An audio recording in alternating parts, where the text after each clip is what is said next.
Rogan a Leaf, what's up, brother? Dear Lord, you guys can kind of hear it. I'm a little out of breath. Got home from shopping, put everything away, unload the car, run, do all the craziness, take care of all the pets, the indoors, the outdoor cats, the dog, and then get everything fired up for the stream and fire us up. I'm not even prepped for the trailer reviews, nothing like. I just got in and just started running. And it's mainly my fault. What is going on, guys? Again, not normally late. Apparently, I'm on ABL time this time out, and I apologize for that. Like I said, knock all this stuff out. Fun fact: I get home from shopping, and my new 3D printer's here, and it is massive. I mean, I'm trying to think what I can compare it to. It looks like I don't know. It's just a big square box. So what a mess, but I apologize. I'm not normally late. Fortunately, I was able to tell you guys last night that I was going to be running probably behind today because I had to get shopping done and everything else. And it's actually a good thing I did. Now, kind of all right. If the winter storm hits us and we do get snow, which is what we're predicted to get, no rushing out for anything. We've got everything we need.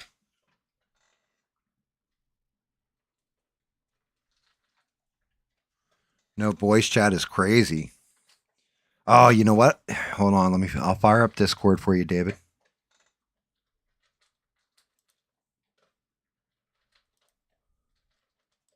I mean, I am coming through, right? Like, you guys can hear me or no? You're not talking about like my mic isn't working, correct?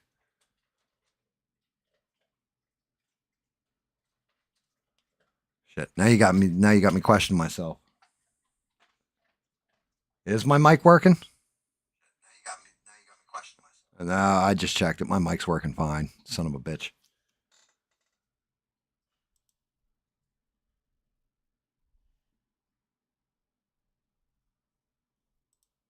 As soon as Discord decides it wants to fire up on this old ass machine. All right, there you go. I got Discord up and going too. If people want to jump in, let me know. I don't have Discord up, so I won't be able to see. Holy shit. So yeah, definitely interesting run today. Some places were crowded, other places weren't. You're a dickhead. Oh, well, hold on a sec, David. Let me get those headphones on. I noticed you just jumped in. What's up? You're a dickhead. Right, yeah, bloody dickhead, mate. Right.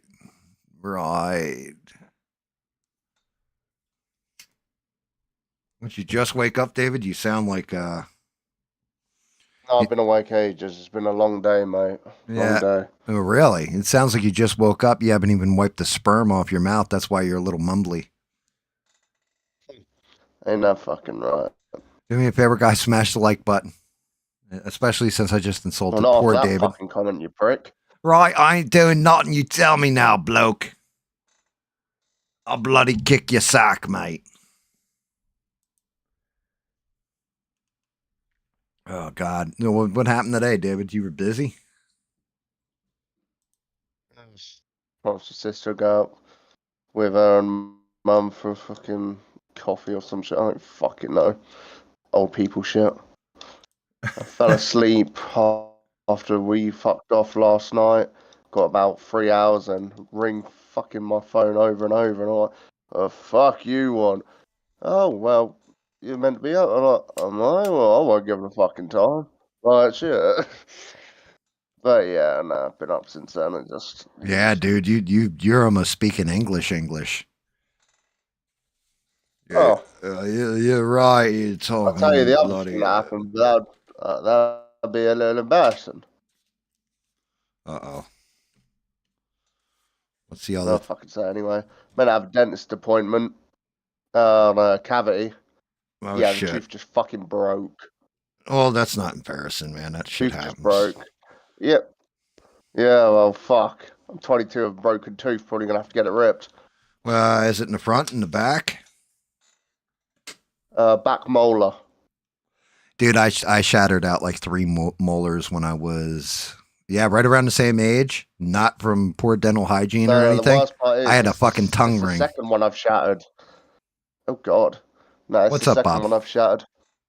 So, if I'm Yeah, looking forward to it that fucking sucks. appointment.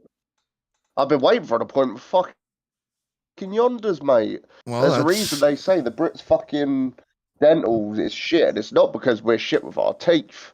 It's the fucking dental care itself, mate. yeah, I can Don't get me believe wrong. that. If you don't have My that money in obsession it, with a lot of fizzy drinks don't help, but fuck.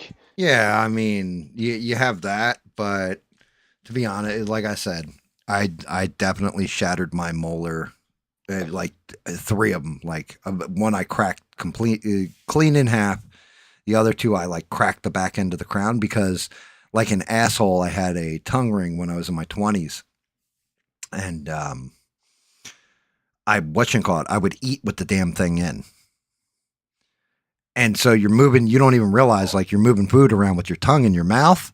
And all of a sudden it'd be like, I bite down and be like, oh shit. And just crack the tooth. For the most part, on both the tooth, it's mainly just a big fuck off chunk of tooth that's out. The crown is, funny enough, still intact on both of them, so that's a Bob, good thing. why would But you say Smurf would get let go from work? what? Yeah, Bob just said, I wonder if Smurf got let go from work. What's up Fuck is with that? that, No. Bob? Is it like Amazon like, hey, we're killing people off and replacing you all with droids or something? I mean, fuck, they're already halfway through it. Smash that like button, by the way, guys. Help a white boy out. We're gonna continue working on Sinestro tonight too, David. Not like you give a shit, but yeah, You're get gonna that. call me an arsehole for saying I don't even know who that is. No, I'm not gonna call you an asshole. That's honestly, you're at that age range where. Do you know who the Green Lantern is? I know that much. Never really took into it though. Okay, but you never looked into it. So Sinestro is basically Green Lantern's main enemy, and the Green Lantern, their power comes from the emotional spectrum. There's like these entities that, so you have like hope, rage, greed, like all the emotional spectrum are different, displays different colors. Green Lanterns, it's all about willpower, right? And they get it from like their entity or whatever, and that's the green light that they make. Mm-hmm. Sinestro was a Green Lantern, and he converted over to a Yellow Lantern. And yellow on the spectrum is fear. So, like, this has the entity parallax, which generates the fear or whatever. He's actually in the model as the base, but it's the opposite of Green Lantern's power. So, it's super effective against the Green Lanterns. And Sinestro was a Green Lantern. He converted over to a Yellow Lantern, mastered fear, mastered parallax, and then started tearing into the Green Lantern Corps and starting to take over the universe. 8,000 of them got let go. Bob's saying 8,000 people got let go from Amazon.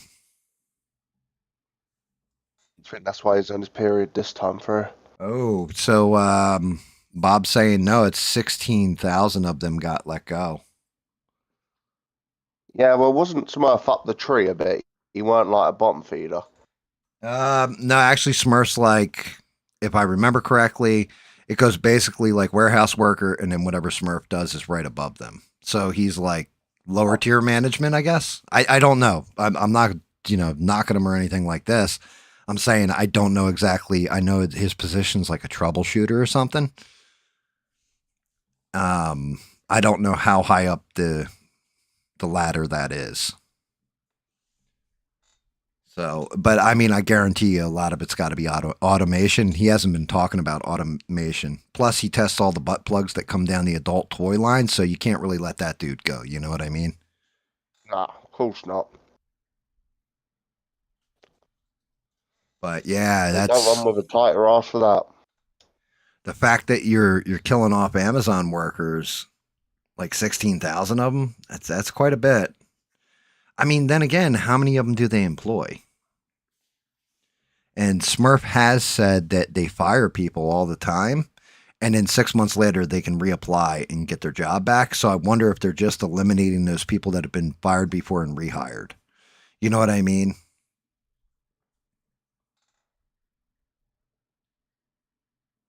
It could be a lot of that going on.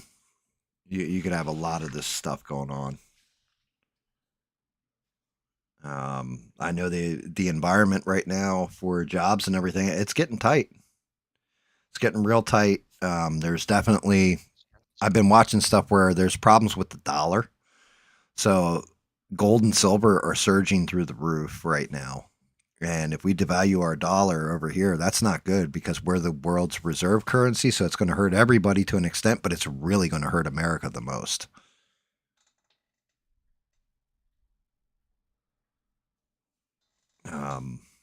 I mean, that's not good. But what do I know? I'm just some asshole on the internet, right, David? Don't know what the word is. Hysterical in your age. Yeah, we'll go with that. So they employ 1.5 million people globally, and they're letting go of 16,000. That's a bigger percentage than the people that are sub to ABL and watch his show. Just FYI, just letting you guys know that. I know somebody out there is going to be laughing on that one. You're an asshole. Funny though. Wait, did Rogue just jump in, or is that you, David, with somebody in the background? There's nothing going on, bro. Nothing. Could you have opened your phone? Oh, me? I don't know. I thought you had the Discord sound. I was about to say, if you opened your phone or device, it might have just been that. No. Nothing joining, no. Discord's running through my PC. Through my stream PC that I'm using. I don't know what to tell you, mate. Yeah, I've got like an old laptop. Granted, you couldn't play games on this thing even if you wanted to, David. Like, it wasn't even strong enough to run Windows 11. I could play Gmod on this fucking computer, and it ain't strong enough to run a Windows 11 either. Yeah. I could have YouTube open and fucking Discord. It's already over 100% of my GPU and overclock. Yeah, I mean, I've got my nice laptop or whatever. That's what we game on. Well, when I'm doing the game streams, that's where that goes through. This one is just legit set up for it's just set up for this. Just set up to do my painting, hook the camera to it, fire it up. It takes like 20 minutes for the fucking thing to actually like power up and everything else, and it's a pain in the ass. But yeah. It's fucked up, man. So how long do you have to wait for your dental appointment?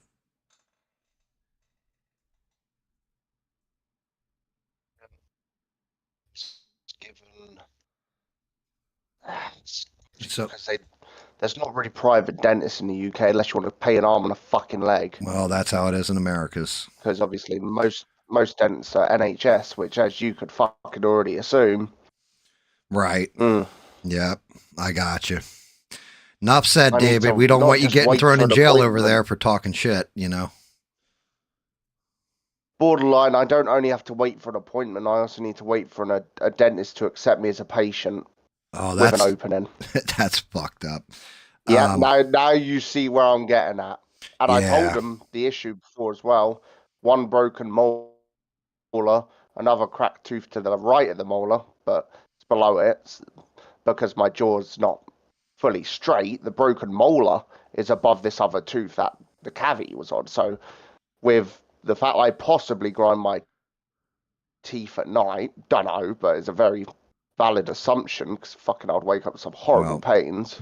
I'll tell you now. That whatever I drink or eat, get in. It just broke today, and yeah. Yeah, get in there, see that fucking dentist immediately, as soon as you can. You know what I mean? Do not fuck around with your teeth, brother. Having all my teeth gone sucks. I will tell you that now. Oh no, I know. My mum's the same, mate. I already know all that shit. Yeah, it's in a way it's nice, right? Because I don't get tooth pain. It sucks though because eating food is weird, talking is weird. Like you have to adapt, and it's not fun. Then you put this like gobs of goo in your mouth to fucking keep the denture in line. Like it's a whole fucking headache.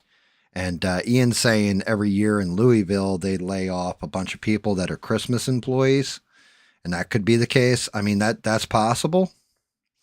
I'm not sure what level jobs. Let's hope Smurf still got his job. I don't want to see the motherfucker lose his job. You know, he does seem to work hard when he works, so I don't want to see him lose it. That would be a travesty, him or his wife, because remember they work together, guys. So if both of them get wiped out, that's a whole household income gone. It's not good. He'll be in a hard way. We'll have to take up donations of butt plugs and mail them to him just so he can keep himself ready for employment.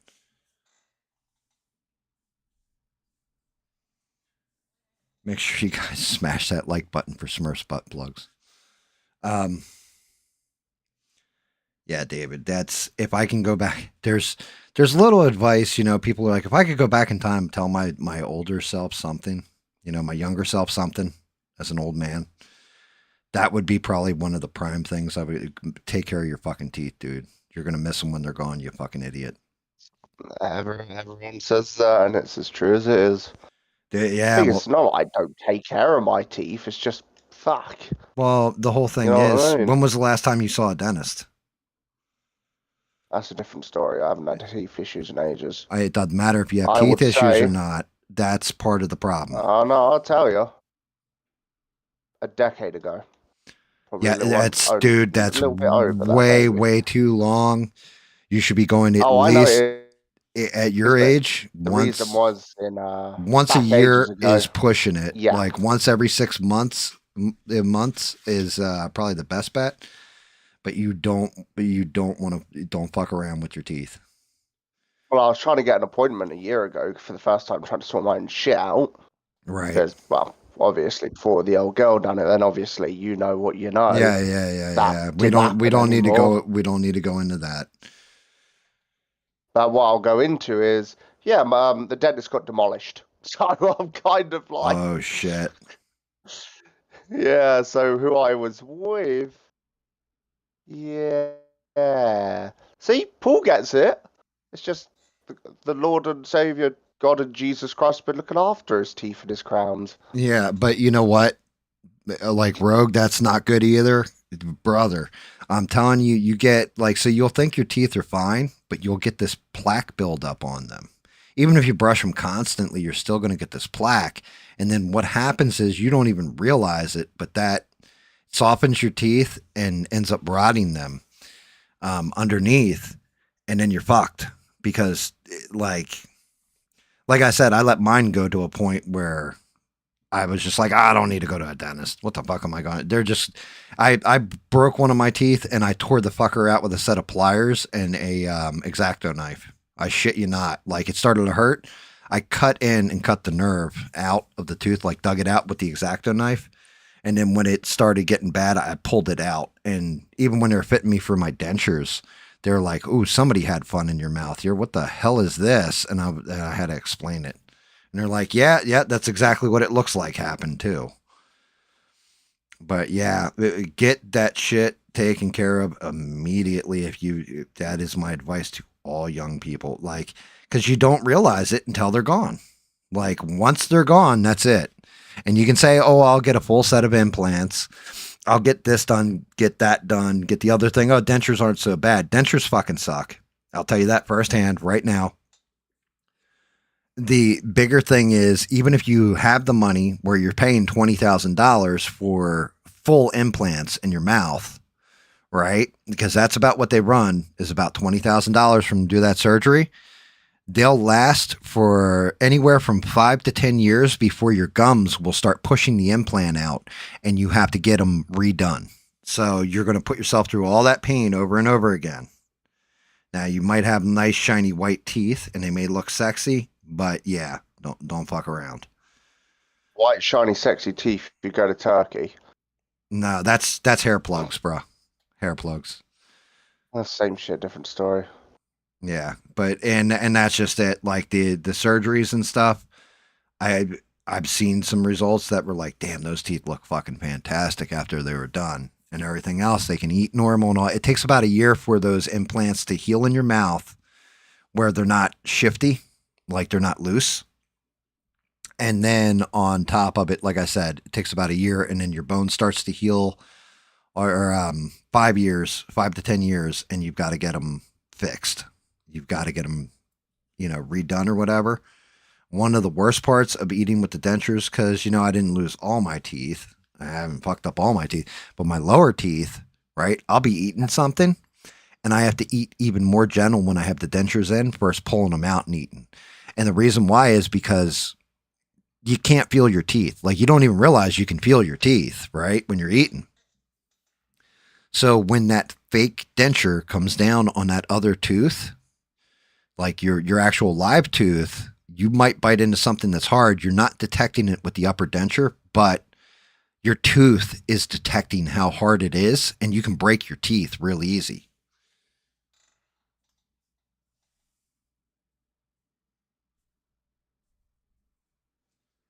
Bob said the only problem is you can tell them fix something, 20 years out. They're not going to be able to see, like, if you're drinking hard alcohol all the time, which I know you're not, Bob, but I'm just saying, like, say you start drinking hard alcohol 3 years after they fucking do your teeth, you stop brushing them, shit like that. They can't fix that. You know what I mean? That's what wrecked my teeth, was going to sleep with hard fucking Jack Daniels, Southern Comfort, rum, whatever on my teeth, passing out drunk, and then waking up brushing my teeth in the morning. Well, it's too late. The alcohol and everything else is broken down into sugars. Sugars technically break down into an acid in your mouth from your saliva and everything else. That's what eats through your teeth. So I legit drank my teeth out of my face. That was one of the big things. And the other thing was I lived on pretty much a sugar ready diet. Like, my old roommate used to have a saying. He used to say it to me all the time. Brother, pixie sticks are not one of the 5 food groups. You got to stop eating them for dinner. Because I would just consume as much sugar as possible.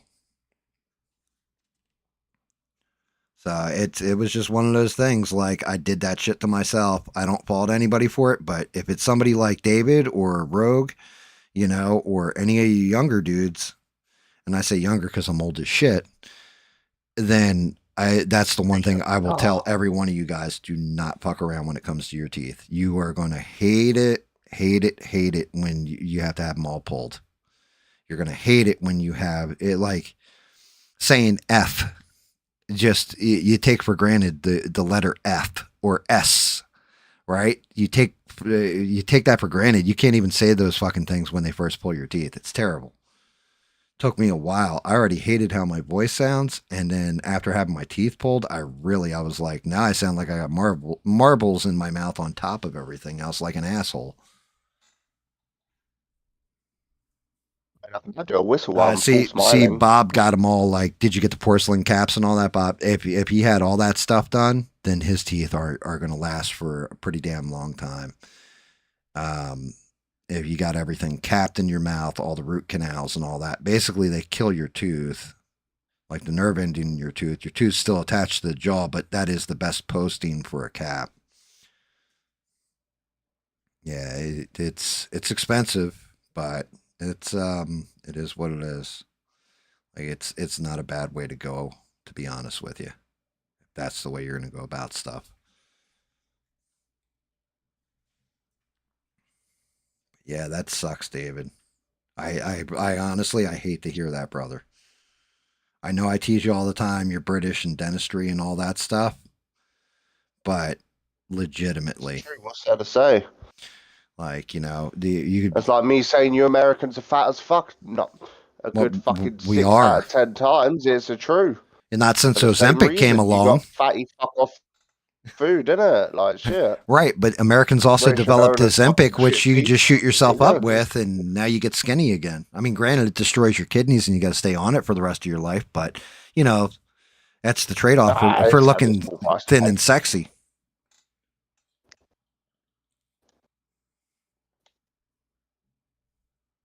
Golden porcelain. I don't know if I would want golden teeth. I I don't know. You sound like a rapper now, Bob. I don't think you're an old white guy anymore. Golden porcelain teeth. You sure you didn't have diamonds put into? Because you know that's definitely some rap star would do that.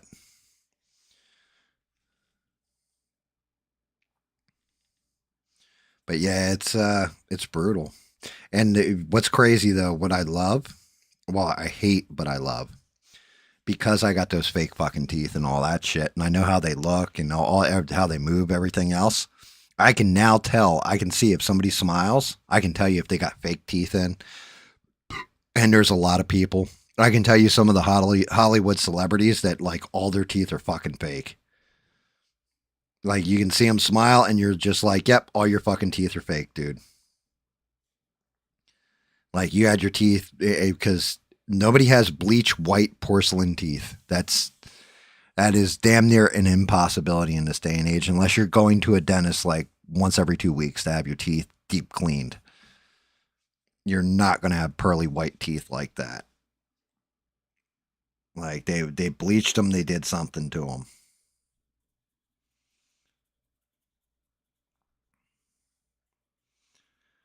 But yeah, I mean, dude, that everybody wants that healthcare system that's like UK's, David.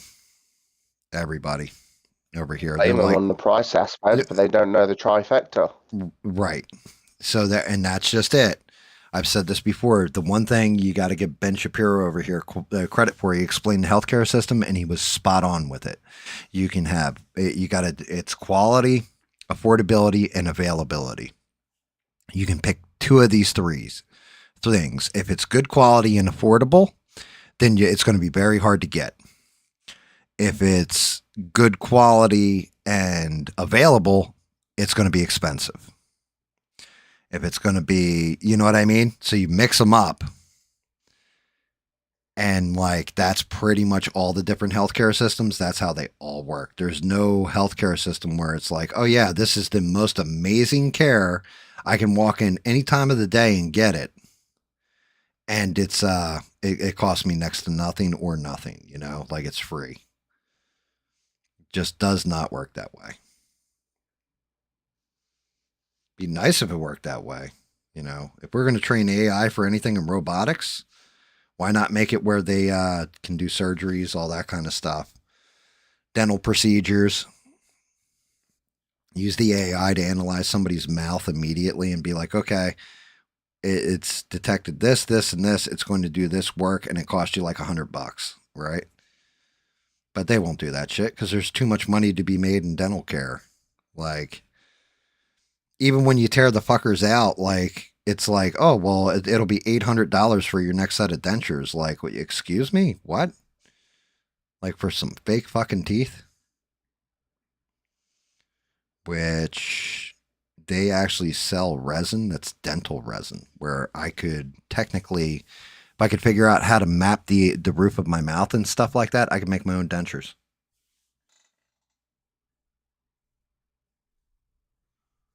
Gold in the back, porcelain in the front. Almost sounds like a mullet bob, like, you know, business in the front and party in the back. Like, it kind of sounds like that.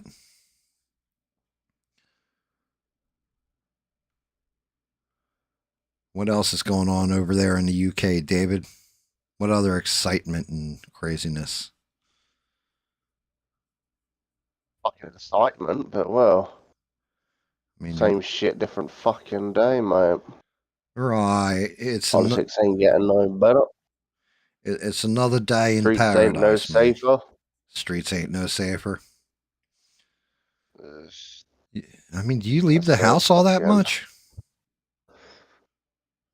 Wow.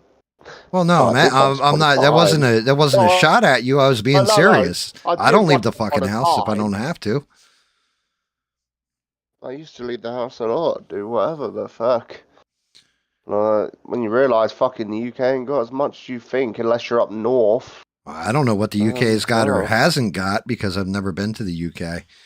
It's never been my Like, it's not London's my. just a big fuck off cement jungle in a way, just a load of fucking different areas, but it's all the same shit. Yeah, I mean, to be honest with Yeah, you, like the only good thing. Sorry, go on. no, I was gonna say the UK was never some place I was like, David, I always wanted to go to the UK when I was young. No, no, I might have wanted to see like the go to Italy and see like the arena, or Rome and see the arena and shit like this. Stuff like that, or like Japan. Japan, I want to go to. I want to go check out Tokyo and just walk and look at some of the stores in there and stuff. But like tourist trap shit. But I never had a desire ever to go to England. There's nothing here. Well, I mean, I don't know. You got Big Ben and, Oh, like. a big fuck off clock. Yay. Well, you know what I mean. Oh, It's what? still iconic. What? Well, it's like going to Oh, look. Paris, and like, people go to Paris. Like, I went to the Eiffel Tower in Paris. It's like, Oh, big fuck off tower. right. Yeah, exactly. It's like, oh, so some big metal scaffolding. Gotcha. Oh, shit. Like, who So, cares? that's where all the shit choices they make in the country happen. Very nice. Yeah, one place I'd love to go is like the Giza Strip to go check out the pyramids. I don't ever want to go to fucking Egypt. Well, those Like, actually have decent in history and shit. and I Like, mean, I don't those want to. actually served a purpose and not just stood there like a dickhead. I don't want to sound like an asshole when I say this, but I'm going to anyway, or some kind of. But I don't want to go to Egypt because it's full of Egyptians. Like, I So why don't. do you want to go UK? It's the same shit. Oh shit! No, that's Pakistanis, bud. Oh, fucking hell. Yeah, There's a bit of everything here these days. yeah. I guess. I mean, like I said, I've said this with Danny too, and definitely you've kept me in this loop since you were, damn, David, fucking like 6, 7 years now. Too young. Yeah, too young. But you've kept me in that loop of this is what's going on here, and it's a fucking shame. Like, it is, your culture got eaten. I'm afraid of that happening in America too eventually, that our culture will just be It will gone. eventually. I I mean, can't say you'll be alive to see that day though. No offense. yeah, well, no, there's none taken there. Let's hope it's not my lifetime. This has been brooding for about 15 years now, maybe more 10, but it's small adding up that led to this moment. Yeah, little bits end up stacking up. I'm thinking more like, I don't know if I'll ever see it in my lifetime with American culture just completely going bye-bye, and it's just open market like that. But I also have faith that there's plenty of fucking like redneck racist kind of people out there that won't let it happen either. You got fucking that patriotic over there. There ain't no patriotic over here. There's a little bit, but not much. Yeah, I mean, that's just it. You guys, well, it doesn't help when you've got what, 12,000 people in jail for saying mean things on Twitter. I don't know the numbers. Yeah, it's something like Probably. 12,000. I mean, that's ridiculous to me. It's like, yo, you start doing. Look, we got to call it like it is, though. I was telling Danny that shit can't happen in America. Americans will fight for the rights, everything else. And then now I'm seeing these bills passed with anti-Semitism laws and stuff like that. It's like, look, I'm not going to engage in that kind of language. You know what I mean? I don't feel that way. I don't believe that way like you do. But you also have a right to say shit about anybody you want, regardless. There should be no protected class of citizen in America, like at all. The only citizens in America that should be protected are kids under the age of 18. That's it. That's who should be protected, is the children, and you guys basically failed on that. Yep, because I know, call it social media or whatever, but fucking hell. There's quite a few videos of primary school teachers being taught how, obviously, when I was younger, I'm not going to say my school was a Christian school. I thought it was apparently it wasn't the only school. But every day, at the end of the day, we'd have assembly. and there would be 15 minutes of hymns. Used to sing. Mr. Marignac on the piano, start playing. Words on the board. He's got the whole world in his hand, you know what I mean? Yeah, I know We're that singing song over Christian here. We used to do hymns. this thing. It was called the Pledge of Allegiance. So every morning you stood up, you put your hand over your heart, and you said, I pledge allegiance to the flag of the United States of America and to the republic for which it stands, one nation under God, indivisible, for liberty, with liberty and justice for all. Right? And every kid did that every day. They took that out because it had language in there that included God, and some people were, their families were atheist.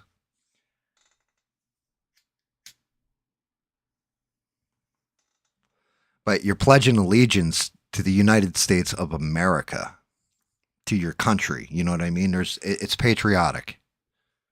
You can just omit the word God from that.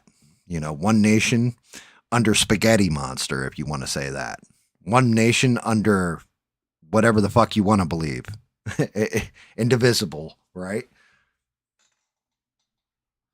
Yeah, they don't do it anymore because of that one line, because of one nation under God. But you know what? It's like, why wouldn't you teach kids the Pledge of Allegiance? You should. Anyway. Yeah, you're British. You should have allegiance to the UK over America. You know what I mean? Americans should have allegiance to America. Israelis should have allegiance to Israel. Egyptians to Egypt. Chinamen to China. Russians to Russia. It's fine. Sorry to say, but it's about where you are, not where you're from. Call me an arsehole. It's not like, oh, you'll never take the New York out of a New York person. Nah. It's, yes, we are New York, but we live in, I don't even know where to go with this fucking example in the US. No, so here's the thing. There you go. But you live in Texas now. You need to get used to the lifestyle, the culture, right, the respect of the land. right. You're not wrong here. Okay, I understand what you're saying, and you're not wrong. Right, like when I lived in New Jersey, I acted a whole different way than I did in South Carolina. Right, some of those habits are in you, but I also, if I lose my shit, I call it going Jersey on somebody. Like, I think I told that story not long ago where the guy was cutting in line with the beer or whatever and just like ignored this poor woman with her kids screaming in the cart. Like you could tell her hair was all frizzed out and everything, like, and it was during Christmas, and I just out of nowhere scared the shit out of my wife too, because I'm just like, yo, fuck face, top of my lungs at him, and he was like, oh shit, and got the fuck out of line. And I was like, damn, my Jersey came out, because the environment for New Jersey, that's what you do when somebody cuts line or something like this. Like, you don't hold your tongue. Down here in South Kakalaki, you're kind of more polite about shit. But I have adapted like most of the rest of my mannerisms, my life, everything else. I'm more easygoing. I'm absolutely more polite down here. You're right. You have to adapt to the environment you're in. If you're leaving New York City because you voted in shitty politicians that ran the place into the ground, overtaxed you and everything else, and you move to a place like Florida or South Carolina where the taxes are lower and everything, and you start voting these same shitty people in, you're going to destroy it for these other people that are already here.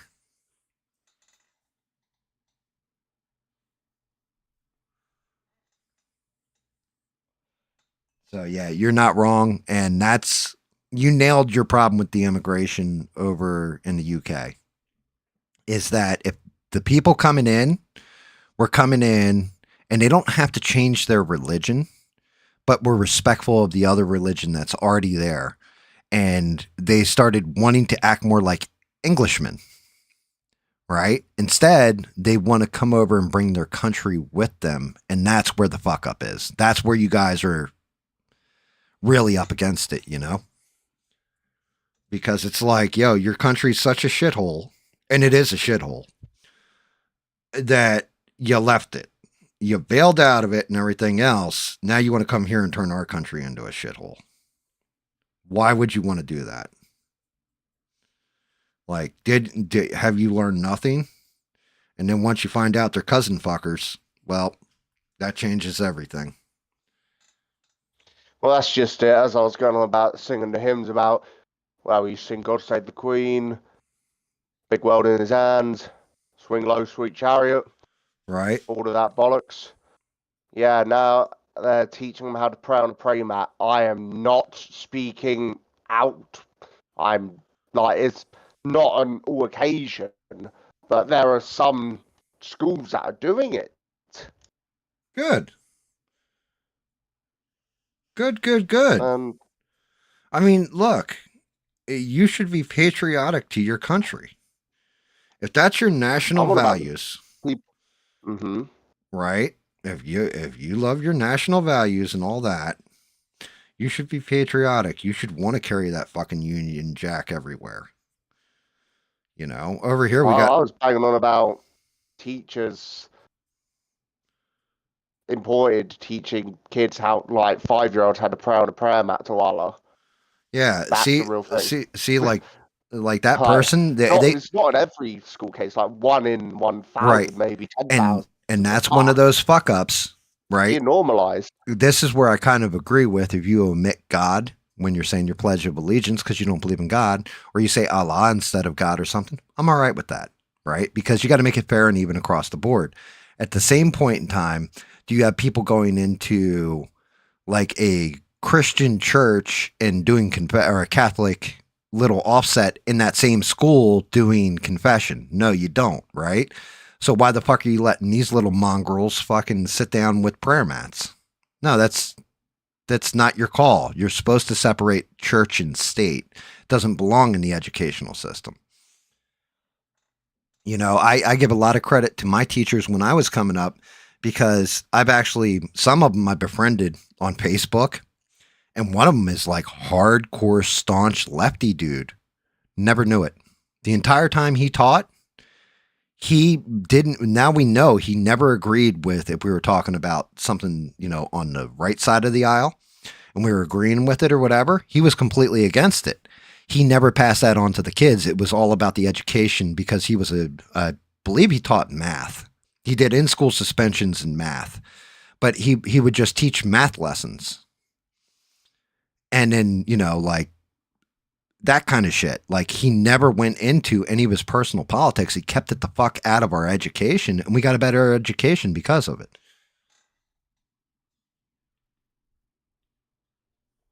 Bob, you speak English. How about that? You don't even speak English. I don't speak English. We speak American, damn it. Ask David. David will tell you. We don't speak English. David's the only English speaker right now. Right, David? I ain't gonna say yes, Sub. You certainly say some words differently. Right. Yeah, David's the only one who actually speaks English. The rest of us, we all speak like a fucked up, broken version of English. Yeah, big up the aluminum. Aluminium. Wait, how the hell do you guys say it over there? Aluminium. Aluminium, right? Yeah, we say aluminum.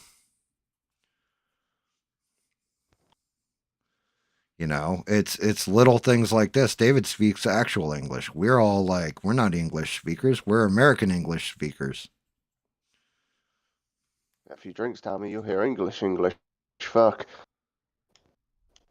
What's going on, Eugene? Yeah, make sure you guys all smash that like button. Make me look like I'm important or something.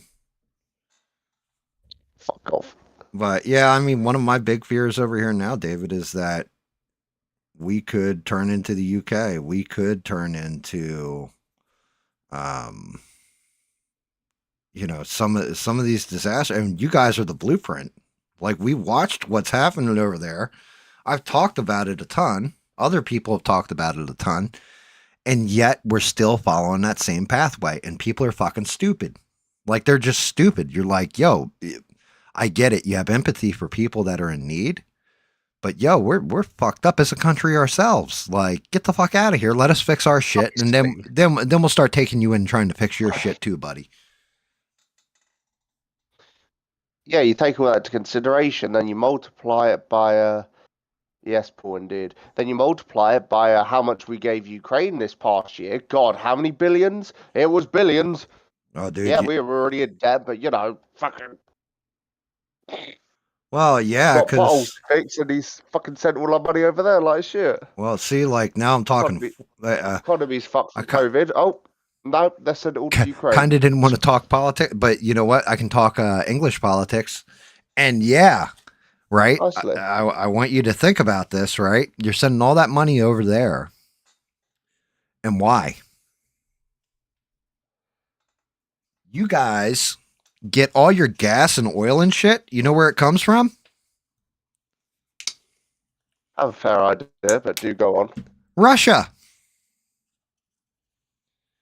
You guys are funding both ends of that war at this point because you're buying Russian oil and gas from them. That's what their pipelines are for, And running he upped to the trade price as to well. the EU and the UK, right? So you're getting all your gas and oil and shit from them, and then you're giving Ukrainians money to fight, but you're basically funding both ends of the war machine. So, I mean, make that make sense.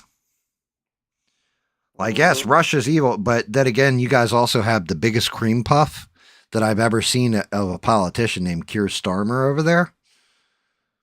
You know, like Joe Biden, you can call him old senile, all that kind of shit. He wasn't a bitch, at least.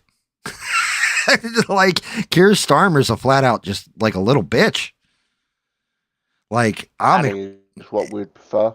If you told me he was a woman originally and had it transitioned, I would believe you. I would kind of actually believe that with Keir Starmer. He just strikes me as that type. He's the kind of guy who has to sit down when he pees because, you know, his winky won't extend far enough for him to use it like a fire hose. I'm just saying that now. He's a fucking joke. The fact that this man, I am actually going to look this up now that I'm thinking about it.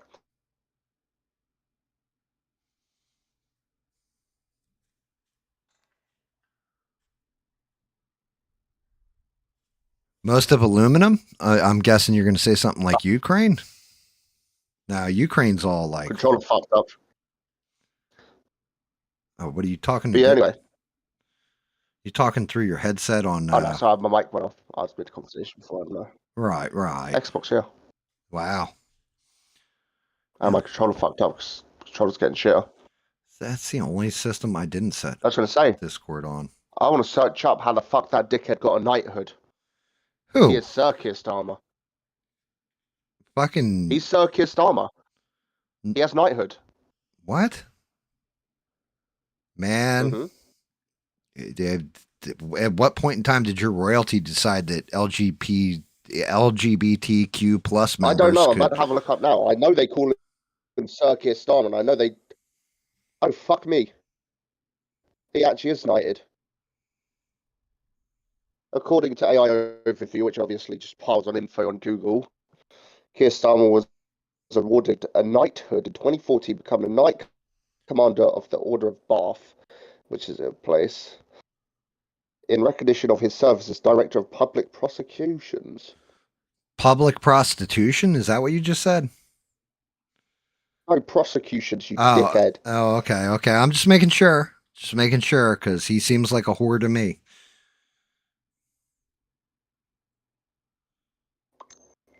Apparently his service for law and criminal justice.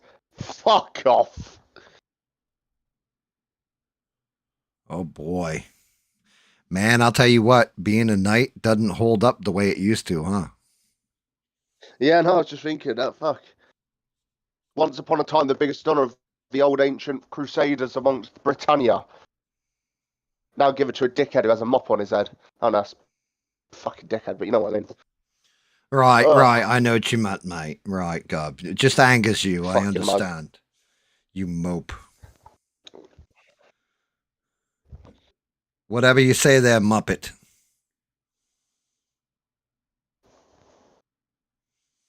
Yeah, that's actually kind of terrifying. I didn't know that about him. Yeah, he's knighted. Mm-hmm.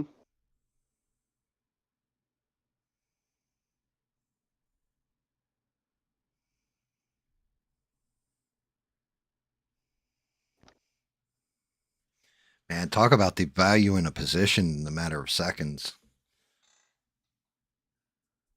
Answered Sir David Mon. I like that. That means nothing Sir to me in this day David and age. Mon? Oh my God, could you imagine? Right, I'm a knight now, mate. You must kiss me shiny metal ass, mate. Right. Right, I'm a knight. David would walk around in armor if he became an actual knight.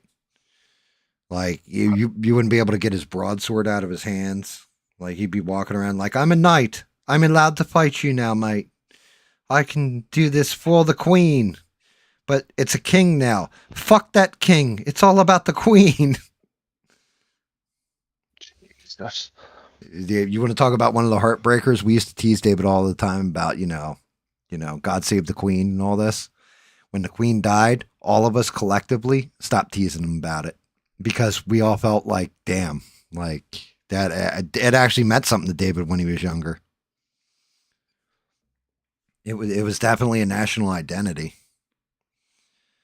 But yeah, King Charles, I'm not exactly a fan of his.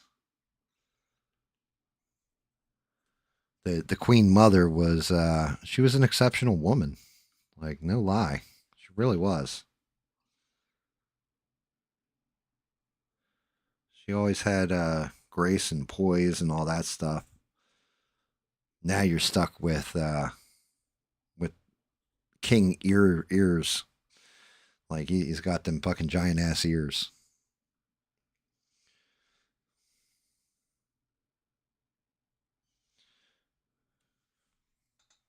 By the way, David, I haven't said this lately. Thank you for America. You know, if you guys could actually fight, then we probably would have been in trouble. But thank you for America. Thank you to your ancestors who couldn't fight.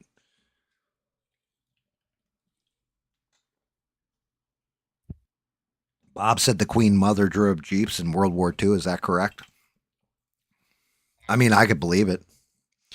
She seems like the type of woman that just wouldn't even like was fearless.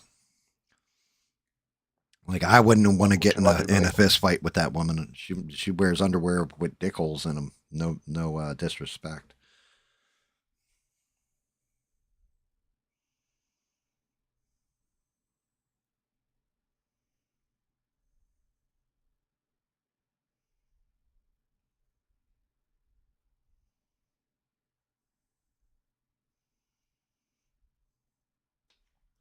She was a badass. You lost a national treasure, brother. And I'm sorry for your loss.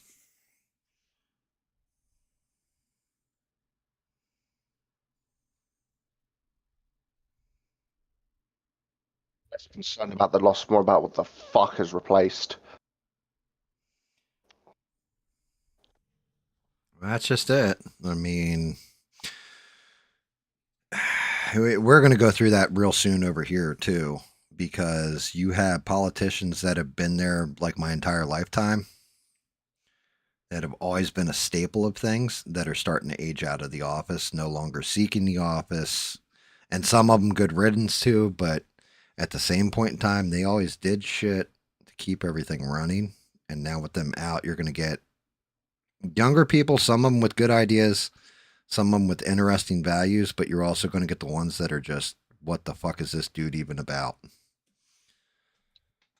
So it's always going to be change, and change is always painful. Doesn't matter where you are. Change always hurts. It always sucks.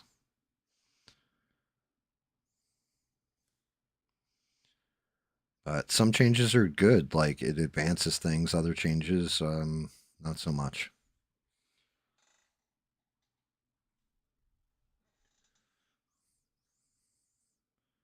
You know, like I'm still shocked. I can't believe Rogue's getting married. That one still shocks me to this day. That's a change. I can't believe you're as old as you are now.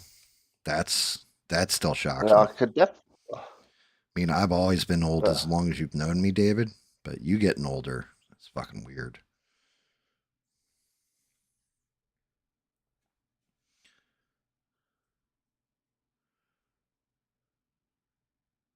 That's just how that cookie fucking ends up crumbling down line shit. My God.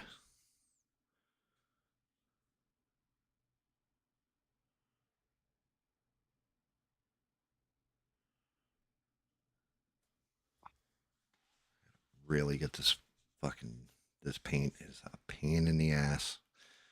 I really should have gone white or, yeah, like a white under this yellow before I started putting it on here.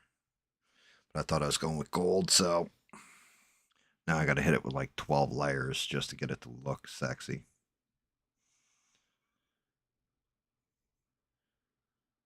It's my own fucking fault.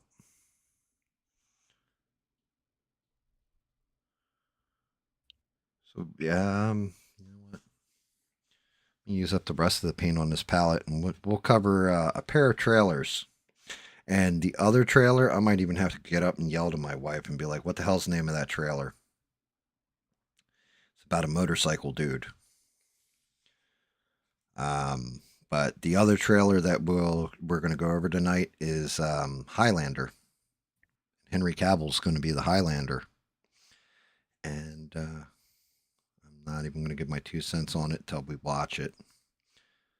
But I definitely have a little bit of feelings for it, and I'm going to see how many people agree with it, disagree with it, what you guys think.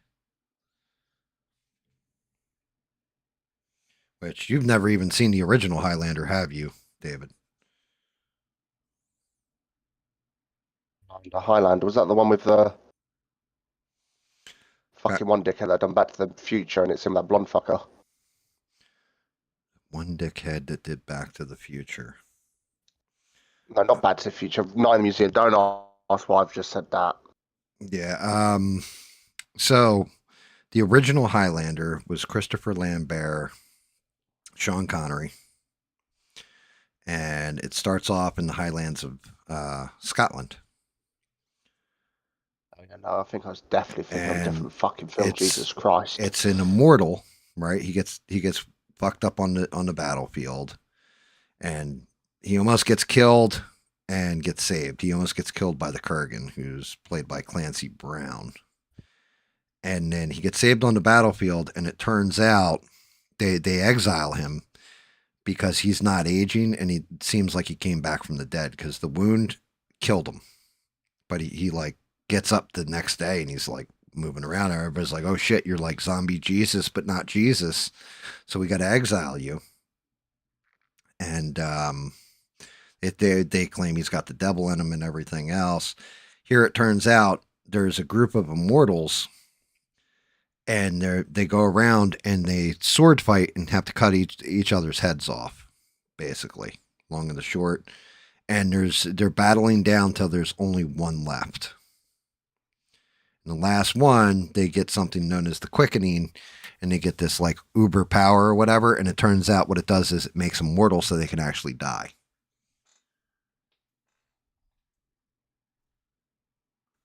Yes, Bob, it's looking like I'm going to get hit by a storm. That's why I went shopping, and that's why I was late to the stream. But the original was fun and everything else. It kind of made no sense why Sean Connery was, because his name in the movie is Ramirez, and he's supposed to be like Spanish or whatever. So they did the original movie that became like a cult classic, like underground classic. And then it kind of grew from there. They kept doing movies to it. But then they did a TV show, and the TV show followed a different immortal named Duncan MacLeod. That one took off, like really took off. They actually did a second show, I think it was called Raven. Highlander Raven, I think was the name of the show. And it was like one of the female warriors combatants. That one was a little, well, not really that great, to be honest with you. But the remake is going to have Henry Cavill in it. And Ramirez is going to be played by, I want to say it's Russell Crowe. And then the Kurgan is going to be played by Dave Bautista, from what I understand.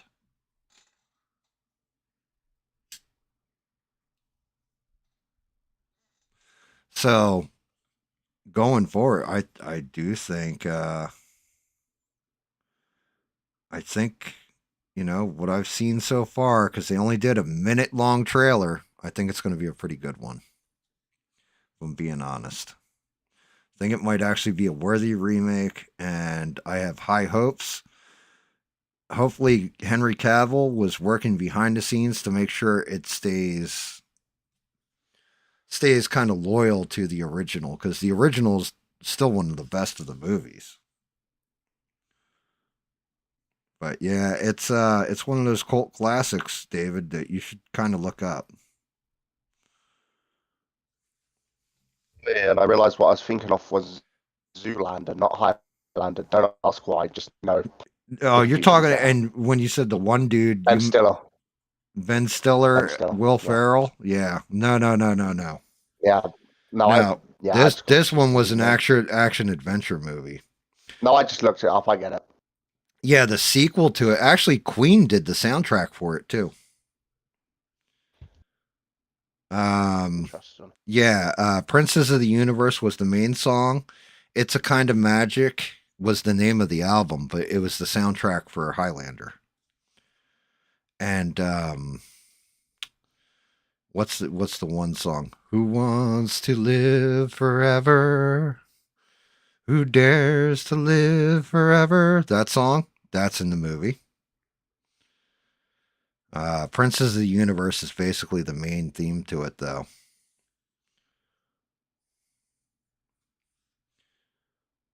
So Queen did the song and music to it back in the day. It'll be interesting to see if they're going to reuse the soundtrack. If they're going to come up with their own soundtrack. What?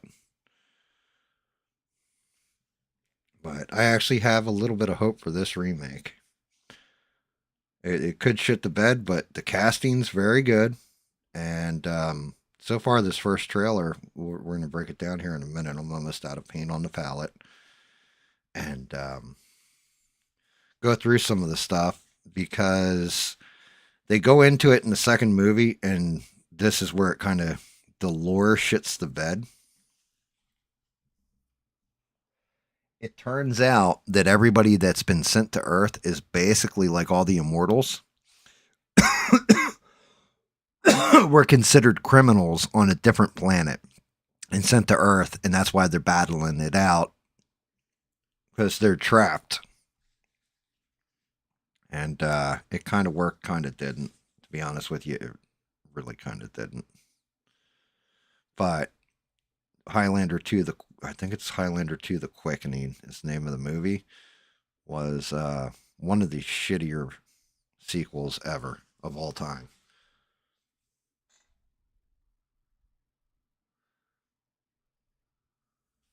Yeah, you're not wrong there, Bob, that Sean Connery is hard to beat.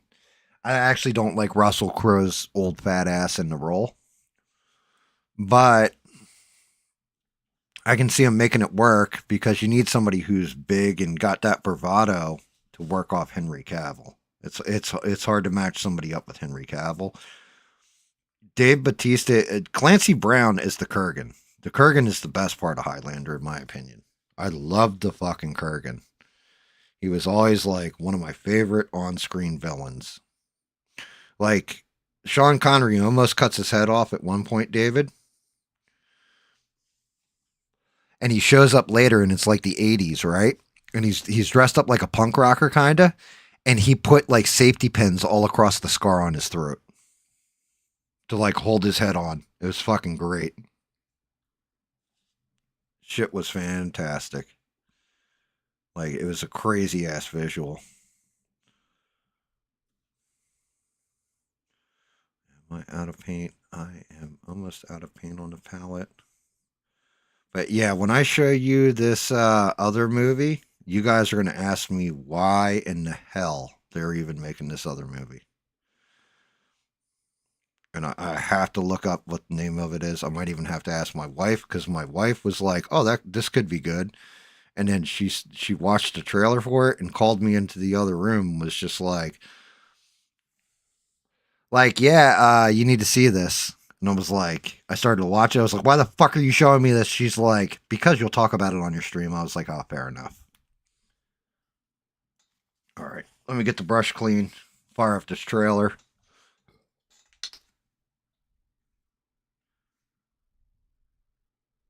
Continuum. For some reason, I want to say yes, I did, and it was a decent show.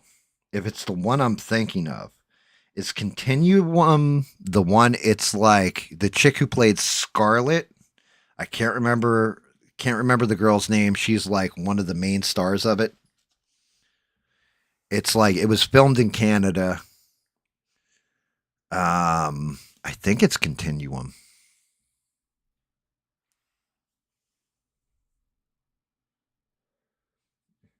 2 does not exist in this dojo. Nice.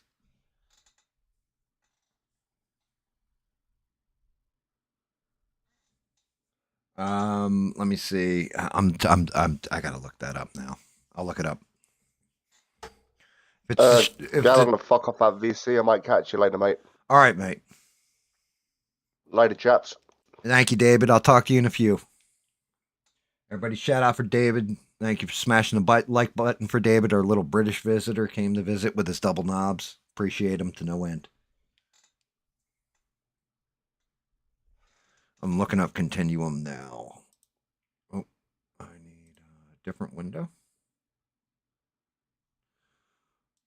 I'm going to blow this fucker up big so this way when I get into it. When I get into the trailer breakdown.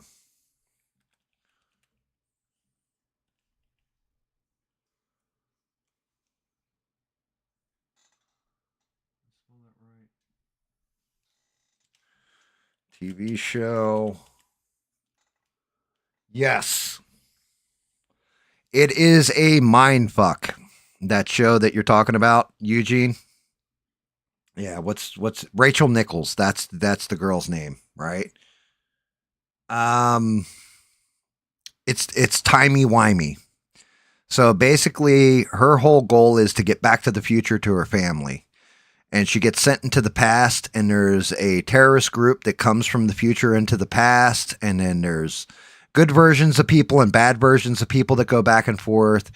It's only a couple seasons, but yeah, I watched it, and it was okay. I'm not going to say it was like, oh my god, this is amazing or any of this shit, but it was very interesting. It's only 4 seasons.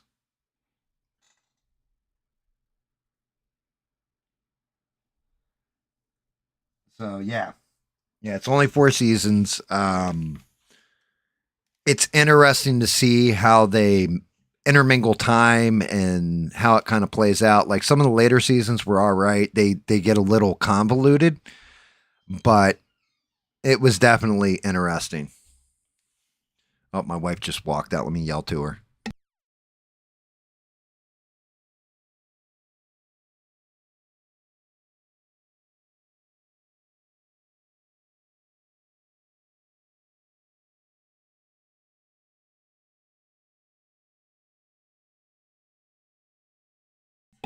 And it traumatized me.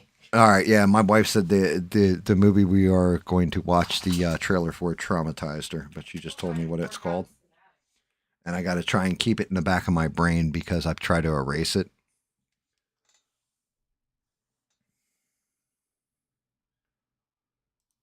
Let's see, we got Highlander,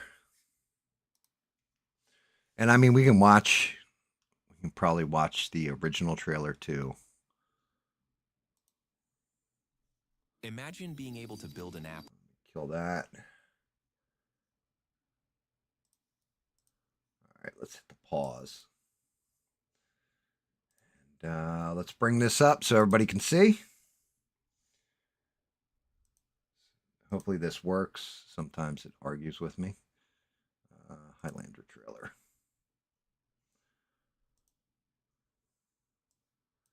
All right, we're going to a white screen now. Hopefully this works when I hit play. There we go.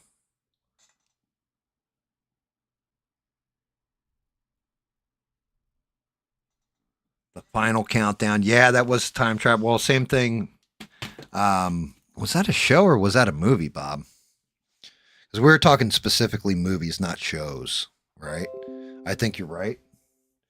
Another movie was Philadelphia Experiment. All right, boys and girls, let's give this a watch. This is the trailer for Highlander with Henry Cavill.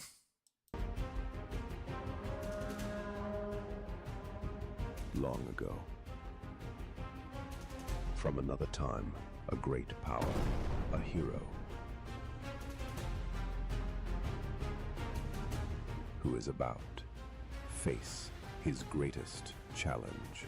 I love the broadsword all crusted over and all jacked up. I still swear. Oh no, never. You know what? I'm an asshole. This is a fan-made concept trailer.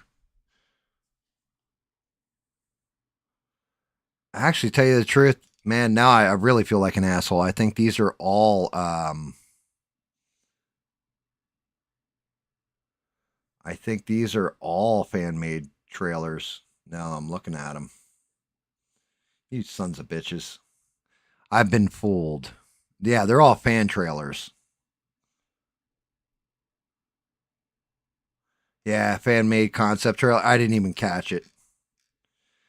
Oh, fuck you guys for putting out a for getting my hopes up about a Henry Cavill trailer. But I guess that just leaves one trailer to watch then. I'm sitting there reading through it. I'm like, yeah, it says fan-made. Like, it says it in the description. Somebody was talking about, like, there's a trailer for Highlander that's out, and that ain't it.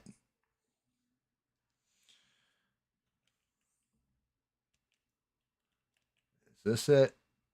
Pillion, there it is. Okay, guys, this is the trailer that and this is not fan-made, and my God, are we ready for this one?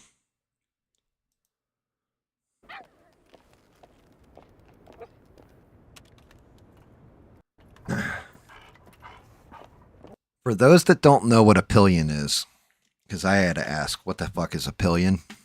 A pillion is the backseat on a motorcycle. I'm sure somebody in the chat is going to be able to tell me, and this is not a fan, this one's actually 1,000% dead nuts on, right? Somebody is going to tell me in the damn description, all right, in my chat, what you call the back seat on a motorcycle.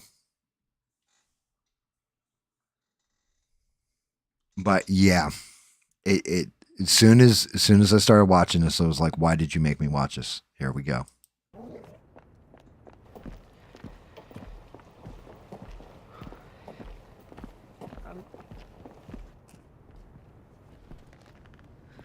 What am I gonna do with you? Whatever you want. Really.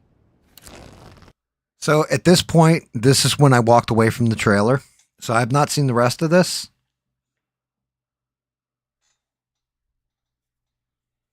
Yep, and everybody who said it, it's called Riding Bitch or the Bitch Seat. That's correct. And yeah.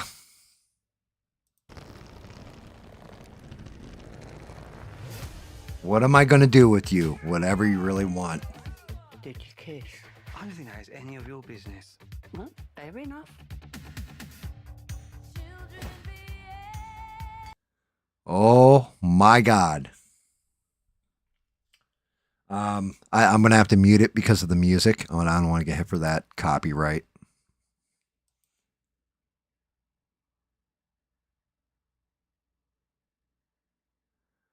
Yeah. Yeah. So Alexander Skarsgård and oh my God, dude. Yeah, they made a motorcycle movie.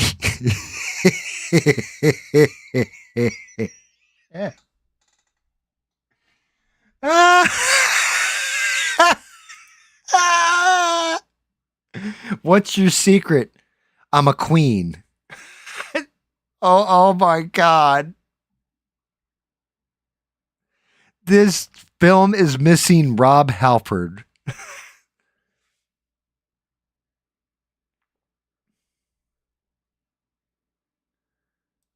I can't make this up. This is a real movie coming up. They named that British kid. Apparently, his name is Colin. They screwed up his name. It should have been Colin, right? I'm just saying. Just saying. Maybe some obviousness here.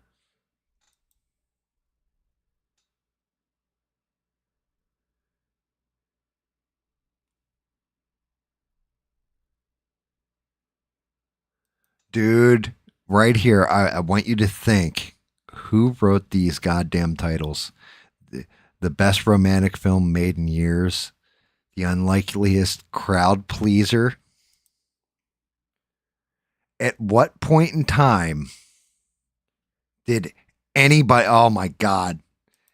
It's Motorcycle Brokeback Mountain, ladies and gentlemen.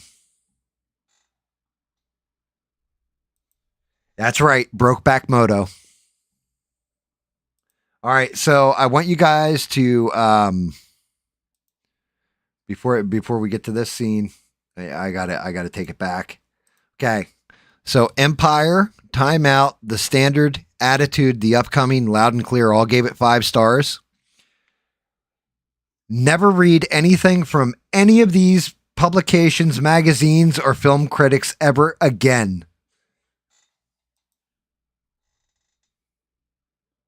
I lost 2 viewers just previewing this damn thing. Like, oh, whoa, what are you doing there? Oh my God. Oh my dear Lord, ladies and gentlemen.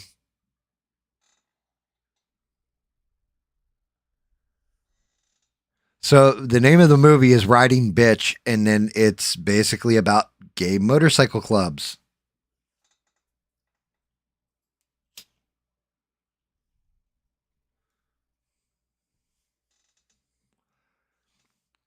I saw this. I can't unsee it. Now you've seen it, and you can't unsee it either.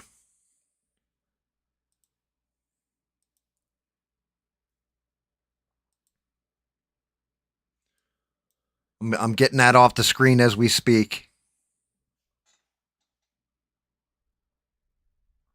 5 big blue dinguses. Straight up. Yep. So, who's going to go see that on day one? Who's going to spend $35 and go see that? Who in the hell was like, yo, I'm going to take a Skarsgård and I'm going to put him in a movie where he's gay, along with the Dursley kid from Harry Potter, now all grown up? Who thought this would be brilliant cinema, ladies and gentlemen?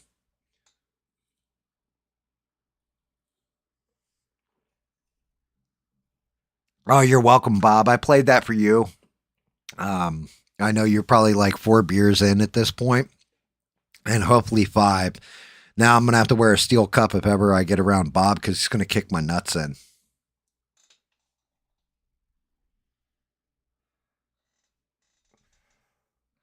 But yeah, I mean, I women in particular love that Skarsgård dude. I mean, love him. They think, like, they'll argue over him and Henry Cavill any day of the week. And now he's done that movie. I think he just killed himself off.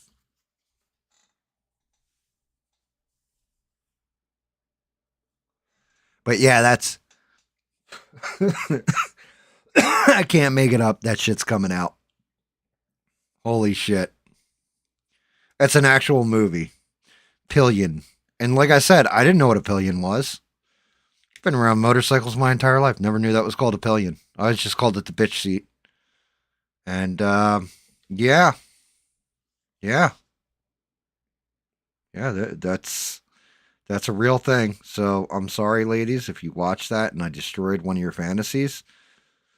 It would be the equivalent of having Henry Cavill be a gay man in a movie. Like remaking Brokeback Mountain with Henry Cavill and Tom Cruise. Well, actually, people could probably believe Tom Cruise is gay, but you know, like I don't know. I don't know why you would even make that. Like, I could see them making that movie, but not something where you get a bunch of money behind it. And then I don't know who reviewed that movie. It was like, yo, what a great romantic movie. Like, what fucking magazine is out there that's like, this is high art?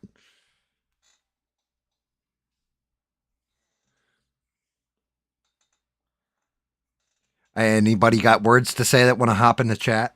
Because I'll pick you up out of the Discord chat and move you in. Yeah, there you go, Eugene. You really want to destroy two careers in one shot in every woman's fantasy? Put Chris Helmsworth and Henry Cavill in Brokeback Mountain remake. Just game over. It's done. Like, maybe it's me. Maybe it is just me. I don't know. You guys can tell me if I'm wrong here. But if somebody were to say, hey, GAM, we know you're a big Hollywood star. We know women love you and everything else. We're going to cast you in this gay movie. We're going to pay you $10 million. You're in this gay movie. Right? Like you're going to play a gay guy. I would be like, well, you can keep your 10 million fucking dollars, and I'm going to go do some other B movie. Like, I'm not even going to do this movie. I'll do like Friday the 13th part like 20 or something. Right? Because I don't want to be associated with this. Like, it's going to destroy my image. And they're, like, who the hell? Well, I wouldn't look at it as an actor, it's a challenge. I'd be like, no, I'm not gay. Like, just can't do it. Sorry, guys. Can't do it. Just, nope. You can keep your money. I'm good. But who the fuck looked at that and was just like, you know what? I got a great idea for a movie. And we'll make it's two gay guys on a motorcycle. And we'll name it Bitch Seat. Well, we can't name it Bitch Seat. People will get upset. Okay, how about we call it Pillion, which nobody ever fucking calls it. And, we'll market it that way. So this way, some unexpected fool thinks they're walking in to see something like about motorcycle racing or something like this, and then gets caught.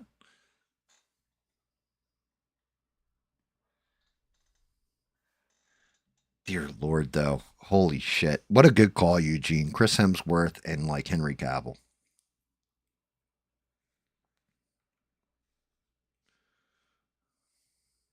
Wonder if they're going to have a musical number in there where they're singing like girls just want to have fun and that kind of stuff. Like, what the fuck? It's the same way, like, I love Hellraiser. Well, I used to love Hellraiser when I was younger. And I can't watch it now without remembering that the dude who, Clive Barker, who did all these guys clad in leather and doing all this torture and all this kind of stuff, he like is into that stuff. So it like destroyed Hellraiser for me. I'm like, I can't watch Hellraiser the same because I'm like, this is kind of like his homoerotic fantasy of BDSM and all this kind of other weird shit.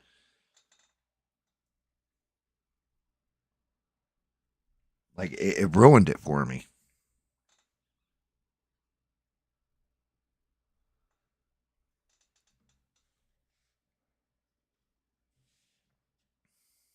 Like really, really did. Once you find that out about Clive Barker, it's like because he's made some like Nightbreed's probably still my favorite of the Clive Barker movies. Um, it actually beats Hellraiser 2 in my opinion was always better than Hellraiser 1, but it's all like it's supposed to be leather and BDSM related. And it's like, yeah, that shit's kind of now that I know you're an actual freak in real life, you're not just doing some kind of scary shit here. It actually does bother me. Like I could never watch Hellraiser the same way, which is why I got some awesome Hellraiser 3D prints recently, and I'm still reluctant to print them out. Just because it's like, yeah, this is some dude's fantasy right here that I'm doing, and I'm not feeling it, bruh. Just not feeling it. Some people are into that stuff, and hey, shout out to them. You can be into whatever you want. I'm just not one of those people that's into that shit. Not to that level, at all. Like, woof. Like I thought it was just like scary horror monsters. We're bringing Bob in. Everybody move the kids away from the speakers. Bob's going to talk, and you know how that goes. I don't see you in the Discord, though, Bob. I see you live on Discord. I don't see you actually in the chat where I can move you in, brother. I've got Discord open now, so I can pull you as soon as you hop in. Which is cool. I'll definitely have a conversation with you, Bob, because I want to hear everything that went down last night. Get your opinion and your take on it,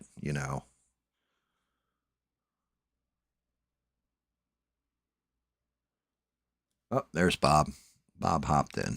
All right, let's move him in. Try to move him in.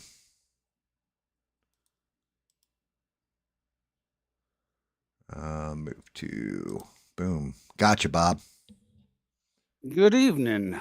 Good evening, Bob. How are you, brother? I'm short, mean, and ugly, and this is my fourth. Very nice, Bob. Very nice. What's up, Rebel? It's good to see you, brother. Welcome aboard. By the way, guys, thank you for smashing that like button. So, what the hell happened last night, Bob? What do you mean? Well, one, is Devin all right? Like, is she upset or anything? Good old Devon. With the she's okay. Yeah, okay. That's my most important thing. Like I said, I haven't seen her in my streams at all lately, but it doesn't mean I don't care about her. She's always been good people to me. So somebody somebody going at her, you know what I mean? That's not right. Well, that was actually more me going after whoever the fuck was giving her shit, and I was kind of sticking up for her. Yeah, well, I mean, Devin usually just goes quiet when somebody's like at her like that. So that's good. You know what I mean? People go into that chat kind of want to hear rah rah and kind of same thing. And I don't know why. Yeah. I'm shocked that he actually didn't catch it and like kick the guy or mute him. Well, what pissed me off, well, there was a lot of things that pissed me off. This dude was talking all kinds of smack. And, but there was no mod. Well, yeah. I mean, you got 1,500 people. It would be good to have a mod on. Because not one mod. Yeah. But, yeah, eventually there was a mod that came in. I don't remember who it was. It starts with a Z. Zen and Zeal, I'd probably. Something like that, yeah. Yeah. But, I messaged, I said, this dude needs to go. Right. And I think they booted him right after that. Yeah. The good thing about it is I've been on ABL's chat for so long, all the mods know me. Right. I mean, so whenever I say, hey, can you do, they do. Right. It's sort of like kind of have God power there. Some dude. So let me catch Rebel up real quick because I know Rebel didn't catch me last night. Shout out to Rebel though. So apparently last night, Bob normally jumps in my stream. Like he'll go into ABLs and then hop over to mine. And Bob didn't show up till late, like after ABL went off last night. And then Bob showed up and he was 7 beers in. And I was like, what the fuck, dude? You're never 7 beers in. Pissed. Right, yeah. And he was pissed off. And we were like, what happened? And he said, yeah, there was a troll on ABL's chat that was basically talking all kinds of shit and then talking smack directly to Devon and, you know, like going at her kind of.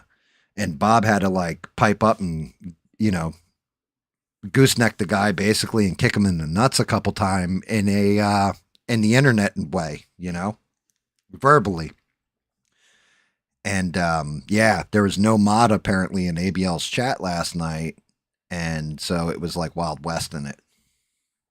Yeah, well, I mean, most people were respectful. It's just this one dude. Yeah, and he was spamming the chat, talking shit, cursing, and you know ABL's rules, ABL's rules. Right. And so I was smacking him down. I was not cursing, unlike when I get on your chat. Well, yeah, that's fine. It's allowed here. You're an adult, Bob. You know, I did have a question for you, though. No, I'm not going to go see that Pillion movie. I don't want to know, dude. Don't ask, don't tell. That's my motto. But I did have, I'm looking for some advice. Okay. I don't know you're younger than me, but. Well, yeah, I mean, but. Not altogether stupid. Not altogether, just a little bit. Just here and there, you know. It Should happens. I go back to work? Well, here's the thing, right? You got enough money where you don't have to, I'm assuming. That's correct. Okay. So, are you bored? Like tired of sitting around the house? Trust me, I've been. I'm talking to you. Yeah, I've been on exactly. I've been on my ass. It was like, well, not on my ass, voluntarily on my ass for what, like coming up on 5 years now, where I just fuck it, I'm done. I got enough. I'm good. I'm comfortable. And the wife was just like, yeah, fucking retire, right? Just go into retirement. Your body's shot. And I did retail, so you really beat the shit out of yourself doing that stuff. And I get bored quite a bit, which is why I paint, why I do modeling and stuff. Like I found other avenues that are creative to keep myself active. There are times where I want to go back to work too, and then I think about it and I'm like, yeah, my hands don't work right most of the time. You know what I mean? Stuff like this. Yeah. But if you're fucking bored and like you're tired of staring at the walls and like, what are you doing? You're just waking up every day, drinking a couple beers, hanging the fuck out kind of deal. And you're actually bored with life, you know, give it a shot, go back to work, but you're comfortable enough too, where if it doesn't work out and it's not what you want, you can just fucking quit. There's nothing. I don't know. I've never quit anything I started. No, here's the thing. Right. Yeah, but the whole thing is, it's nice to have that choice to quit if you want. You know what I mean? Absolutely. I understand that. But I haven't worked in a couple of years, you know, since my wife got sick and I had to stop working and come off because my work is on the road. Okay. I always had to fly everywhere I'd fly in on Sunday night, work the project, fly back on Thursday night. Right. And that's what I did for 20 years after I retired out of the Navy. But when she got sick, I came off the road, stopped working. Right. My opinion, that was the right thing to do too, Bob. Oh, absolutely. Absolutely. Yeah. Not every dude thinks like that. So, but yeah, I think that was you did the proper thing there. Well, an old project manager of mine that we did a project where we deployed the software to 22 different plants. Mm-hmm. And he's one of those guys you just love to work with, you know. Gotcha. He's your boss. No, I got you. Basically, he leaves you to fuck alone. Yeah, that's I don't know if you've ever been in here when Frogzilla's been in here. He listens every now and again and all that. Brugzilla was my boss. I was like that with him. Like we would go in, just nod at each other, and I'd do my thing, and he didn't leave. He always just let me do my fucking thing, you know. Yeah, and that's the way Randy was. And the thing about Randy was he left me alone in because the project had like different areas, because the software is set up so you can do finance. Company could do finance in it. They could do production planning or manufacturing, if you will. Oh, that's that And they can do SAP HR. project you worked on. It's called SAP. I'm teasing, Bob. I'm teasing. I'm covering my nuts too. Instinctively, I started covering my nuts when I said that. But yeah. But anyhow, he called me up kind of out of the blue. I hadn't talked to Randy in some time. And he's like, dude, you working? And Randy's the kind of a project. He's also extremely wealthy. Gotcha. And he's the kind of guy who takes everybody to dinner and pays for it. Right. You know, he's got a home in Texas. He's got a home in Florida. So he calls me up, and I hadn't talked to him in a while. And he's like, what you doing? I said, nothing. I said, I'm thinking about going down and applying for Social Security because I'm eligible in 4 months. Right. And he's like, don't do it. And I'm like, why? What's going on? And he's like, I got a project for you, but it's going to be about a month or maybe 2.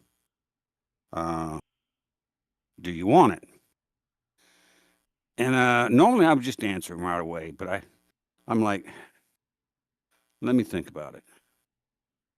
So this was a couple days ago. So his second in line, you know, Yeah, right. I got his you. lieutenant, he called me up today and said that Randy told me to give you a call and convince you to sit still for a couple months until we get this project up and running. And then we want you to come on the project, and it's going to last about 24 months. And he gave me the rate, and the rate was extremely good. Okay. That was going to be one of my questions. This is a well paid position. Okay. Okay. $230,000 a year or better. Wow. Okay. Okay. Now we're talking. That's definitely what I'm good for. very nice. Well, I mean, hey, I understand. Well, the whole reason being is there's very, very, very few people who know how to do plant maintenance in this project or in this SAP. Makes sense. So, and we all know each other. There's only half a dozen of us, and we don't underbid or undercut each. Hey, man, what you bidding nowadays? I'm doing $100 an hour plus expenses. I'm doing 125. Okay, cool. We're right in that zone, right? So I was sitting there thinking about it, and Mark, that's the lieutenant, he called me up and said, hey, Randy told me to give you a call and just tell you, okay, it's going to be maybe 5-6 weeks, just sit tight. But I am in that zone where, you know, I can go down and draw Social Security at 62 here in May. I have no bills. Mama took care of all that. Mm-hmm. I own everything that I have. Right. And I don't know if I want to go back on the road. Okay. I mean, I did it for 20 years. So, I mean, this is one of those things. This is where the actual question comes about, Bob. Do you want to do this? Like, are you like, hey, you know what? I would really like to do this. Yeah, I really miss this, and I really want to do this. I'll be interacting with people again, you know, or are you more like, you know, I fucking kind of like chilling at home, throwing back my beer, and get my check as it is. And I mean, $235 a year that's nothing to snuff at, right? That's good money. You know, but is it something that you really want to do? You know, because here's my problem. Mm-hmm. I know this is probably going to come to a shock to you, but I actually like helping people, Okay. particularly maintenance guys, because maintenance guys suck at software. They hate it. Oh yeah. They You're do. not wrong. You're not wrong. And I actually like being the smartest guy in the room. Sorry. Oh, That's just okay. the way it is. Yeah. I mean, I used to. I don't anymore. I actually abhor it now. I like being more quiet in the background a lot of times, and then like coming in, like knocking somebody's socks up their ass, where they're like, "Wow, how you know all about that?" Yeah, I know about that. Right, that kind of deal. I like being quiet about what I know and what I don't. A lot of times, which sounds funny because I talk for 8 hours on the internet straight. But Oh, I'm quiet a lot, but when I get with just the, because they put everybody in a big project room together, okay? But the maintenance guys, they always kind of cut us off and say, "Okay, y'all go sit over in that other room." okay, so And like, that's what but I you like. don't know if you like traveling anymore, all that stuff. Do you? Travel's travel. Right, travel's travel. Do you?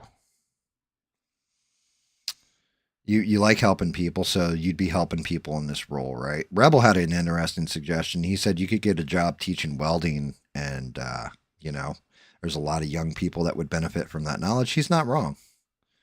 He's not No, wrong he's at all. not. And I've thought about that as well.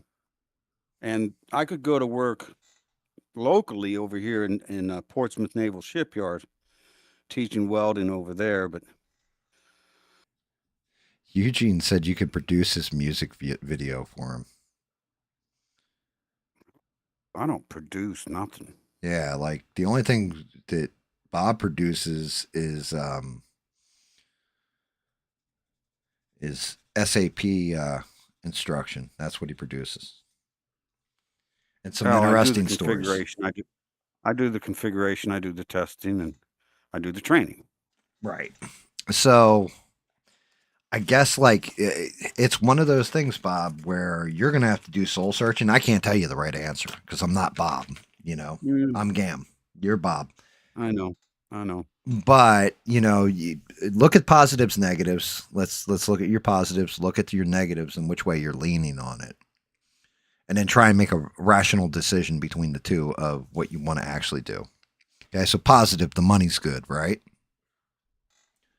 Yeah. Positive, you'll be interacting with other people and outside of your home, so you won't, it'll suck for me because you watch my shit all the time, and I'll lose a viewer for the most part.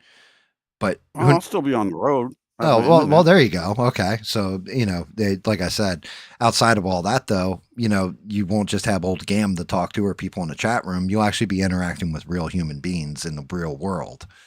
Not like we're not real people, but you'll actually be face to face with people, be able to cut those jokes that you like to cut. You know how that goes.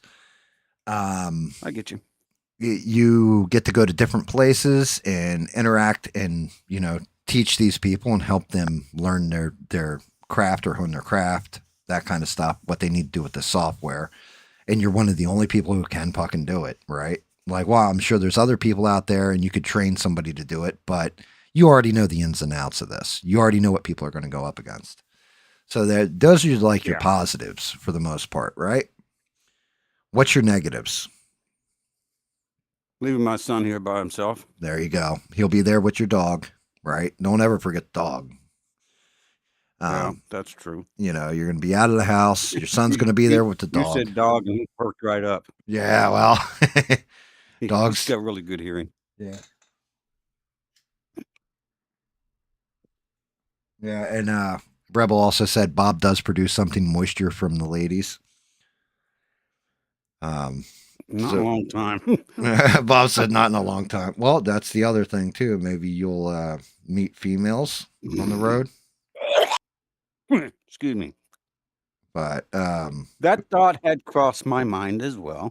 So maybe you'll find companionship, because I know like you get lonely and stuff in that area. Hell, I just want to get laid. Well, fair enough, Bob. Fair enough. I was trying to keep it nice. Um, but yeah, like so leaving your son there by himself, that is definitely a negative. I mean, he's What else is good negative? enough.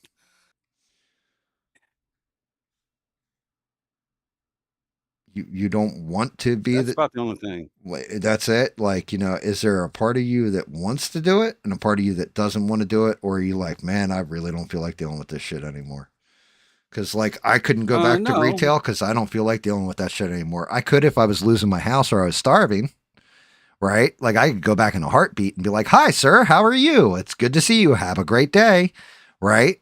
I could do all that kind of bullshit, but I'm not that perky. yeah, I'm not either. But, I could do it if need be. If it has to happen, it has to happen. Like, if I'm struggling, that has to happen. That's what I got to do. That's what I go do. Right. But I don't have to. And so therefore I don't. I could do You it. got your wife. Yeah. Well, I mean, and you're not wrong. Yeah. That's just it. If anything, if I had $1 million or $10 million or whatever, I'd buy like 20 acres of land, throw a brand new house on it with everything we've ever wanted included in that land, like a swimming pool, this, that, and the other. I mean, granted, I could get a swimming pool now, but like actually I would want nobody to the fuck around me and I would just farm the land and that kind of thing and just live quietly off in the woods in the middle of nowhere. Cause I'm like that. I'm at that point in my life where I'm just kind of like, I don't want to be around human beings. You guys on the internet, I love you guys, interaction and everything else. And that's pretty much the only human interaction I get. Like even some of my best friends now, look at them. Smurf, fucking David, Rogue. I've never met any one of them in real life. We're just friends because we play games together and on the internet. But I trust those guys implicitly. Like you, Bob, you're becoming a good friend. Oh shit, SE Wolverine's in the house. It's great to see you, SE. But yeah, I mean, that's just it, Bob. You don't strike me as a GAM type. You seem to be more of a social person. Like you want to be around people. So I don't see it as, from my perspective, I don't see it as a negative thing. But then again, I'm also not Bob. Do you want to go back and do this? You seem to know me fairly well. Mm-hmm. I am a social person, and good to see Beans in the chat. I do like being around people, and I like to go to dinner with the dudes and talk about work and yeah, hey, this person messed up, that person messed up. But my son does concern me a little bit. Yeah. I mean, I don't blame you. I can see where that's concerning. I mean, how long would you be on the road at any given stretch? Like a week, 2 weeks, 4 days? No. No, 3 days. 3 days. So could you leave them for 3-4 days and come back and the house didn't burn down and shit? That's my concern. yeah, that's what I'm saying. Exactly it. I mean, I normally would fly out on a Monday, come back on a Thursday. Gotcha. I mean, if it's those same kind of hours and you can work something out with your daughter to come check on him, Yeah. Make sure he's okay. But I mean, with me, like I said, I've gotten to a point where I want to be away from people. You still have that bug where you want to be around people. You want to have conversations. You want to, interact, right? Be the smartest guy in the room or interact and have fun and like sit down with the guys and throw back a few and bullshit and all that. I don't miss that aspect of my life like at all. Like I thought I would. I always thought I would. And now I'm where I'm at. And the main bulk of my bullshitting is with you guys on the internet. Like that's my main interaction with humanity.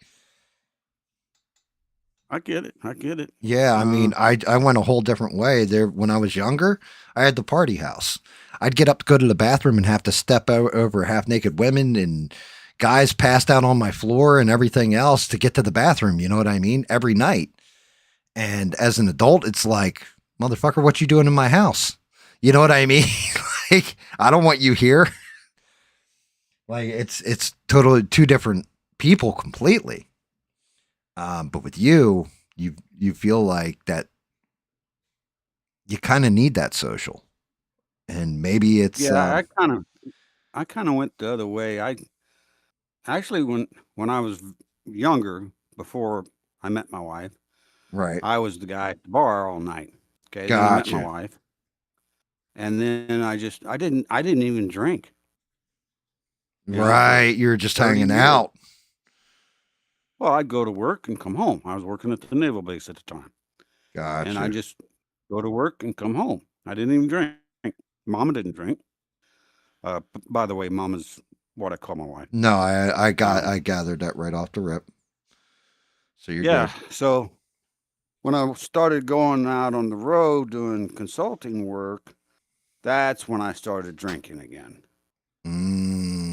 As a matter of fact, they threw me out of a plant one time. Oh shit. Oh hell! I was working a plant up in Canada, don't you know? Canada. And It's not even a real place. yeah, Rwanda, and it was too damn hard. You couldn't get home without taking like 3 flights. So I decided during Go Live weekend, I'd just stay at the hotel, and then we'd have Go Live on Monday. Well, there's nothing to do up there. It's 12 goddamn feet of snow. So I drank all weekend. This is a place, I'm not bullshitting you. They have to plug their cars in Oh wow. at night. I got pictures of it. I'm like, what the hell are these plug-ins out here? Because it wasn't even a hotel, it was a motel. Right. They plugged their cars in to keep the oil warm. Wow, that's cold. It's fucking cold. That's fucking cold. That's just too much. I don't even want to know that place exists in this world. I'll be honest with you. Well, I go in on Monday morning. A buddy of mine picks me up because I don't drive and that shit. Picks me up. We go up to the plant, which is only about 3 blocks away. And sure enough, some kid at the front badge desk had him pull me aside. And I had quit drinking at about 2 o'clock in the morning, and this is about 7:30. But here's where I fucked up or screwed up. I didn't eat breakfast. I should have ate breakfast. Oh yeah. And they sat me down, and I had to take my first and only breathalyzer. Oh shit. Yeah, they gave me a breathalyzer right That's there. nuts. Yep, and I blew a .09. Now, I don't know if that was above or below the driving limit. Yeah, I don't know. But they kicked me out the plant.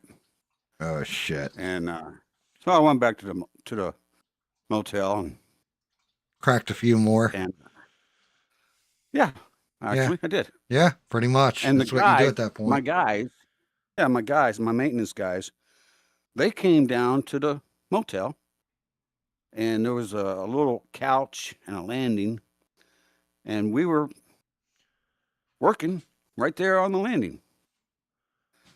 So the project manager, and it was a woman, excuse me, she ended up having to rent like a conference room in the motel for the rest of the week so that my guys would come down and we'd work, down in the motel. And I was just like, okay.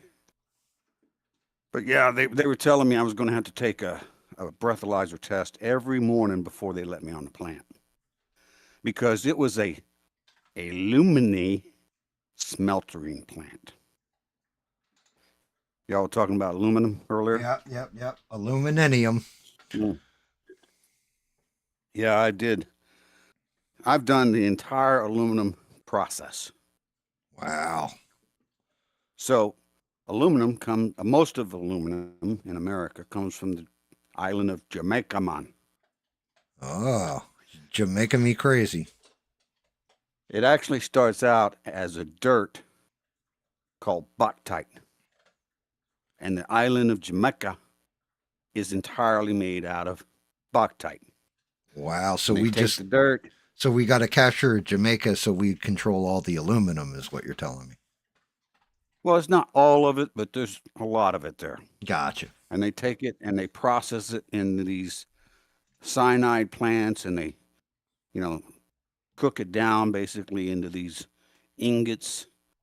And then the ingots go up to another smeltering plant where they refine it and make it pure. I was in a plant in Canada that did that.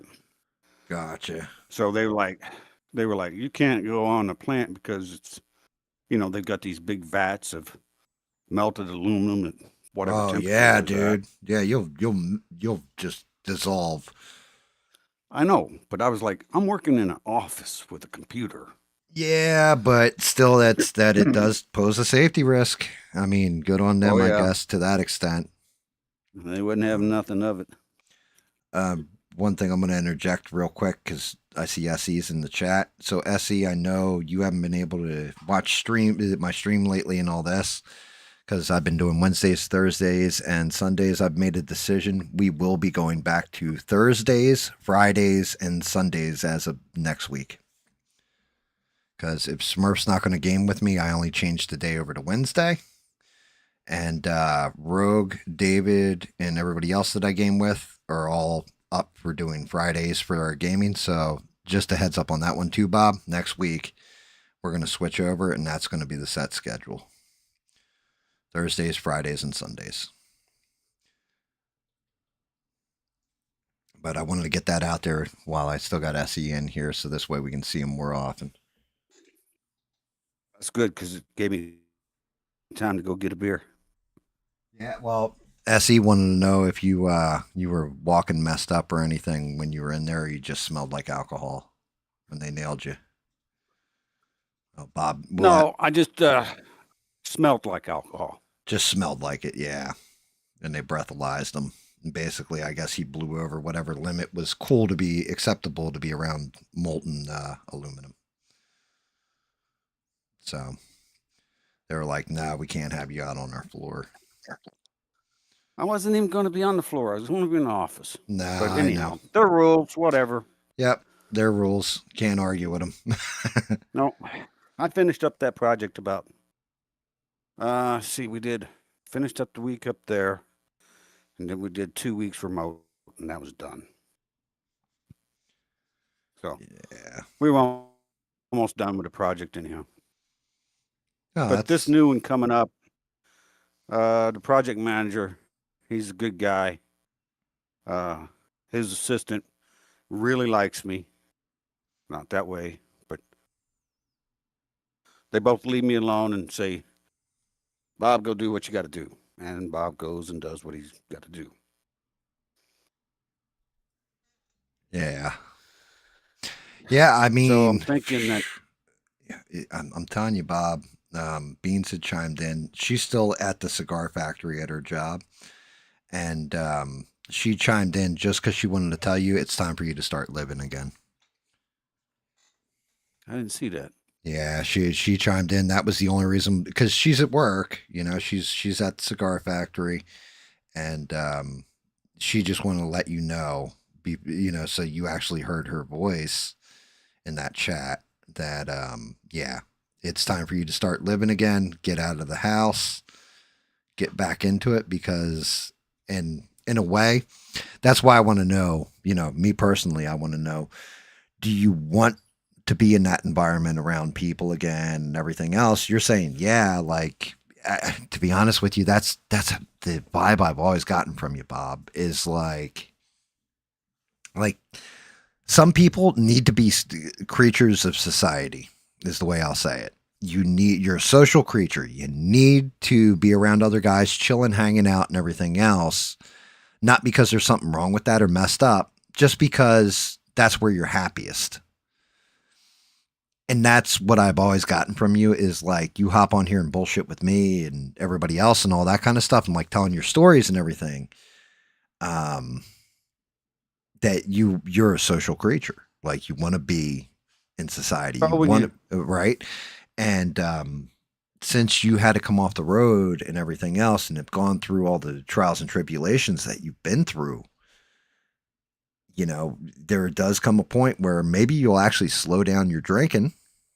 Maybe not, but at least you'll be around good company when you're doing it. You know what I mean? You won't be lonely anymore. And Well, that could be why you're feeling so lonely. So taking the project might be a good thing for you. Well, the project would change my drinking habits. It wouldn't slow it down or too much. Because right now, I don't have a beer until 9 o'clock. Okay. On project work, I'll have a beer at 5. But I'll be in bed by 10. Gotcha. So Yeah. it's just a little bit different. Yeah, I mean, I'll be able to say, hey, Bob, what's going on? Good to see you, man. And then, 10 o'clock will hit. You'll be like, all right, I got to go. And as far as being around people and guys, I mean, you try living on a Knox class frigate with No, I know. Yeah, I was going to say you're You're a on a- Navy dude, so you're used to it. Dude. Yeah, there's no place to go to. Well, there's maybe one or two places that you can hide out in and be alone. Otherwise, you're just around dudes all day. Right. Yeah, and I mean, and that checks. It makes sense to me. And like I said, the whole thing, Bob, and I say this for everybody who watches me. You know what I want? I want you to be happy. I want you to have a good life. I want you to enjoy life and all that stuff, and good things to happen to you. And if this feels like it's a positive, like, hey, man, like the more I think about it, it's a positive. Maybe you'll think about it and be like, you know what? I'm just seeing nothing but negatives here. If that's the case, then don't do it. But if you're seeing it where it's like, I only have one negative. leaving your son. Mm-hmm. I mean, I can't blame you there. It's not that I can't. Right. I mean, he can take care of himself, but it's hell. He actually takes care of me most of the time. Oh, there you I go. mean, he does all the shopping. He does a lot of the cooking. Right. Well, there you have it, Bob. I mean, it sounds like he can kind of handle himself, at least for 3 or 4 days. Yeah. It's like I said, it's not a GAM choice, it's a Bob choice.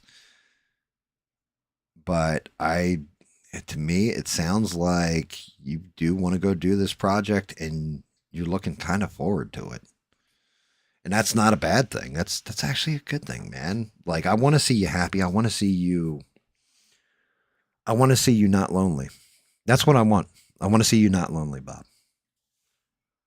Yeah, I just wanted to run it by you, just to get your thoughts. Well, dude, I appreciate the fact that you even thought of bouncing some shit like this off me. It's, flattering, actually. But yeah, that's kind of where I see it is. I see it as a positive for you in a lot of ways. Like, for me, it would be a major negative. I fucking hate being out of my home, all that kind of stuff. If I found some job where it's like, yeah, Gam, you're going to sit at home and critique video games or some shit, or other people's paint jobs. All right. Yeah, I can do that job. No problem. Right. But going out and being around people and stuff, I don't like doing it anymore. I simply don't. I'm here. I got the wife. I got the dog. I got the cats. I got everything going on in the house and shit like that. I kind of like being retired. Like, I really do. But then again, I'm also lazy. At heart, I'm lazy. It just is what it is. I accept this about myself and try not. I will miss. Good. Go ahead. No, you're good. You miss. I will miss. I will miss not being able to sleep in until like 10:30. Shit. Because I got to get up and be at work at 8. Part of the reason why we were so late getting back from shopping and all that today, while the stream started late, was because I slept till like 3:30 this afternoon or something. You know, we could have left then, and I slept then, so it was my fucking fault. And I was like, damn it. I meant to set an alarm, get up like 9, 10 o'clock this morning and rock and roll. And I was like, forgot to set the alarm last night. But yeah, I can understand that one.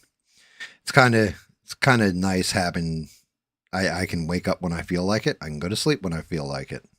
I don't feel like sleeping for 3 days. I don't have to sleep for 3 days. Um, Yeah, we're gonna get hammered by Yeah. the storm. yeah, I trust me. I had to get that damn shopping today because of that too. Because we're never projected for snow. Like when everybody was getting hammered with this last snowstorm, over this past week or whatever, it said that we were supposed to get like ice storms, and then as it got closer, they were like, "Nope, just kidding, psych." So we didn't have it, and then this time they're like, "Oh no, you guys are definitely getting hit by snow on Saturday." So I was like, "Oh yeah, we need to get everything done because every asshole and their mother is going to go out Friday to basically get prepped up for the storm. So let's just get it all done on Thursday." And knocked it all out though. I mean, got everything, all the No, shopping's no, done for a week. you guys did. I've got Luke going out on tomorrow morning, or tomorrow early afternoon. He's going to go do all our shopping. Well, that's good. I mean, when you're not getting hit till like me till probably Friday, Saturday, or well, Saturday, right? Saturday evening. Yeah.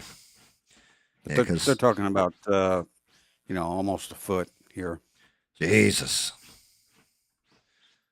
Yeah, I mean, for me, like 2 inches of snow, and it's devastating here.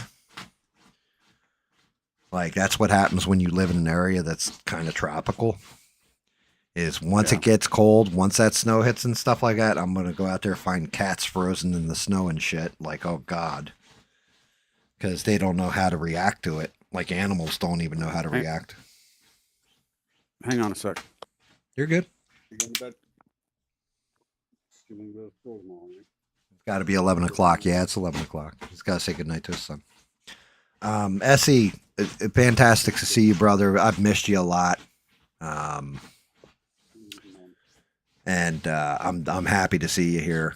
I'm happy we finally got to catch up a little bit here.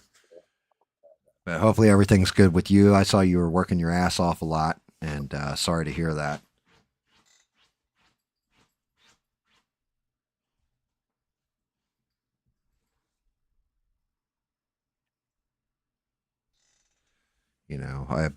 I've been doing the whole pick up a sub, lose a sub kind of thing. Essie, pissing people off the way only GAM can. You know how that goes. Also, Essie, I stopped talking politics and religion on the streams because it's taken me to a pretty damn dark place. Like I'm still up on current events, but I just have moved away from it. We've been doing fun stuff like talking about, last time was time travel movies. This time I planned on talking about maybe some gangster films like, Goodfellas and shit like this.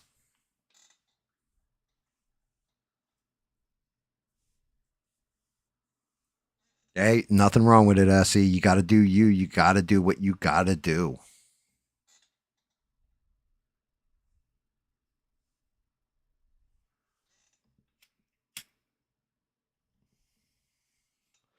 Eugene's been trying to write music, but it's so cold in his house, his keyboard froze.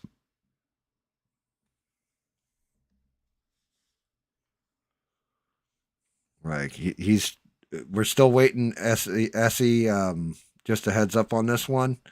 Eugene is putting together a song. It's called "Haters Eat These Nuts." I've been waiting for it for like 3 months now. He hasn't come out with it though.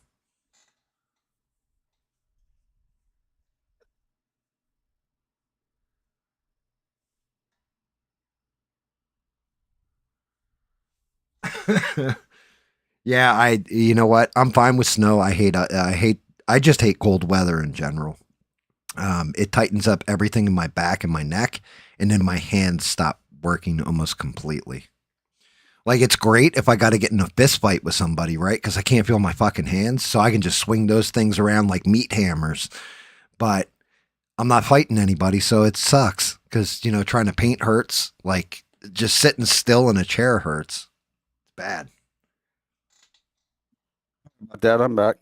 Oh, nice. Yeah, I looked at the clock. I'm like 11 o'clock. He's got to say goodnight to the boy. You know me too well. I pick up on patterns, Bob. It's kind of what I do. Everybody has patterns. Yes, including me. Yeah, but yeah, I just I wanted to run it by you, see what you thought. Yeah, I mean, again, it's your decision, but it sounds like it'd be good for you, Bob. Like, it really does. I could be wrong. Look, I can be wrong, but I'm just saying from my point of view, knowing how social you are, you're a good dude. I don't want to see you lonely. It sounds like you'd be able to be around people and actually have fun again and live. And I want that for you. Like, if that's what's good for you, Bob, that's what I want. No, I appreciate it. I really do. You know, I mean, For a guy that I've never freaking met. Yeah, well, you know, I'm an asshole like that, and it just happens. It's the way it is. I mean, you could always call into AVL and ask him what he thinks. I haven't called into ABL in a long time, to be honest with you. Really? It's been a long time since I called into ABL. Why? Nothing to say. Well, yeah, and I only call into ABL when I have a point to make. I gotcha. You know, if I don't got a point on anything that he's talking about, or if I don't have anything to contribute, I don't call. Yeah, it makes sense. With you, it's just a bullshit call. I'm just chatting. Yeah, you're just chatting, and that's just you it. Got it right there in your title, chatting and chilling. Yep. Yeah. Basically, you know, well, they won't allow me to put bullshitting in there, so they frown on that if you say bullshitting. Maybe one day I'll change it to damn, I don't know. I'm trying to think of something with a B that would be the equivalent of chilling. And, you know, it'd be like brotherhood and bullshitting, maybe. That's way too long. Too much of a mouthful. But no, I just haven't had anything to say to ABL. I mean, I still listen to it. No, I mean, I don't. Like I said, I don't ever take the piss out of anybody for their listening habits. Everybody listens to different shit, you know. Although I have kind of really scaled back on watching B. Tatum's shit. Yeah, I have seen nothing to do with V. Tatum in a long ass time. Well, I don't fault the man, but that dude is making bank. Yeah, he really is. Just for making a goddamn commercial. Yeah, I mean, that's one of those things that makes you wonder too, right? He started making all this bank, but when did he really start making a good bulk of that bank?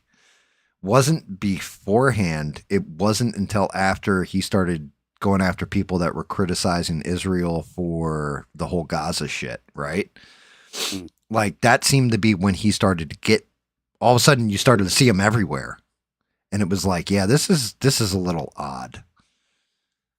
Yeah, I think I told you that if you pause his Y Refi commercial, they're paying him like $25,000 a month. You did say that. I was like, what the fuck? No offense, but I mean, come on. Well, there's got to be something going on with that where some people are getting screwed over on their refinancing. Oh yeah, well they're all getting screwed on the refinancing. Right now, I've gotten my mortgage rate's locked in or whatever, and it's low. It's less than half of what the current mortgage rate is. And I get I'm going to say every week, probably about a week, I get a message from the bank or different companies saying, hey, refinance your home. Hey, because my mortgage rate's so low compared to the mortgage rate currently going on, that they're going to make way more money off me. They'll tell me, oh, you've got this much equity in the house too, and you can take that out and do upgrades and stuff to your house. It's like, yeah, and some poor joker, right? Because then you look at the new rate that you're going to be financed at, and it's like, dude, that's double. Like, am I a fucking idiot here? Why would I do this? I don't need money that bad. It's one thing if I was struggling, like I said, and then having to refinance the house, that's fine. You do what you have to do to survive. I'm not in that survival mode. If anything, I'm trying to knock down principal as fast as I can so that I can flat out own my house within the next like 5-6 years. And that isn't a GAM thing. That's a GAM's wife thing where she is way smarter than me with that shit and does, like, she'll sit there for hours just doing math calculations on it. Yeah, that's the same way my wife was. We own this house. I own this house outright. So the only thing that pisses me off is freaking taxes. Hey, Eugene wants to know if he'll get money if he makes a pro-Israel song. I don't know, Eugene. You're going to have to talk to somebody that actually like deals with that kind of shit, because I take no sponsorship from anybody. And if somebody were to approach me with an offer of stuff like that, I would probably tell them to go, suck an ass. The only people I will run a promotion for, and they don't even have to pay me ever.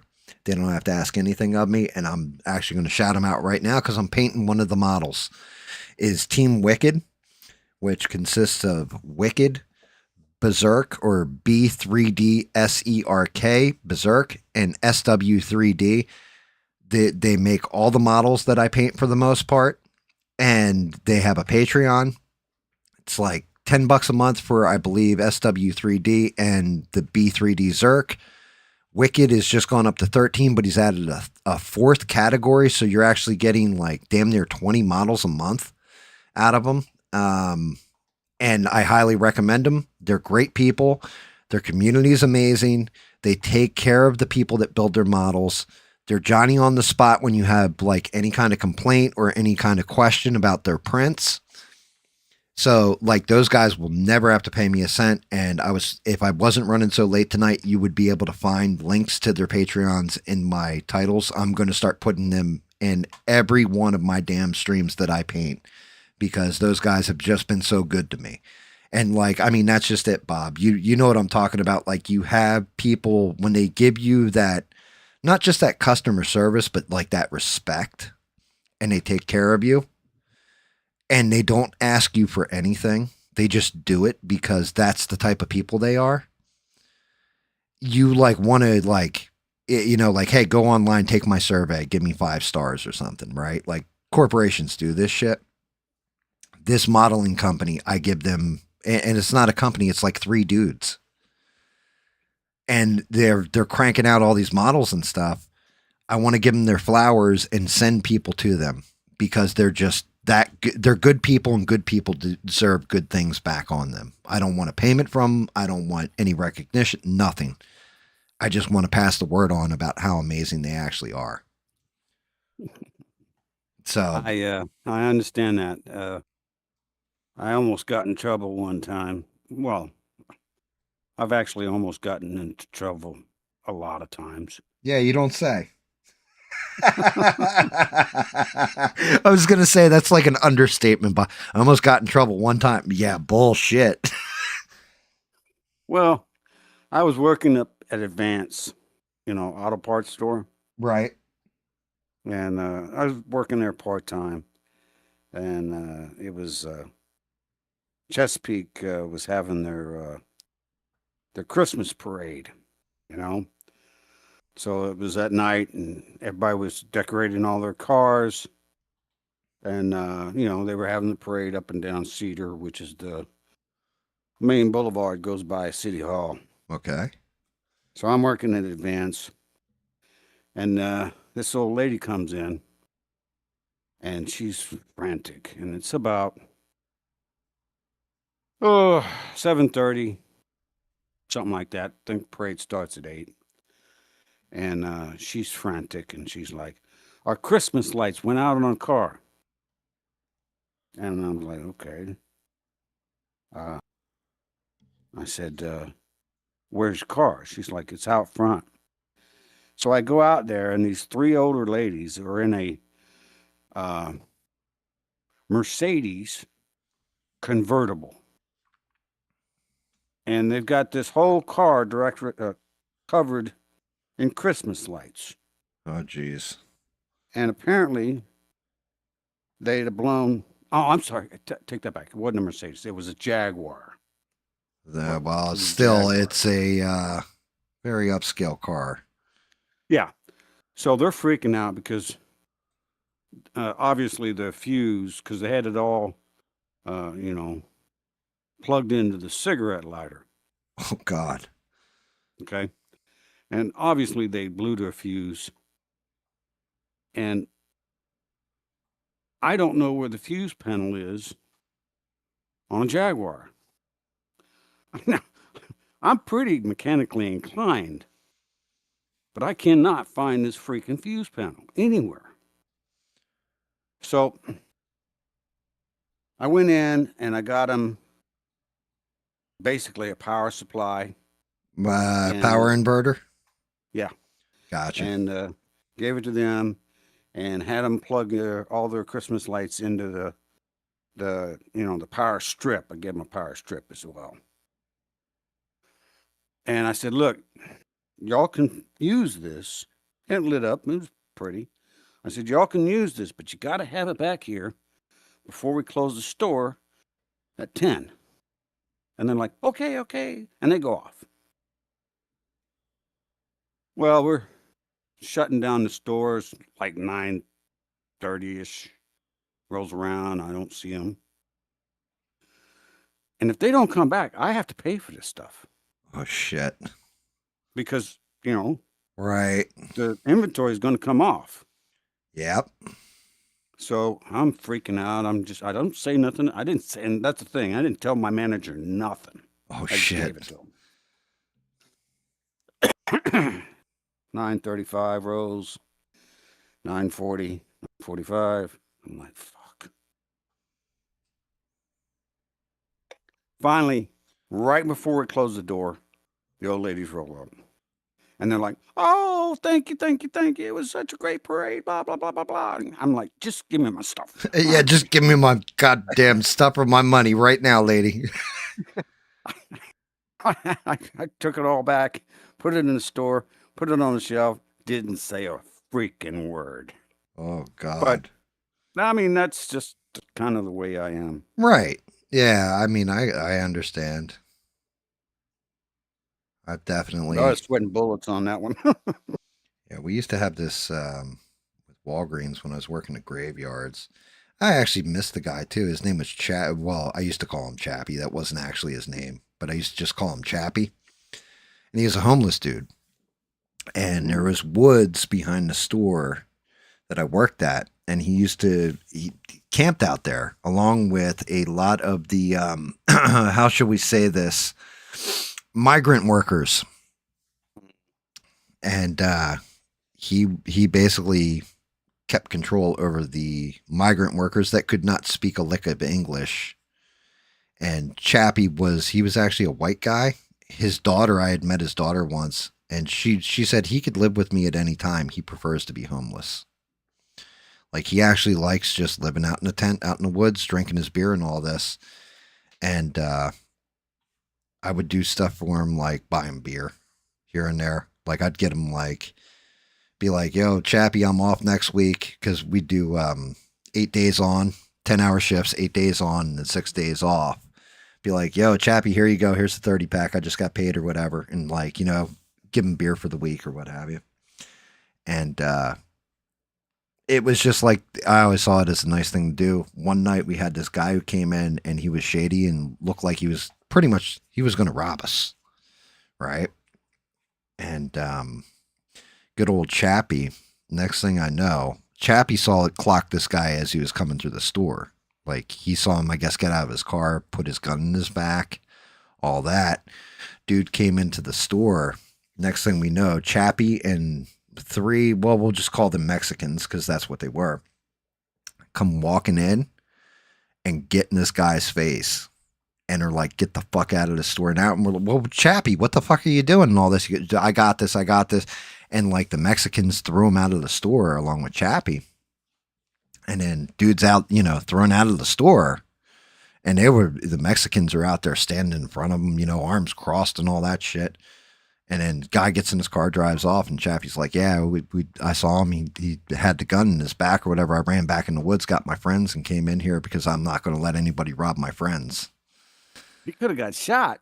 Yeah, he didn't give a fuck. Like, that was just it. So, like, doing something nice for somebody here and there, because I didn't buy him a 30-pack every week, but, here and there, it was his birthday. Hey, Chappie, I'm buying you a few beers, what have you. You need some food, whatever. But they would watch out for us. Like, and it was just like, I never asked them to. It was just, I did nice things to somebody that everybody always looked past. And, yeah, he protected us though. Like he watched us on that night because I had no idea. I had no idea what the fuck was going on. It was kind of like, bro, you can't be harassing our customers. Like, dude, I got this. Trust me. And I'm just like, all right, Chappie, I don't know what the fuck's going on, but okay. I've only known one person who ever got shot. He was a buddy of mine back in Charleston. Actually, he took me up to his house during Christmas break. We drove in a Chevy scooter, okay? And we drove from Charleston up to Winchendon, Massachusetts. Jesus. Yeah, I'm from Oklahoma. And the whole reason I had me go up there was because his mom wanted me to marry her daughter. So you were just sleeping with her. You were getting the milk for free, huh? I didn't like her. She didn't look pretty at all. Oh, okay. Fair enough. So anyhow, I spent Christmas up there. It was like a week. It was cool. But we came back down Charleston, and about a couple months later, Ray was out with some other dudes in North Rhett in Charleston, and some dude come up to mug him, and Ray he was a little badass. He's like, I'm gonna throw down with this, and the dude took out a pistol, 22, and shot Ray, and it actually went through the folds of his heart. Holy shit! Yeah, well they take him to the Charleston Navy Medical Hospital. And of course, the Red Cross gets a hold of the family. Family comes down. My boss, Master Chief Duke, he's like, do you know his mom and dad? And of course, I did because I'd met him, when I stayed in their house. And he's like, well, can you meet him at the airport? And, they had them all set up at the Ronald McDonald House. By the way, that's a very good that's a good charity from what I hear. Yeah, very, very good organization. So I met him at the airport, took him to the Ronald McDonald House, which they were all set up. And so that's the only guy, and he pulled through, by the way. Wow. They medically discharged him from the Navy. But he did pull through. But yeah, that's the only guy I ever knew that was ever shot. Well, you know me, right? Not really. Well, but you do know of me. Yeah, I do. I've been shot before too, Bob. I did not know that. Yeah, it was a graze, but split open my knee and blew, and like Essie's a nurse, so you'll understand this. It knocked basically bone fragments from the side of my knee into my tendon that's right below the kneecap. There's a tendon there, and there was one piece was like the size of maybe one of your canines. The other one was the size of a molar. And I walked around with that shit for about 3 years of my life before I had to have surgery and they had to remove it. But yeah. Well, who the hell shot you? some asshole. It was because when I was younger, I thought I was tough. I thought I was invincible. And then, because fights were Was just this in a bar? no. I was like 16 when I got shot. I thought I was Mr. Billy Badass, I guess we'll say. And we'd all get into brawls. And I was actually visiting family in California when it happened. And we got into a brawl, me and a bunch of other guys with a whole bunch of other guys, and somebody decided to start shooting. Which I grew up out in New Jersey, out in the woods. Nobody ever shot at each other. You know what I mean? We just beat the shit out of each other. And some dude pulled out the gun. Everybody started to run. And while I was running, I got grazed. It caught me right across the knee. If it had been a couple millimeters to the left, it would have just blown my entire kneecap out. And old buddy grabbed me because I was smaller. He grabbed me by my belt and just ran me the fuck, like just picked me off the ground and ran with me. Probably saved my life. Now I'm thinking about it. But yeah. So I can tell you now, I never ever want to be shot again. And never like full on, like in mass, like, where it blows a hole in you. The graze was enough to scare me a little straight there. That's what I think. Maybe things were just different back then, but we would get into fights, and what you're describing is called a rumble. Pretty much. Yeah, exactly. We get into that shit all the time, but nobody brought a freaking gun. Yeah, Now nobody. you get into a little argument on the side People of the want to street. shoot each other. Exactly. Yeah, because the whole problem is everybody nowadays is afraid. It's said in that movie Friday. I don't know if you ever saw that, but kids nowadays are afraid to take an ass whooping.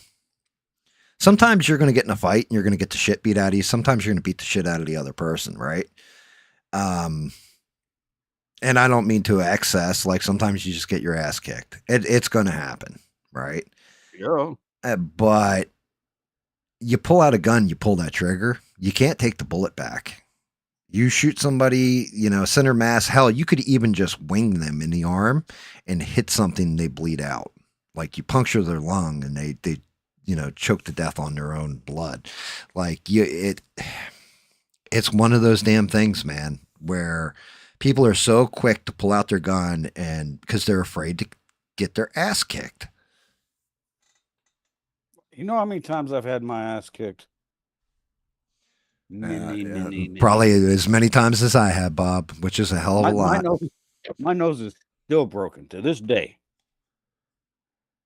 Last time they broke my nose, the cartilage, the cartilage in your nose, is offset to the left to the point that I can put my finger up there and land it on my cartilage without ever touching the middle of my nose. Yeah. And it was just like the doc was like, I'm not going to reset it. It's just going to be the way it is. You can still breathe out of it. And that was the last time I had my nose broken. Oh, yeah. I mean, but you're not wrong either. Like the whole thing is you are going to get your ass kicked sometime. Like that's part of it. Yeah, it happens. I've told this story before. One of my favorites was there was this one dude in high school was Mr. like hits the weight room and we didn't really have jocks at my school. It was more stoners, motorheads, metalheads, stuff like this. But this dude was like all into the workout scene and all that. Real big dude, bully, used to bully all the underclassmen and shit. And there was this one nerd kid. And I mean like flat out like mousy little geeky dude. And the two of them, like he kept pushing this kid around. Well, he pushed him into a corner, basically. The little nerd dude had nowhere to go. And there must have been about 20 of us watching this. And we're like, like he was just fucking with him, like spitting on him and pushing him and stuff.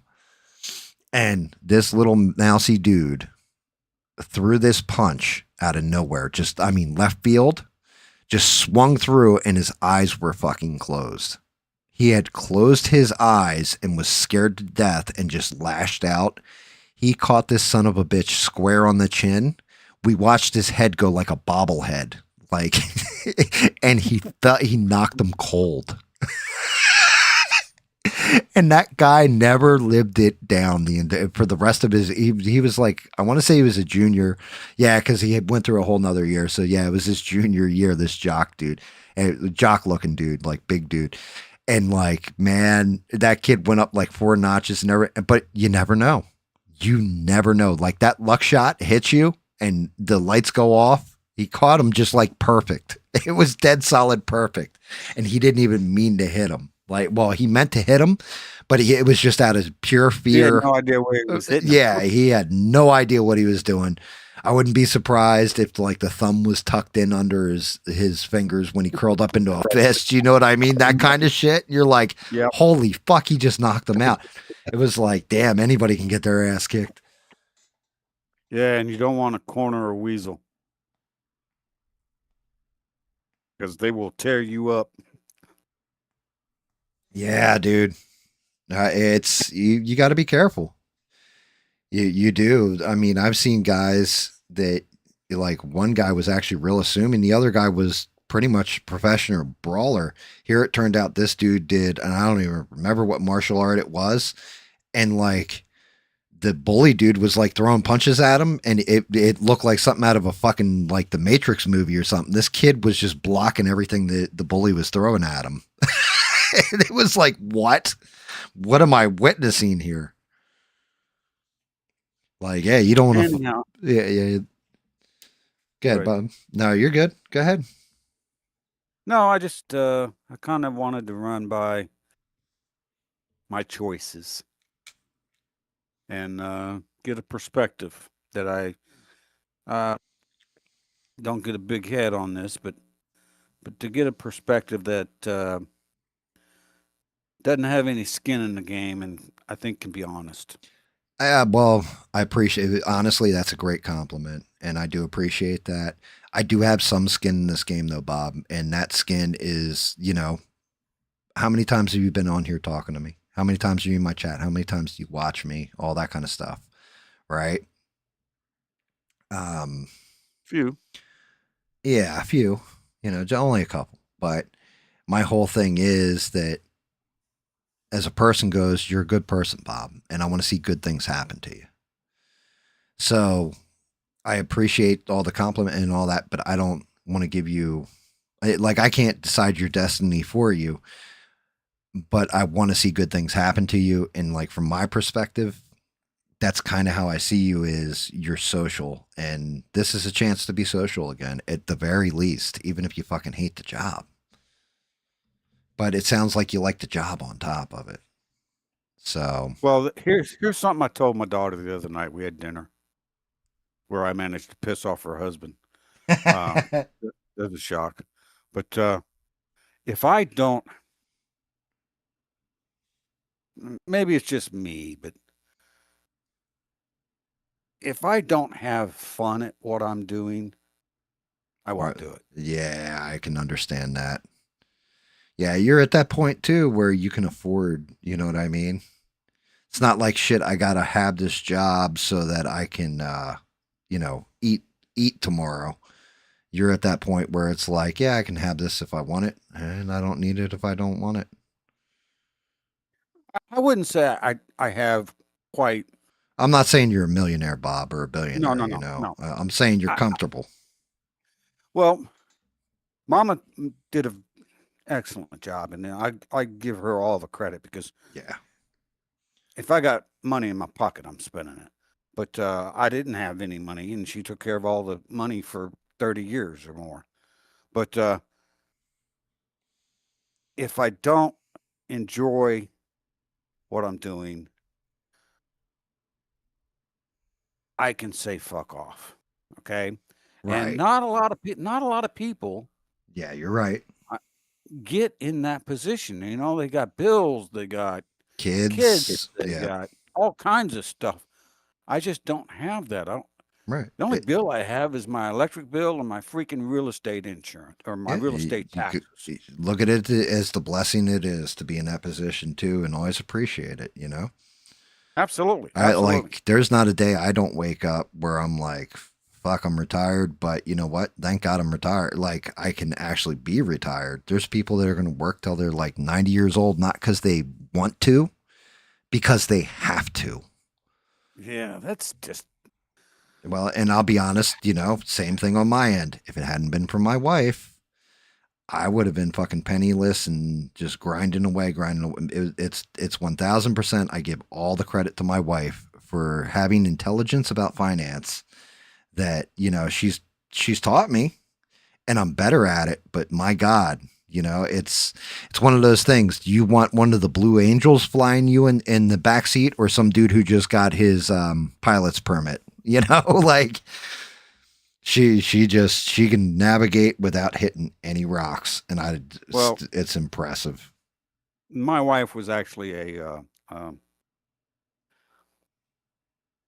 she was a DK, okay, in the Navy. Okay. That's a dispersing Person clerk. right? Well, a DC, right?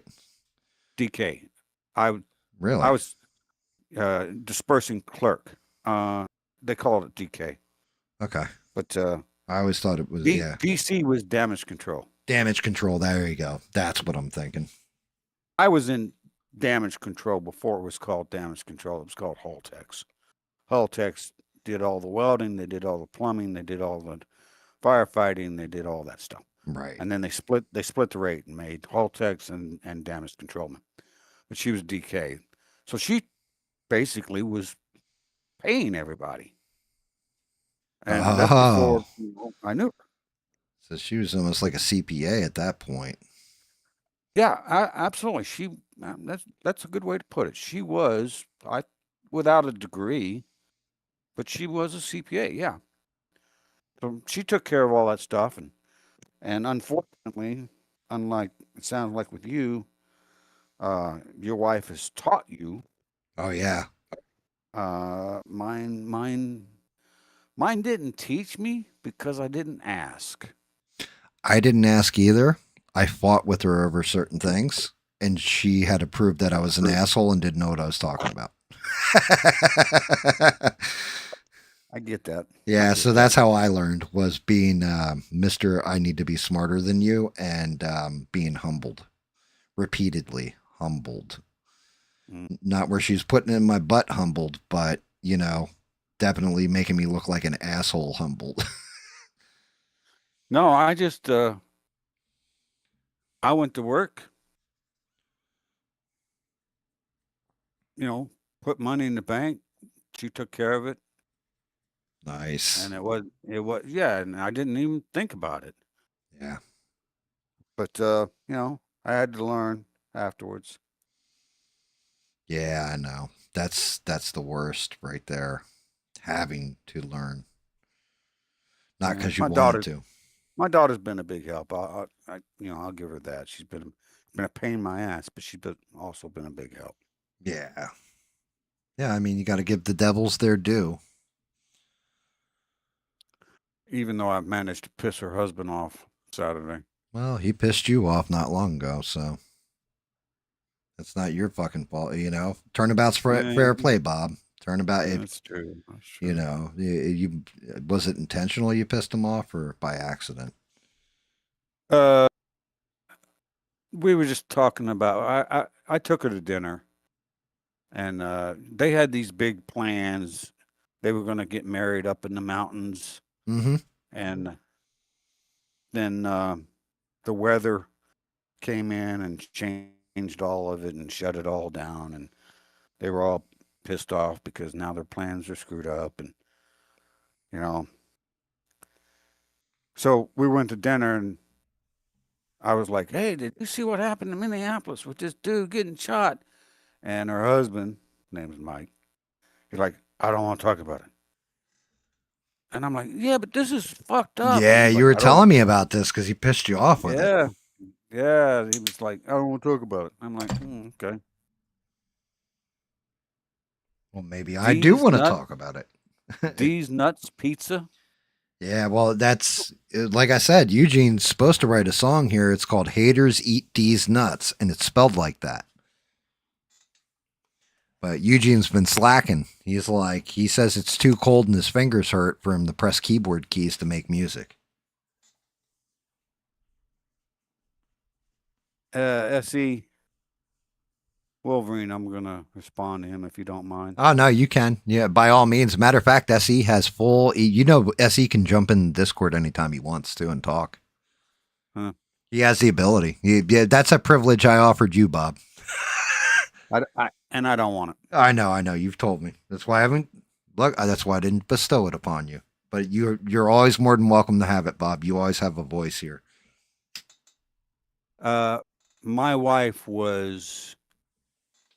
And notice, yes, I use the past tense. My wife was the best thing that ever happened to me. So I appreciate it when you say she sounds like a good lady, because she was, absolutely.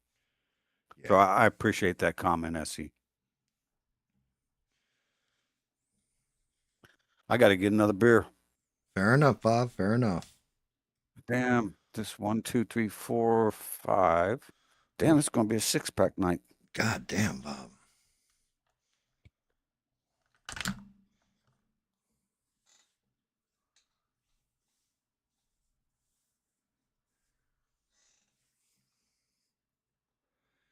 Yeah, see, if you want to bring your ass in here and talk some shit, you're more than welcome. I know you haven't been on a microphone in a while.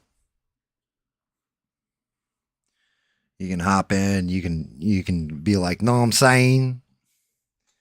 They talking all kinds of craziness about what's been going on with you, because like I said, I miss you, brother. Like it's one of those things. I always speak highly of you, even though you don't deserve it, you son of a bitch. But no, seriously, I always speak highly of you, and I was like, actually, like, what the hell? SE just like disappeared for a minute there, and then you put that message on there. You're like, yo, you stopped doing Fridays, like. That's usually my day off. And I'm like, son of a bitch, like we lost SE.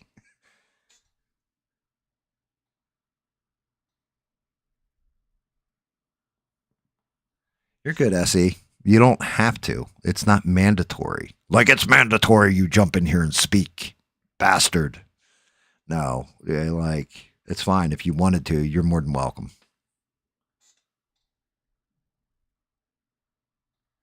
SE got problems, yo. What's his problem? He's been working his ass off. He's had all kinds of stuff. His AC died. The puppers needed surgery and things like that. Wait a minute. His AC. It's the middle fucking window. Yeah, but Bob, so I don't know what it's like with your AC. My AC unit, right? And granted, my house retains heat very well, so I don't have to turn it on the AC in the winter. Like my insulation is pretty damn good, all that. It's all brick, the whole 9 yards. But most people, when you get down to a certain point, their AC is also their heater because it does forced air, electric forced air through the same unit. So when it breaks during winter, it's just as bad as when it breaks during summer. Yeah, my daughter just had to get her AC / water heater. I'm not sure the setup, but she just had to get the whole thing replaced like 2 days ago. Cost her like $12,000. That sounds in her attic. Yeah, that sounds right.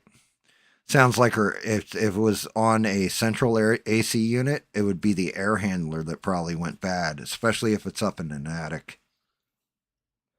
But yeah, those air handlers, it's expensive shit because, well, depending especially on how your attic's laid out, but it can be very, very costly.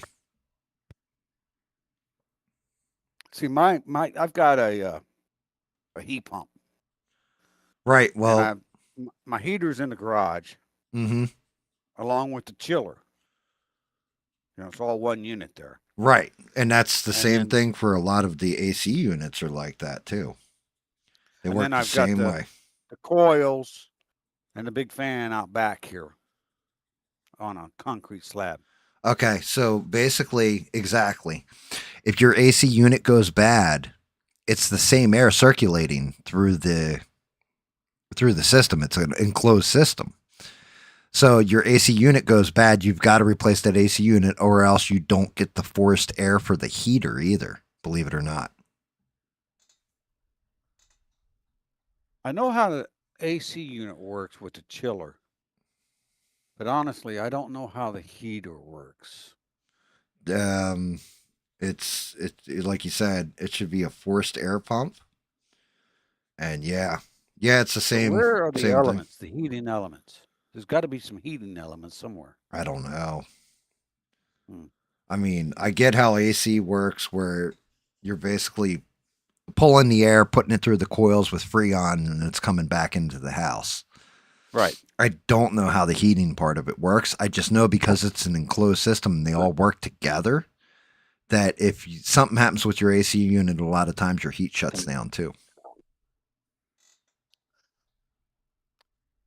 You're right. It does, because this last summer, out in the garage, I've got a drain for the chiller, and the drain was getting clogged up, and it would just shut the whole unit down.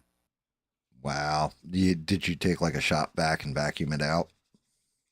What I had to do was I had to fire up my compressor, my air compressor, and just hold it over the top, because there's a little clean out plug there. Oh, okay. I got you. And blast air down it.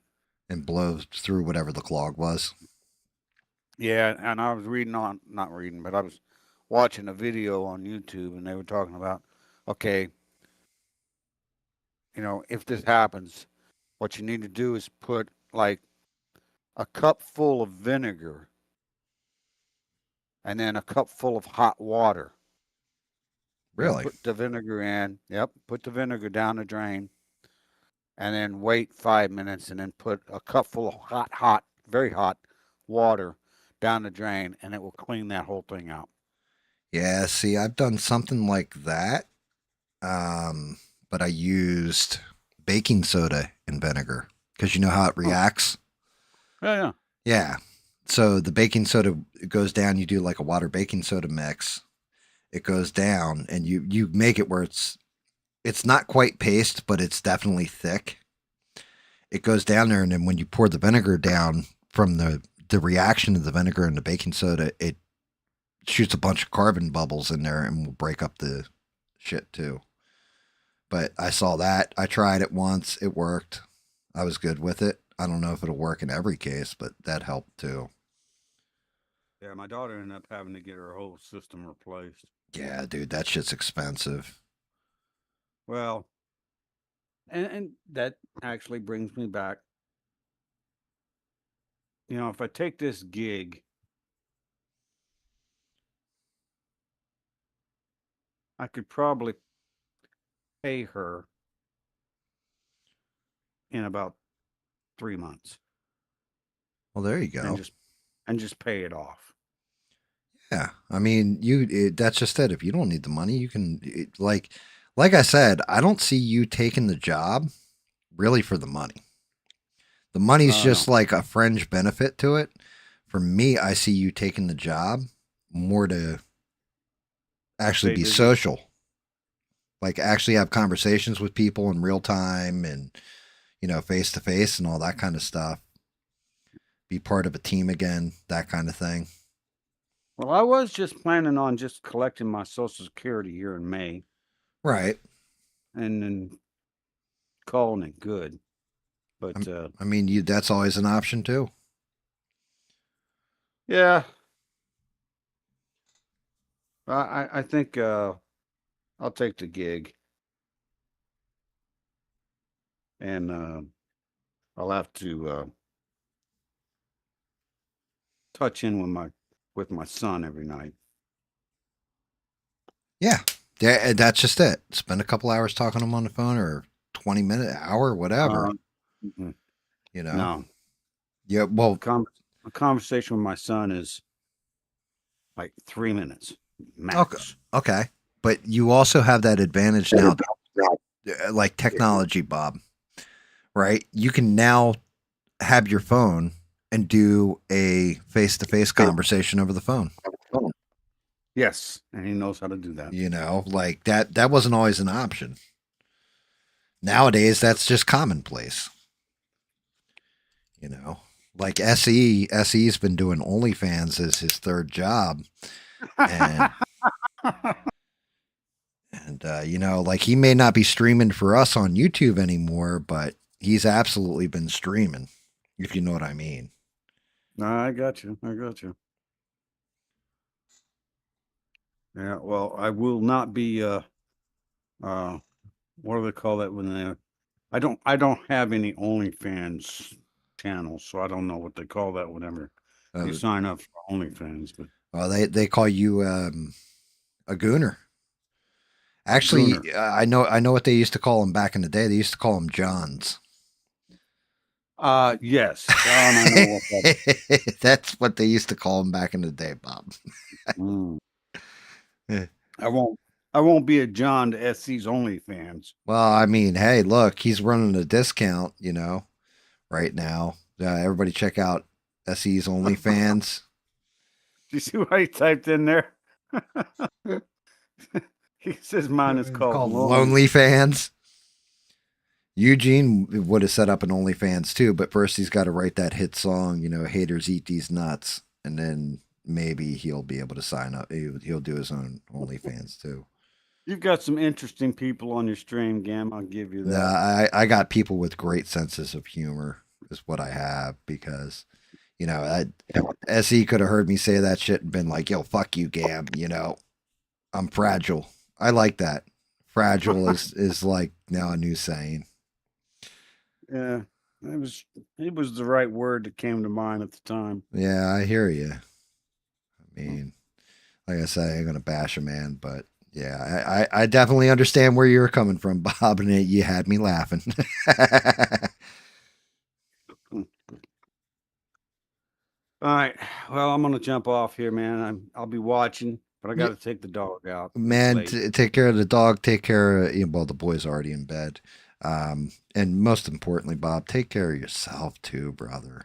I'll be, you know, we'll talk again. And hopefully, you know, you reach whatever decision you're going to reach. Just let me know either way.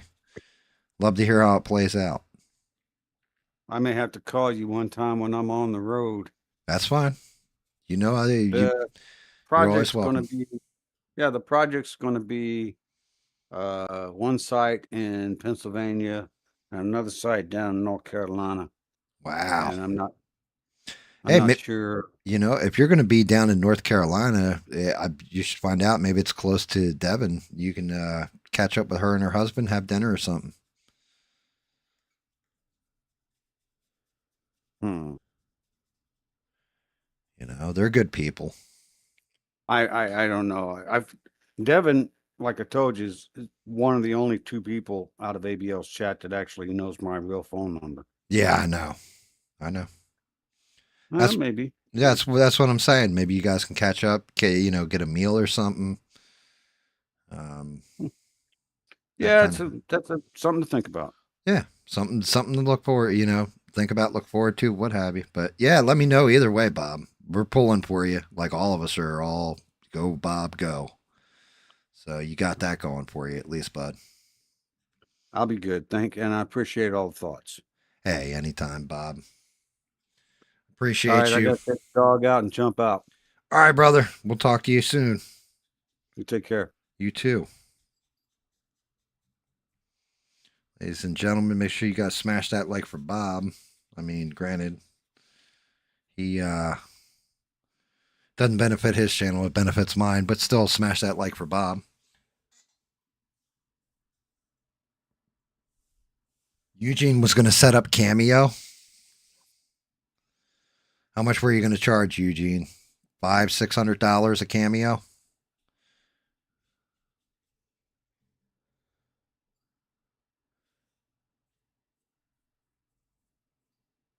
Can't be worse than Ric Flair's Cameo, I'll tell you that much. Dear Lord, what a shit show that thing is.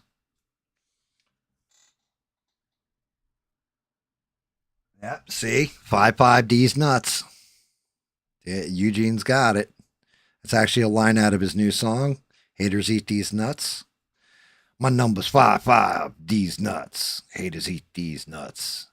These nuts. Eat these nuts. Listen to Eugene. He's gonna tell haters eat these nuts. Like it's gonna go like that.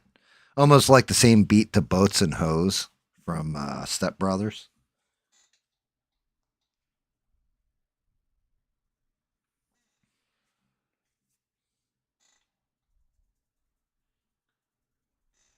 But yeah, guys, the only other thing I really had on the agenda, granted, now that I know that Highlander trailer is complete bullshit, I'm a little sad by that because it was actually a cool, well done trailer.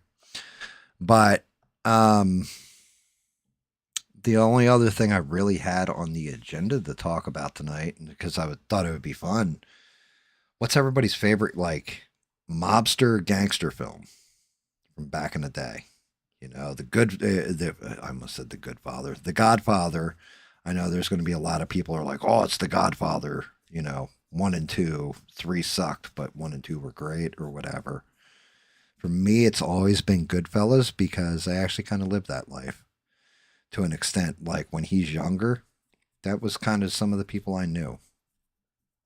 So I was wondering, you know, what do you guys got for gangster films that were like, oh shit, yeah, this film, this really hit the mark.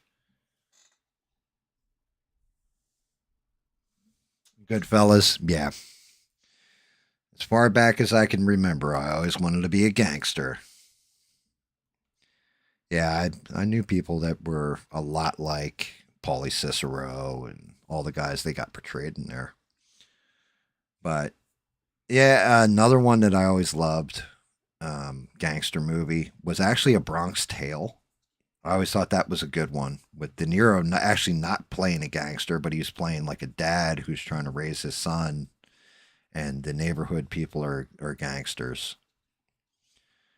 Everybody remembers the famous scene with the bar with where the bikers come in. They had a habit of breaking up bars or smashing them up or whatever, and they tell them to leave, and they start breaking the glasses and stuff, and then they lock the door behind them. And a bunch of the gangsters come out of the back, and like all the bikers are looking like, oh shit, we fucked up. And it's just like, we asked you guys to leave, but now you can't leave. And they beat the shit out of the bikers.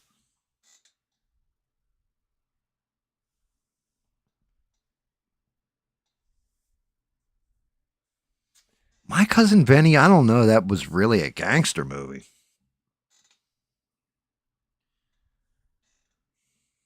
That was more like making fun of pretty much Italians, but it wasn't really a gangster movie. It wasn't like he was actually like a mob boss or anything.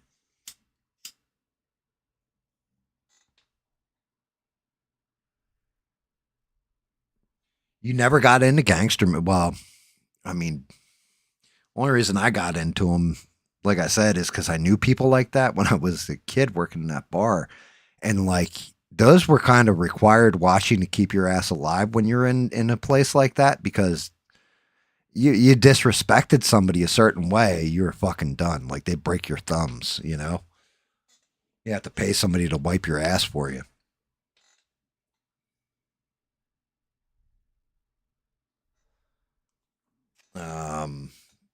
Yeah, there was Miller's Crossing, but that goes back to like old school mob mentality. What was the one? They did one, and it's the only time I've ever seen anybody do a film about, like an actual movie about Lucky Luciano. And it had Patrick Dempsey in it, had Christian Slater. And like their crew was Vito Genovese, Lucky Luciano, Charles Luciano, Bugsy Siegel. I'm trying to remember. Meyer Lansky. Now I'm sitting there spitting off all their names. Had Richard Greco in that movie.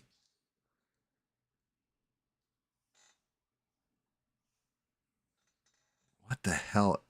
I'm trying to remember what that movie was called.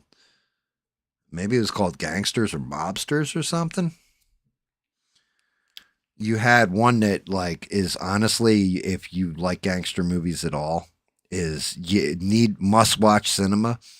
and that was The Untouchables with Kevin Costner, and then Robert De Niro played Al Capone. Sean Connery's in it as a cop. That one was always great. They If they pull a knife, you pull a gun. They put one of yours in the hospital, you put two of theirs in the morgue. That's the Chicago way. That movie was great.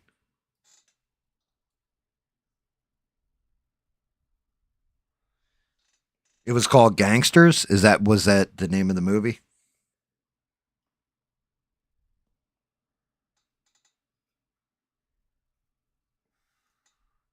I mean, The Godfather 1 and 2, like I said, most people go right to it because The Godfather's just, it's iconic. Classic and iconic and shit like when they put the horse's head in the bed. That really happened, apparently. Like, that's a real story. Somebody had a prize racehorse, didn't want to play good with the mob, and he woke up with the horse's head in his bed.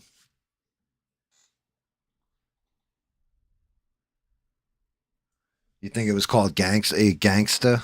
I don't know if it was called Gangsta. Maybe Gangsters. But not Gangsta, baby. It was before all gangsta became all like, one of them big old words that NWA made famous, know what I'm saying?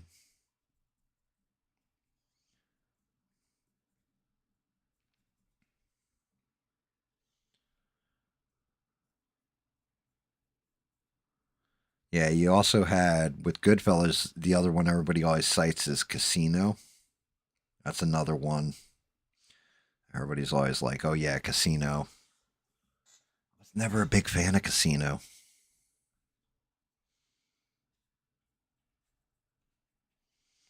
Matter of fact, recently, tough guy Dan Bongino or whatever went after Dave Smith and said something to him about getting his shine box, which is right from Goodfellas. But I was like, yo, has this guy never actually watched the movie Goodfellas? Because the guy who says that says it to Joe Pesci's character, Tommy, right? And he's like, yeah, Tommy, why don't you, go get your shine box and to shine him on and piss him off and all that. The guy's name was Billy Batts. He ends up in the back of the car. They stab him a bunch and then shoot him in the back of the car. Which is ultimately what ends up getting Joe Pesci's character Tommy whacked because Billy Batts was a made guy. And you can't touch a made guy without permission from, somebody who's higher up the ranks. Somebody higher, and if you're not full-blood Italian and you whack them, well, that puts an X right on your ass. There's one called Mobsters. I have to grab actually, I can let's just Google it. I want to know what that movie is with Christian Slater. It's actually, it was a good movie because, like I said, nobody ever does Lucky Luciano. And he was always one of my favorites because he's famous because he's one of the only organized crime figures like that actually took the ride, they call it, where, usually he ended up with cement shoes, but they took the ride, worked him over and everything else, and he lived.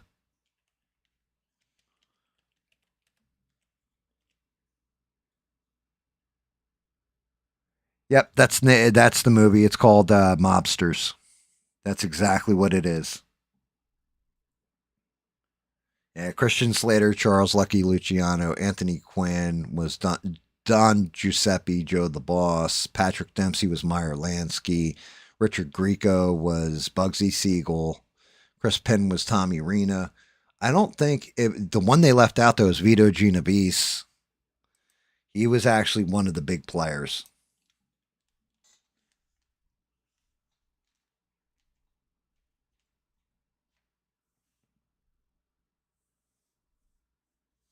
Heathers was an awesome movie that had Shannon Doherty in it.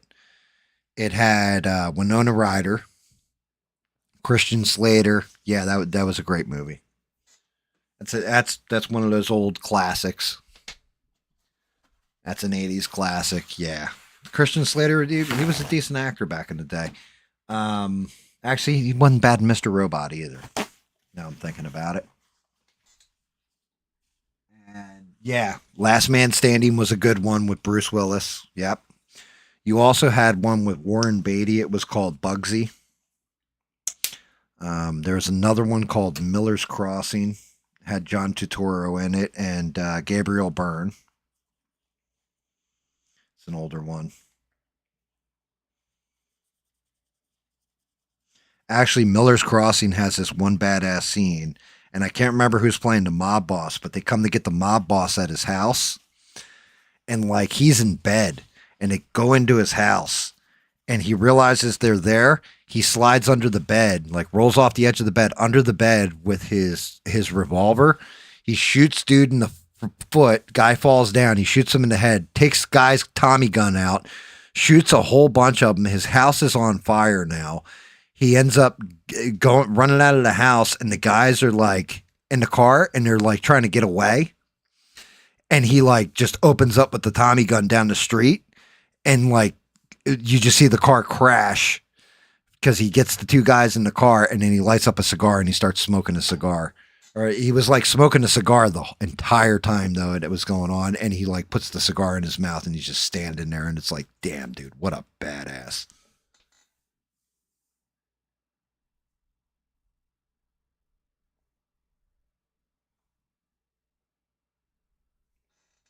Yeah, you gotta love that.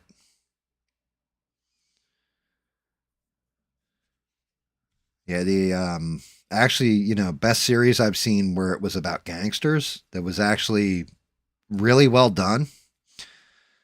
And it was set on the Atlantic City boardwalk. It was called Boardwalk Empire. It had Steve Buscemi in it. That was actually a pretty damn good show. But I'm trying to think more gangster movies because there were a bunch of them when I was a kid. Because Goodfellas hit really big, and then they started going in all different directions with it. Like everybody was just going nuts. For a little while there, it was like almost like zombie movies. Like every time you turned around, it's like another zombie outbreak movie, but it was gangsters. Much like any other topic, really. More recent, I remember they did one with, what's his name? Shannon. He played him too. It was, he played Richard Klinsky, who is the Iceman killer. And I think the movie was called Iceman. That movie wasn't terrible, but it wasn't 1,000% on the money either. Michael Shannon, that's dude's name. So some of the top shows of all time, Sopranos is always comes up as like number 3. But that ending for me ruined the entirety of the damn near entirety of the series. It was such a bad ending. The Wire. The Wire, I always say Wire's got to be number 1, number 2 for one of the greatest shows of all time.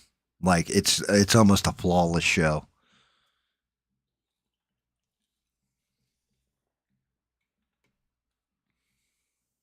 Like it was just, I didn't see it till way after it had aired and everything else. Breaking Bad's another one that's probably deserves to be up in the top 2 shows of all time, in my opinion. That's another show that there's happenstance where they actually acknowledge the happenstance in it, where Walt even says, some of this stuff was skill, some of it was clever thinking, some of it was luck that I got away with everything I did. Because there's some shit where he just got lucky. There's other stuff where he just outsmarted everybody.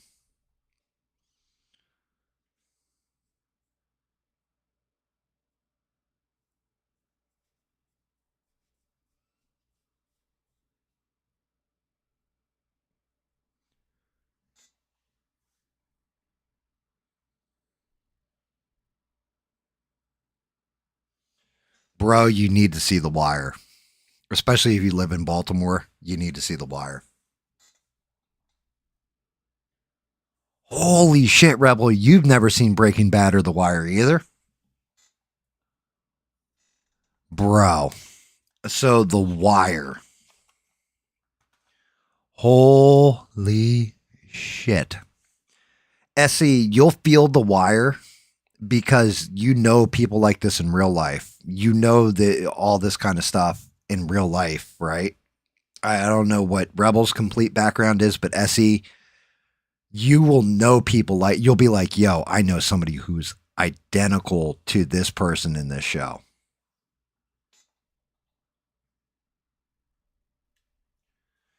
Man, what you mean you from, man, that's it, Essie. Me and you's gonna have a throwdowns now.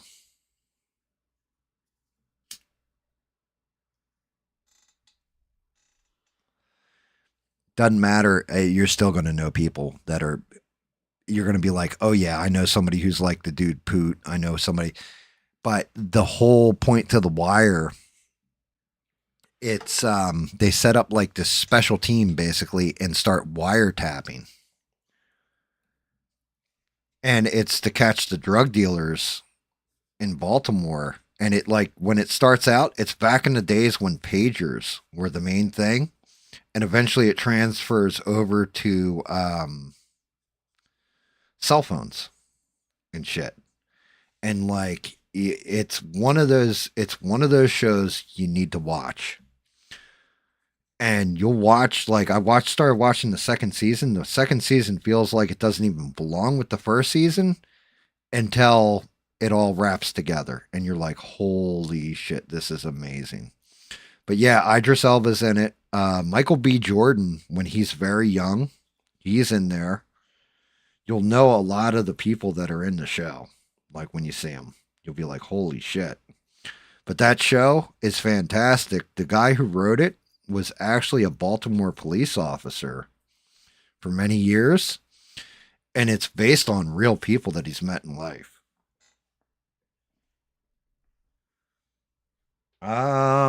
Yes, it was Method Man. Method Man is in that show too. Yeah, he plays one of the guys, but it's like, it's all about the it's all about the game, baby. It's all about the drug game. And like the cops trying to catch them and the crooks, the shit they're doing.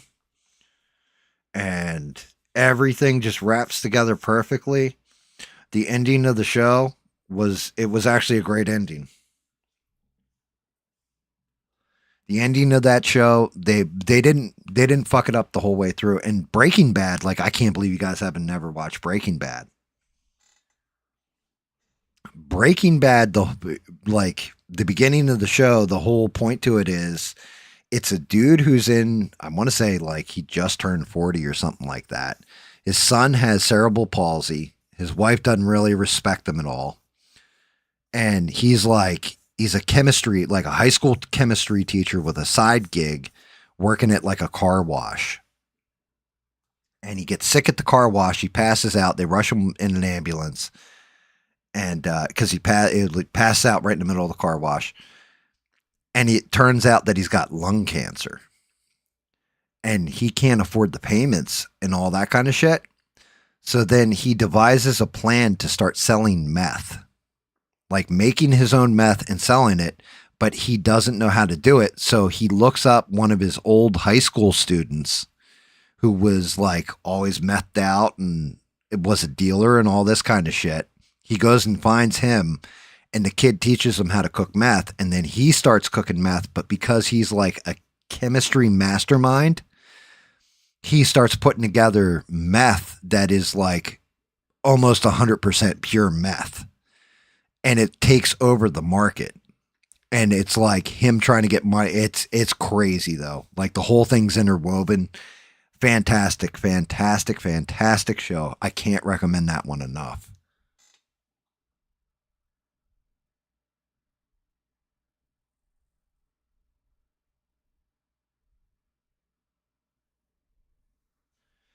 All right, I didn't watch The Irishman. The Irishman is, I think that was a Netflix exclusive too, right? And that had like the usual cast of gangster movie players like Robert De Niro, kind of shit. Al Pacino, I think, was in it. I never watched that one though. I know it was like 3 hours long. It had to be Francis Ford Coppola. He's like one of those mainstay names when it comes to gangster films. But yeah, I never saw The Irishman. You also had Once Upon a Time in America, which is an older one. It's an older movie.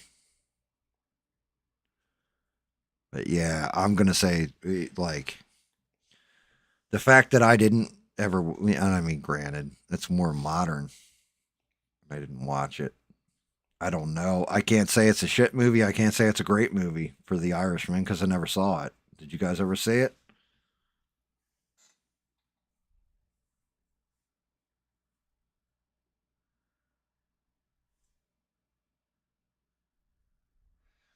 Carlito's Way is a good one. And Rebel, it doesn't glorify cooking meth or drug dealing.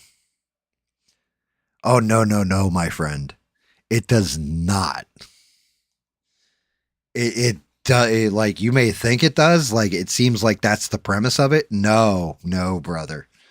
It's not about that. It is the underbelly of society. Some of the characters you meet along the way, like, holy shit, like Bucho. I think that's his name is Bucho. What's his name? Bucho? You've got some, I mean, it's fucking awesome, dude.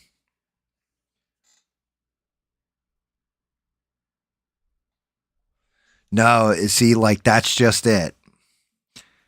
It's one of those, you get to see how bad things get. Like, The Wire's good like that too. But you like I said, you have to see the show. Because if the drug dealing part isn't really glorified in there, if anything, it gets fucking dark.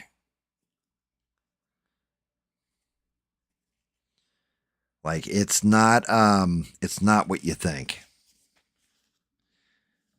Like, the worst ones, there's one. And this comes up in a couple seasons later on, and I'm not going to give the complete premise to it. All I'm going to say is that a dude gets beat, like, the one guy gets beat for the meth he sells. These two meth heads rob him, this woman and this man, right? And they're strung out meth heads. And they rob his ass and beat him up and all this. And then it gets back to the main guy, Walt, right? And his partner. Well, Walt's partner, Jesse, Walt tells him, do you think this dude would let people steal from him? Do you this kind of thing? And Jesse's like, all right, takes a gun and he's going to go fuck up these two people. Right. So he ends up at their house and it's like completely trashed and everything. And Jesse goes in the one room and there's a little boy in there. And like the little boy is all dirty and filthy and shit. And these two meth heads come home and they stole an ATM from a convenience store, like the whole ATM. They didn't rob it. They stole the whole thing. And they're like, your money's in there, man. And all that. It's crazy though. Like, the shit gets good.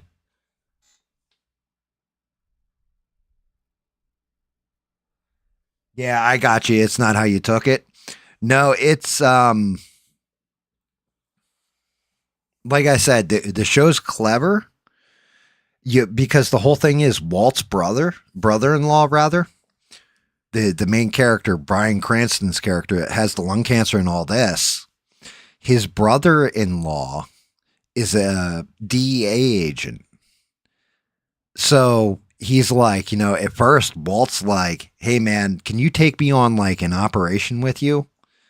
I just want to see what it's like to do your job or whatever. So, his brother-in-law, Hank, he acts like like he's Mr. Macho, lawman and all that kind of shit. He takes Walt with him And Walt's like, how much money would you say that is? Like when they bust him, he's like, I don't know, Walt, like $200,000 or whatever.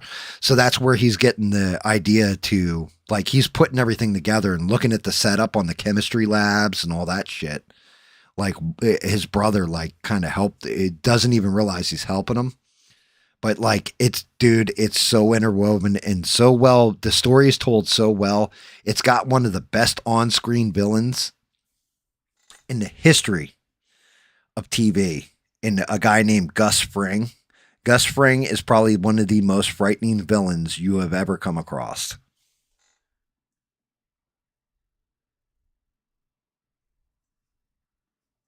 Good night, Eugene. Thanks for dropping in, brother. Appreciate you as always. But like Gus Fring, and everybody knows the actor. I think it's Giancarlo Esposito, I think is the actor's name now. Everybody knows him because of the role he plays in Breaking Bad. But he is the most unassuming person in the entirety of the show. But he's also like the most evil, brutal, vile person in pretty much the whole runtime of the show. Like, he's one of them. He's the scariest person in the world to me. Like, because he hides right out in the open, and it's fucking crazy.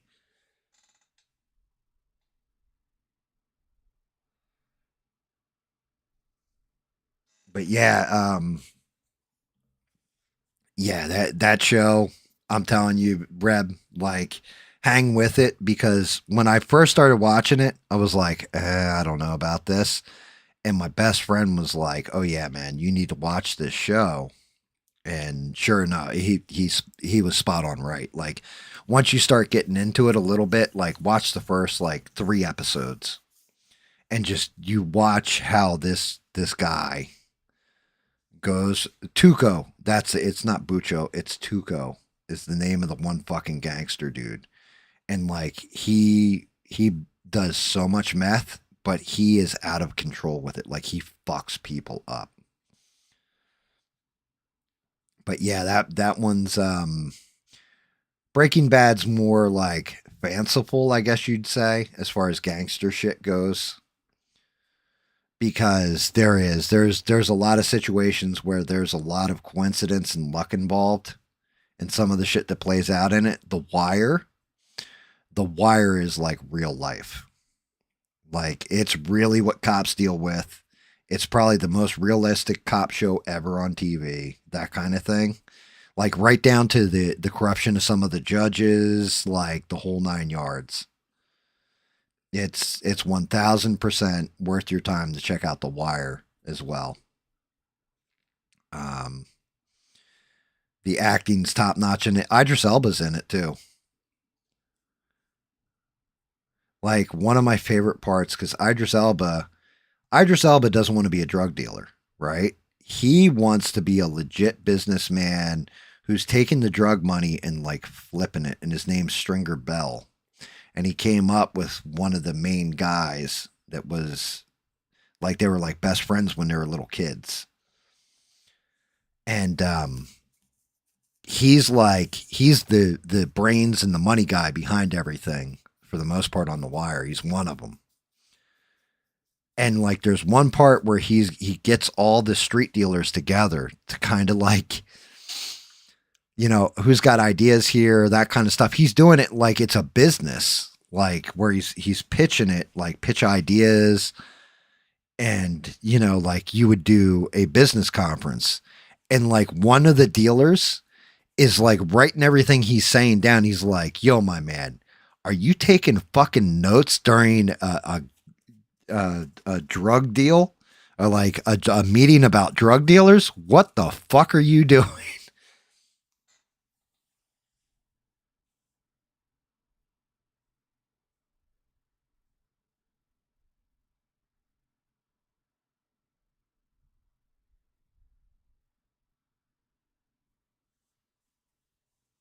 Which show, Essie? Which one was that?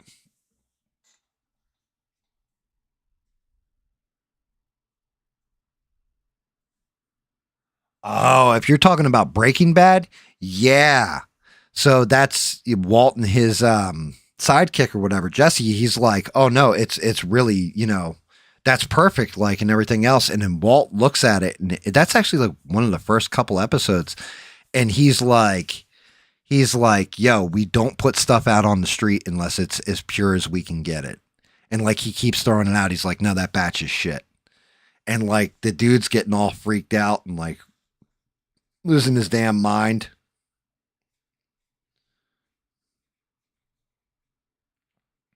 There's one where the drug deal kind of goes sideways, and they have like two guys that are alive, and then they've got to deal with the bodies. And Walt, being the chemist that he is, he's like, okay, I'm going to get hydrochloric acid or whatever so we can just dissolve the body. And like, his protege is just like, he's like, but we need this tub and it's got to say this on the side of the tub. Well, the protege can't figure that shit out. And he just like takes the body and puts it in his upstairs bathroom in the bathtub, and then pours the hydrochloric acid on the bodies. It'll just go down the pipes. And like, the whole bathtub just falls through the fucking ceiling.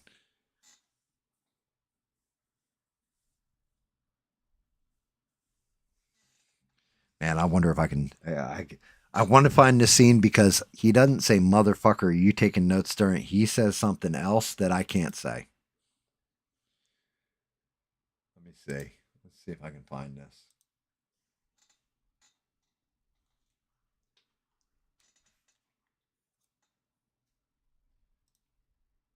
I want to see if I can find this one part.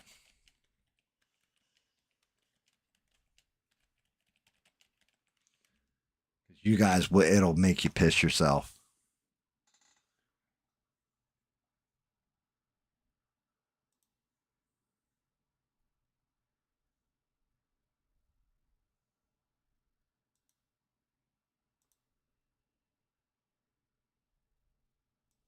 All right, here we go. Here we go. I found it. Let me get into my window capture.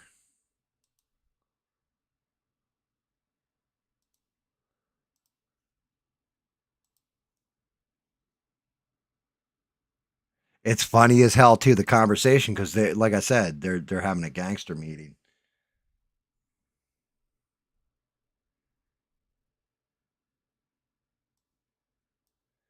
All right, so like I said, Idris Elba.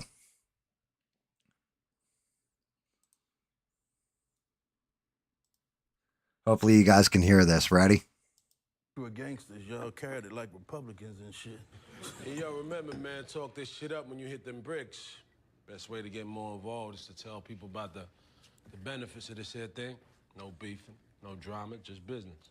Anybody got problems with anybody else here, we bring it to the group. We ain't got to take it to the streets. All right. Let's do it. Yo. Motherfucker, what is that? The Robert Rules say we gotta have minutes for a meeting, right? He's the minutes. Nigga, is you taking notes on a criminal fucking conspiracy? What the fuck is you thinking, man?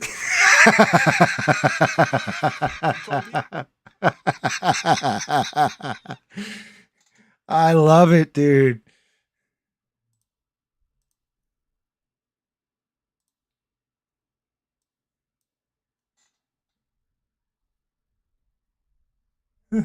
Like, are you taking notes on a criminal fucking conspiracy?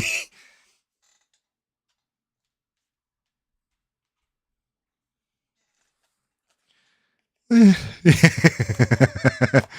because he gets all the heads together or whatever, and like I said, they're doing it like it's an actual business, so they can deal drugs and not step on each other's toes. And there's less people shooting each other on the street and drawing heat from the cops. And he puts it all together, and he's just like, "Hey, you got to have minutes for a meeting." He's like, "Is you crazy?"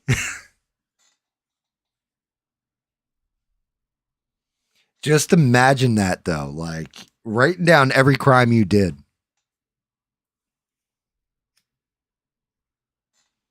Like, yeah, this is how it's all structured and everything. And then the cops get a hold of that shit. It's over. It's GG at that point. But I always, man, that show, like, I'm telling you guys, that show is fucking amazing if you have not watched it.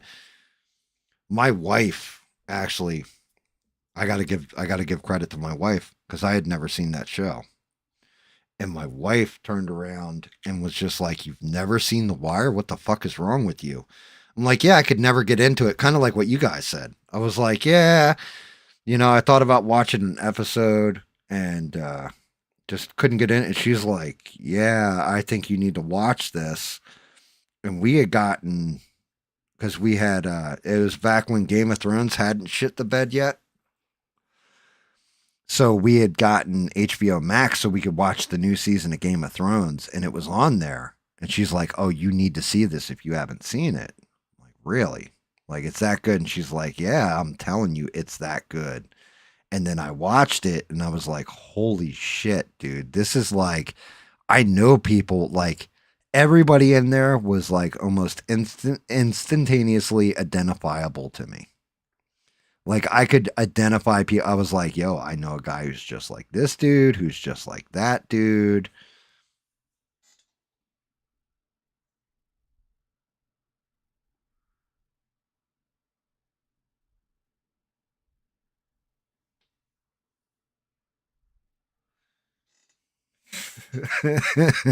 Yeah, people do just film themselves doing crimes nowadays, but this shit's like, it's different. Like, and okay, Essie, if it's on that channel, definitely watch it, man.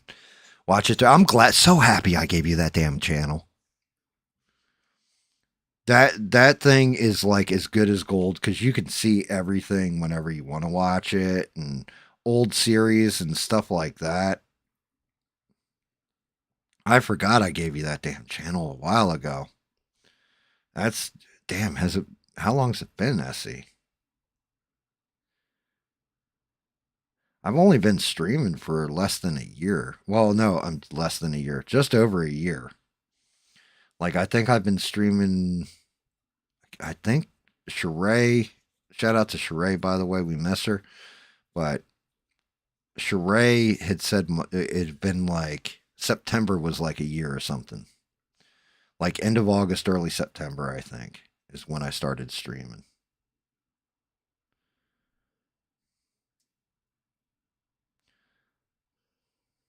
But yeah, that's I can't believe it's been that little amount of time.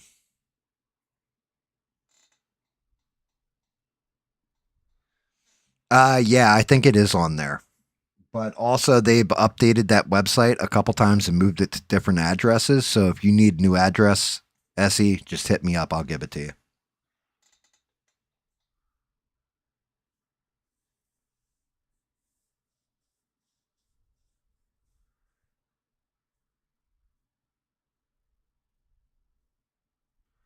Oh, oh God, Headhunter. Was it Headhunter? Is that the name of the?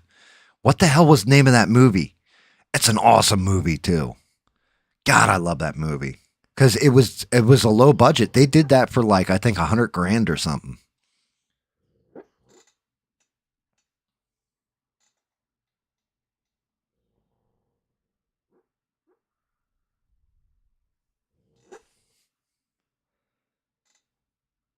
Yeah, Sheree she's extra special.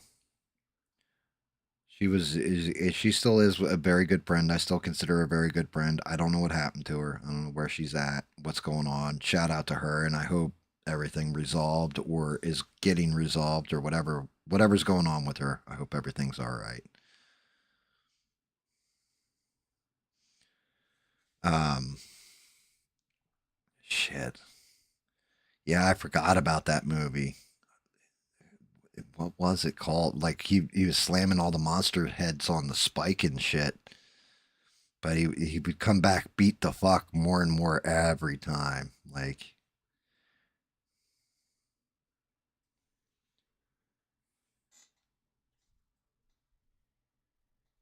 no, Essie. So Sheree, I don't know what happened.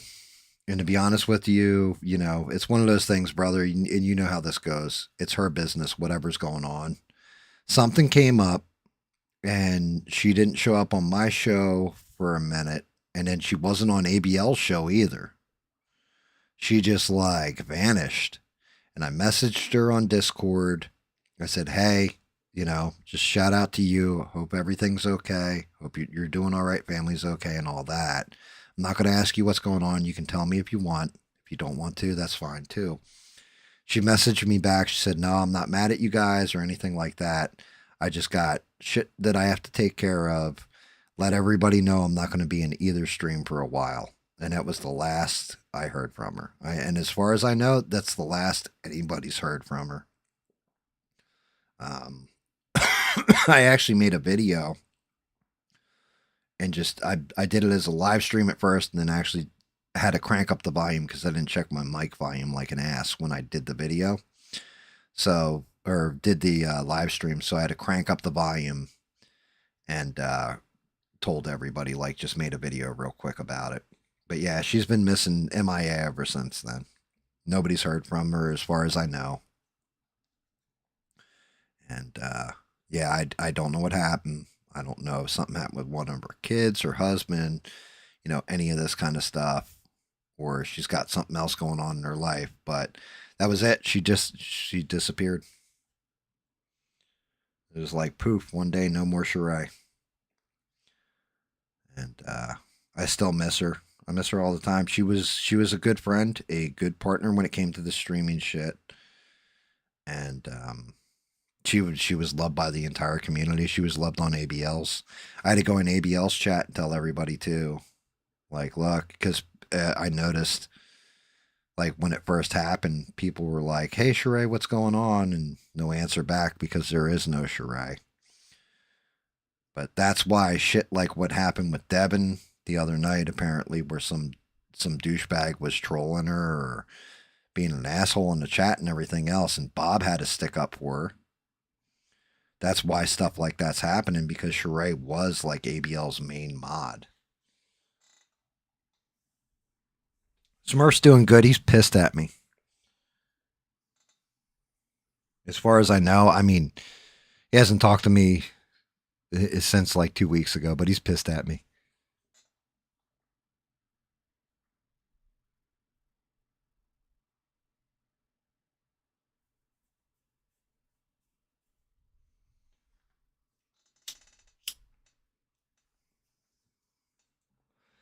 So if you want me to explain it to you, Essie, I will. Okay. You obviously want me to explain it to you. So not last week, the week before, I didn't do a stream for the entire week, right? I said it on my Sunday night stream, you know, so 3 weeks ago. I said it on my Sunday night stream. I said, I'm not going to stream Wednesday, Thursday, or Sunday. I'm taking the week off. And I announced it on my stream, not even really thinking about it, right? Just told everybody, like, I'm taking a week off of streaming. I just need a brain break from the internet. You know how that goes, Essie. Well, I didn't tell Smurf. I didn't message him and let him know. So week goes by or whatever. And then I guess it was the Monday, you know, after that week of me being off stream, Monday, I fired it up because I had done Galactus, and all I had left was the base, and I was painting the base anyway, just off stream. And I was like, fuck it. You know what? I wonder if I could stream on Discord. So I fired up Discord. I hooked up the camera and I streamed on Discord. I played music while I was doing it because it's Discord, not YouTube. I can get away with licensed music. And that's all it really was. Well, Smurf jumped into the chat and was just like, hey, man, what's up and all that. And he's like, you didn't stream last week. I was like, yeah, man, I took a week off. And he's like, yeah, I know. I went back, watched your Sunday stream at the end and all that stuff. He's like, you could have messaged me. I was like, yeah, I'm sorry about that. You know, that kind of thing. He was like, oh, okay. We had a whole conversation. He hung out for probably like an hour or two in the chat. He was talking with Melissa. Grunt Bucket is Melissa, by the way. She's awesome. She's painting minis and stuff like this, like D&D minis. She's actually a pretty good artist. And he was talking to Melissa in there. I'm playing music. I'm not even on mic or listening to the earphones. So I just figured everything's good. Come Wednesday, and Smurf's supposed to stream with me, and we're supposed to do the gaming stream and all that. He hopped into the stream in the beginning, and then it was like I never had the conversation with him on Monday, and he started going, you know, hey, you could have told me and all that kind of shit. And I'm just like, yeah, man, I thought we were already past this, like everything else. And he's like, well, yeah, but you know, all you did was announce it on the stream. You could have just messaged me. I was like, yeah, I guess I could have. Sorry, you know, didn't even think about it. But we already went over this. Right. Well, you know, I was at work and all this stuff. Okay, that's great. But, you know, like Beans listens. She's in the tuna factory. She listens. Right. Stranded listens at work all the time. I was like, I just figured you'd listen to the show at work. Like while you're at work, you had an earbud in listening or something like that. And he's like, no, you know, the position I'm in now, I have to report people that you can wear at Amazon. You can wear a full headset, but you're not allowed to wear earbuds like that. As a matter of fact, I'm the person who reports people that have earbuds in. I was like, oh, so you're a snitch then, right? Like I was making a joke. I was like, you're a snitch then. And he was like, man, I ain't doing this tonight. And that was it. That was the last time I heard from Smurf.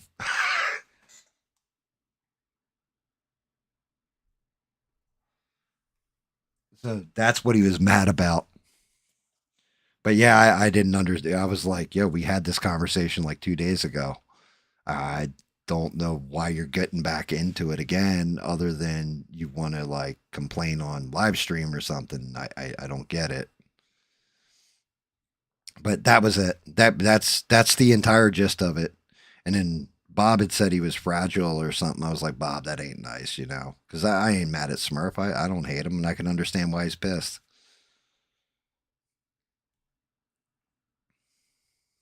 But not to the point where it's like you're just going to skip out on all the streams then. Like, bro, have you met me? The stream's going to go on regardless of who else is here. Like, it's going to be me running my gums then by myself or playing a game by myself in that case.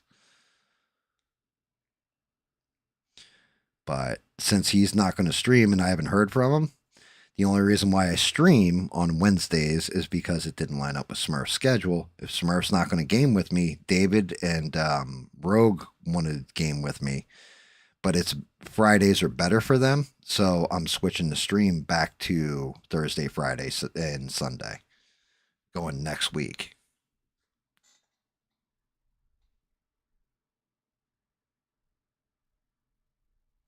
Yeah, well, I'm not mad at all, Reb. Like, you know, nothing to smack on the ass. Like, I'm not pissed. Like, I ain't mad at him. You know, I don't hate the dude. I'm not going to talk trash on him either. If he had done something like asinine, then I would be. But I don't know what he's got going on in his life. Maybe he's busy with other stuff. And you're right, Essie. It didn't even cross my mind because, like I said, I just assumed that he was listening to the stream at work, like, well, 4 or 5 different people that listen to the stream on the replay do all the time, or listen to it live. Like I said, Beans is probably in the cigar factory getting done here soon, and she's been listening pretty much the whole show. She just can't talk, you know what I mean? But she's listening if she can. So I just assume that certain people are listening. But that's just it. Moving it back to Friday actually makes a lot more sense anyway, because one, a lot of the people that watch me will also watch ABL. Flat out, they'll tune in even if they're just tuning in to talk shit to them or, you know, voice an unpopular opinion in this chat. Rebel. But the other part of it is a lot of people either have off on Saturday or they're off on Friday, it seems, and they can stay up later. So why wouldn't I stream when people are actually going to watch the stream versus when people aren't going to be able to watch as late or hang in there as late? I feel it's better for the audience too, because a lot of people chimed in when I said I might move it back to Fridays, and were like immediately like, oh, hell yeah.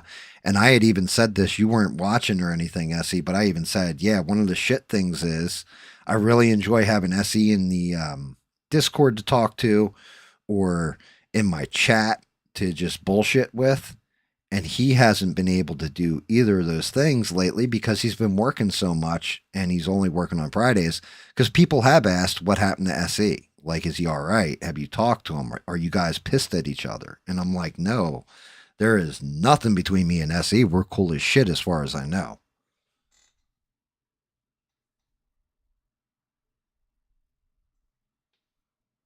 And yeah, I agree, Reb. I don't know. I haven't been at a dude. I'm not even, again, I've been trying to stay away from politics, religion, that kind of shit. But flat out, I was like, I wonder what's going on ABL's, like his call-in was coming up or whatever, and I was watching something, and I was like, you know what? It's about that time. Let me check out the call-in. So I tuned it in, and I shit you not, bro. I shit you not, I can probably go back and find it too. But some guy that I've never heard calls in and asks ABL what he thinks of Pam Bondi and the job she's doing. ABL says, I think she's doing a great job. I think she's doing exactly what Trump needs, everything else. The guy says, I think she's terrible and needs to be replaced immediately. And ABL's like, well, we disagree. Okay, fine. The guy goes off about a couple things about Pam Bondi, and then asks ABL, he goes, let me phrase my question differently. And ABL goes, go ahead. And this fucking guy says to ABL, tell me one thing that she's done that's really good. ABL's response, I don't pay attention to what she does. So I can't name anything that she's done that's good or bad. Well, motherfucker, you just said that she's doing a good job. So you're telling me that you're not paying attention to this and everything else, and she's doing a good job and doesn't need to be replaced. Like, and he's like, the guy's like, so you can't tell me one good thing she's done and you're for her keeping her job? And ABL was just like, yeah, we have different takes on this. And the guy was like, kind of blown the fuck away by it. Like, he was like, well, I don't understand why you would continue to say that. If you have no idea what she's doing right or doing wrong, why? Because Team Rah-Rah, you know what I mean? It's like, no, she's terrible. She's terrible at her job. She sucks at her job. Fire her ass and get somebody who actually does something. Merrick Garland at this point is a better AG than Pam Bondi.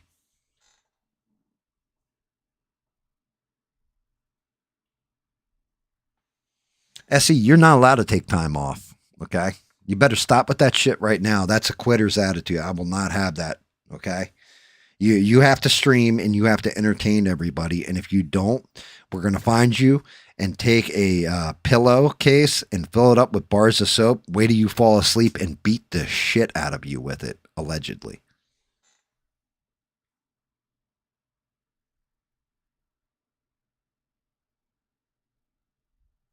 No, I know, SE. That's what I said. I was like, SE and I, like, because people were thinking back, like, we got into, like, that one discussion we had about religion. Remember, I told you, people were like, oh shit, they're mad at each other. I'm like, yo, we're not mad at each other. We're from that part of the United States where this is the way we fucking talk to each other.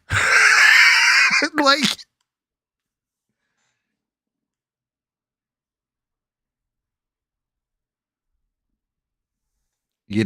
like, we, like, there's no anger, no animosity between the two of us. We're having a conversation. It's just, that's the way dudes talk where both of us are from. Like, we talk to each other like that. We even talk shit to each other, right?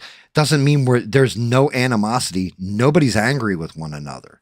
Nobody's upset with one another. Nobody feels belittled, stupid, or anything else.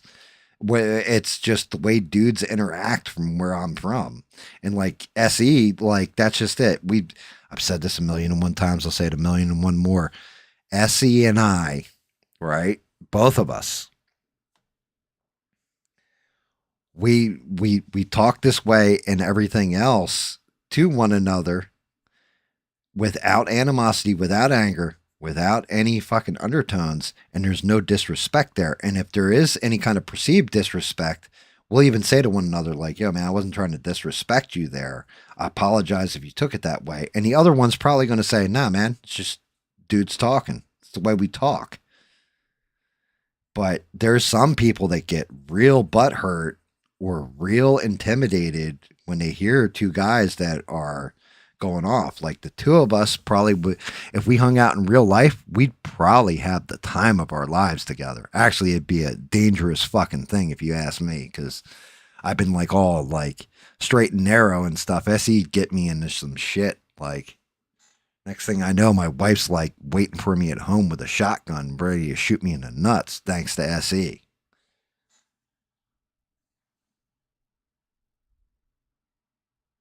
Yep, that is called good morning. Exactly. Like, but I mean, for people that are like Midwesterners in most cases, like that shit's like, oh my God, how could you guys, like down south, it's the same thing. The politeness.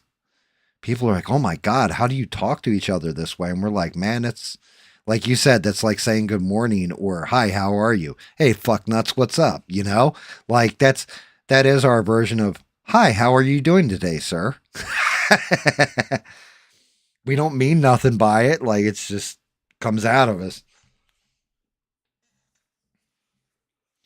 So yeah, I thought that was, I got a kick out of that one. But no, I was like, everybody was like, kind of like, where's SE been or whatever? Cause you also like, I was like, well, he posted a video the other day. Did you guys watch it? Did you like it? You know, all that stuff. No, I didn't even know he posted a video. Like, yeah, he's around. Like, he's just, you know, once you left me that message saying I've been working at a lot and all this kind of stuff, I was just like, oh shit. And then you're like, yeah, I'm mainly off on Fridays. You're not streaming on Fridays. I'm like, damn it, dude. This sucks because I like having you in the chat. I like having Rebel in the chat too. Rebel always cracks me up because we'll be talking about something and I'll be like the popular, like, especially when it was politics and shit I was going over. Because Rebel would be like, I'd be like, yeah, so the popular opinion's on this and I have my own opinion on it. And I'd say whatever the popular opinion is. And then Rebel would just full on like, yo, fuck those people. It's like, oh shit. Dude, that's the way it happens.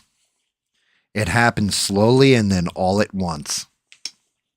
It's never like, you never get hit with one little thing here, one little thing. It's always like, oh shit, everything's fucked. It's always the way it goes, SE. So I feel you there, brother.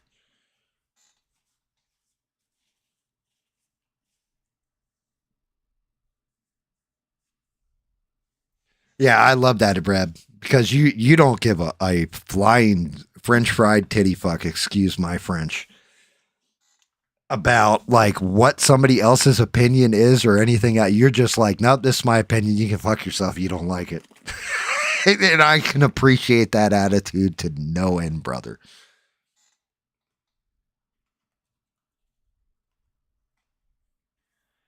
Hey, Reb, I can respect that. I understand. I'm the same fucking way. Same way. It's like, yeah, it's my shit. I got to deal with it.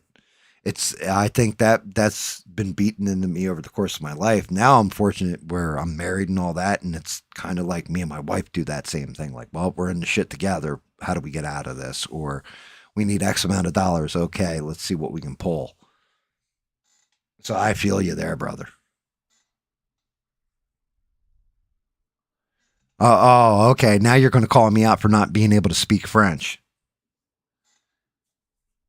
I see how you roll. How was the cigar factory?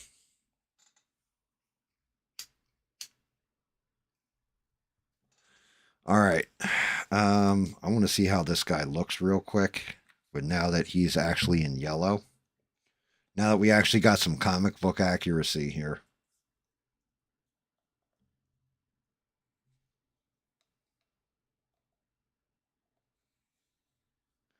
take a look. I got to do more on the trim line there. Looks like.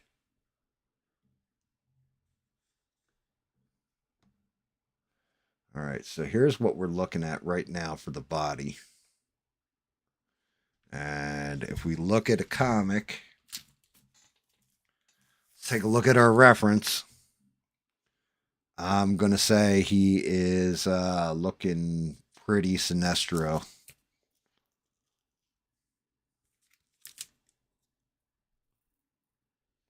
He actually does have a yellow armband too. Yeah. All right, so our main body on Sinestro is looking tight.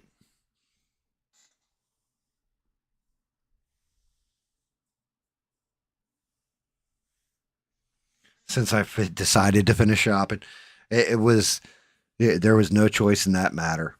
And once I was committed, again, it's my fault because, you know, I got up late. Wife was ready to go. I wasn't.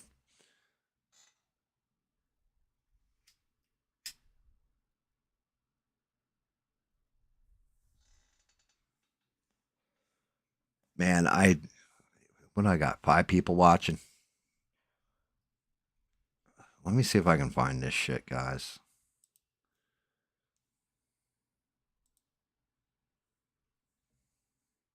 Because I want you guys to, like, hear this and make sure I'm not fucking nuts.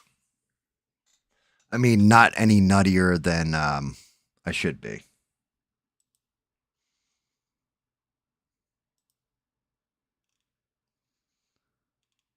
Let me see if I can find this shit. Cue it up.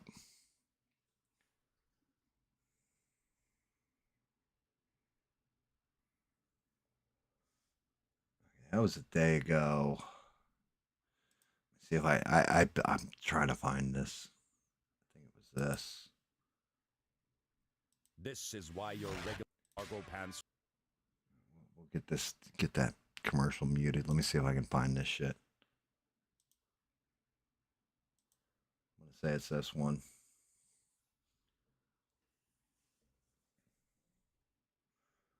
It's like one of the first calls. Let me see.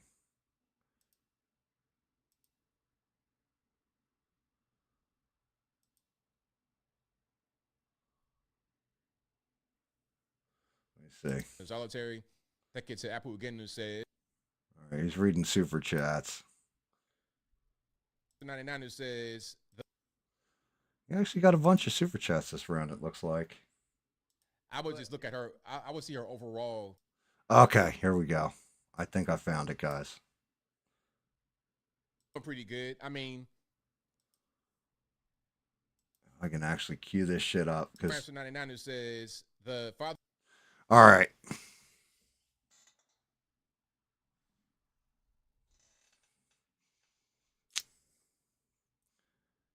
All right, guys, here we go. This is what I was talking about. Shit, I think I already got into it a little bit. Let's see. All right, so here we go. If he copyright strikes me, fuck this dude completely, right? But I just wanted you guys, tell me if I'm nuts here. Monster slash says it all. Thank you to J-Man who says, oh, you get the membership, thank you for that. Thank you to Taylor Langley who says, I think the reason young men again in this generation are so soft is because we've had no major wars to harden them. The elitists have the world on lock to the point where they're. So he's reading his super chats, right? Natural human cycle, ain't it? The whole good times, hard times, weak men, you know, the thing. He doesn't. This dude doesn't even know the good times create soft men create hard times create hard men create good times. He just said, you know, the thing, right? So there's that part of it. Can you guys hear this all right? There's no adversity at all. You can become soft. And sometimes people who live like that create their own problems. Yeah, see, like he's going to tell you how great he is. Charmed lives, pleasant lives, they create problems. Now we get bad times as a result. And through those bad times, you're going to create strong men. Right. We got weak men who earn their money off the internet. Just FYI. This guy's got a big back. I'm just saying it now. The number to call is 706-406. All right, let's get to the call. Here it comes. The phone lines are on. All right, you got it. That's right, Base, Janelle. Strong men make good times. Good times make weak men. Weak men make hard times. There you go. And hard times create strong men. There we go. That's the whole thing right there. What's it to? 501 on line. Hey, this is Robert. All righty, what's going on? Not too much. So, I got a question. How do you think? Okay. Can you guys hear it okay? That's my main question. And am I playing it? Yeah, I'm playing it because I tuned in for a second, heard this call, and you got to hear this shit. That's why I'm playing it.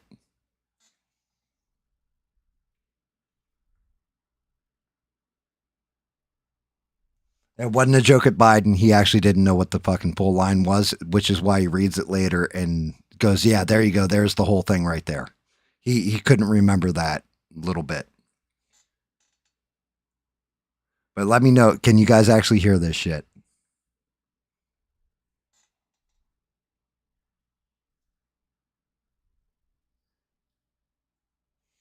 That isn't chapstick. That is Carmex for his cold sores.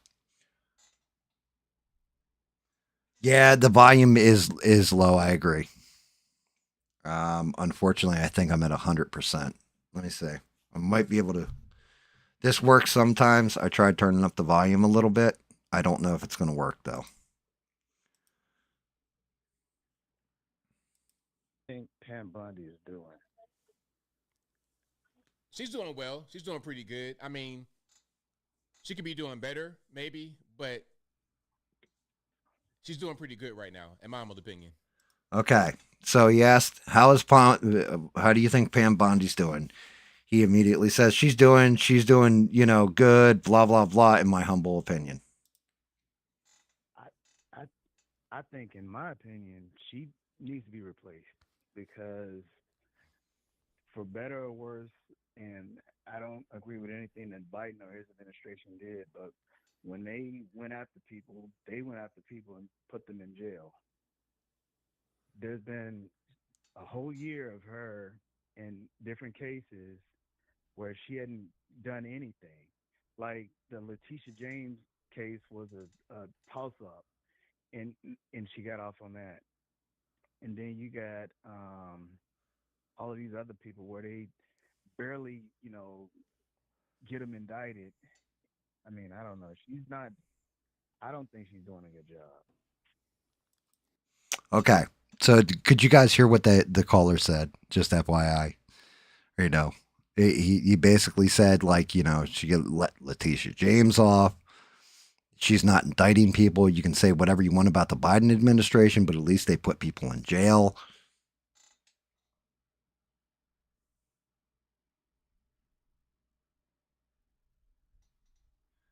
Yeah, I don't like that ASMR lip smacking shit either. That's why I try to stay back from my microphone. I hate it when you can hear my breathing when I'm playing games too. But all right, here we go. ABL's response to it. I see your point of view, but I think that there's quite a bit that she has done. Although some things may not be perfect, it may not go 100% the way you want it. I would not look at that and judge her based on that. Totally. I wouldn't say that she's bad and need to be replaced because of some things that I dislike. Okay, so this is the part right here where you never go full retard, and he just did. Her entire job as AG is to put people in fucking jail that have broken the law. To go after people that are the worst offenders of crime and everything else. Full retard. She didn't do stuff that I didn't like, therefore she shouldn't be replaced. Are you fucking retarded, sir? I would just look at her. I would see her overall work. Okay, I would see her overall work. What, her Fox News interviews, you fucking retard? Same thing with Trump. It's just like some things that he does. How is she comparable to Trump? How? In what universe is the sitting president of the United States and the policies and decisions he's making comparable to Pam Bondi and the shit she's not doing? I may not like the vaccine, for example. But overall, I'm happy, I'm satisfied. But I understand your point of view. The vaccine was fucking almost, not even almost, it was 5 years ago. 5 years. You're not even talking about the current policies and shit, bro. I mean, I get what you're saying, but I mean, name one thing that she's done that has been successful. Name one thing that she's done that's been successful is what this caller says. And my God, shout out to that caller. I think that Chrissy Nome has been doing a pretty good job, but I can't say the same thing for Pam Bundy. I hear your point of view. I just don't really agree with it. But could you name one thing that she's done? I mean, I don't know. I don't really follow what she has or has not done. I want you to let that fucking, what he just said out of his fucking chicken lips fucking set in. I don't follow. Therefore, I can't, excuse me, sir, excuse me. Are you fucking retarded? I can't really tell you what she hasn't done either. So I have to go look at that. But overall, I like what she's been doing from what I've seen. So he doesn't know what she's done and doesn't know what she's not doing, but he likes what she's doing. How? How does this, the words that just came out of his mouth, how does any of that make any kind of fucking sense?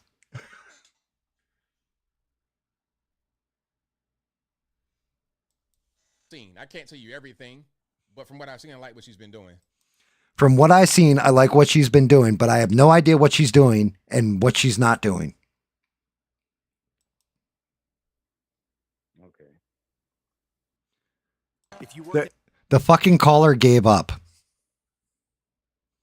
He just gave up and it went to a commercial. So I'm done with that. But at that point, I was like, I heard that and I turned it off pretty much right where I just did. I was like, I'm done. I'm done. You're a fucking retard, sir. I can't take you seriously anymore. Ever again. Never, ever, ever, ever, ever, never again.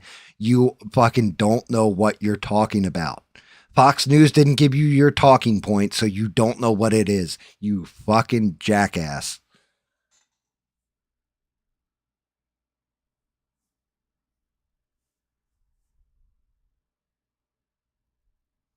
Dude, yeah, see, Beans pays attention to that. She saw the what's it called? I don't want to say it's a microaggression. It's something. It's something in that vein. But yeah, exactly. He doesn't know what he's talking about. And this is the guy that you want to know why you have 1.1 million subscribers and 0.018% watch you, and people that watched you for years don't want to hear a fucking word that comes out of your mouth because you say dumb shit like that. If I don't fucking know the answer to something, I say I don't know. Maybe you're right. I'm going to, like I have to take your word for it. Like if Rebel's sitting there telling me about something going on and it's medical and I don't know, and I can't ask somebody that I know that's medical. I say, all right, well, Reb, you're the expert on it. I mean, Reb, SE, you're the expert on it. I'll have to defer to you, brother. Because I don't know. But you got it in one. He doesn't want to be wrong. He's deflecting because he has no fucking clue what he's talking about. And he's talking out of his ass.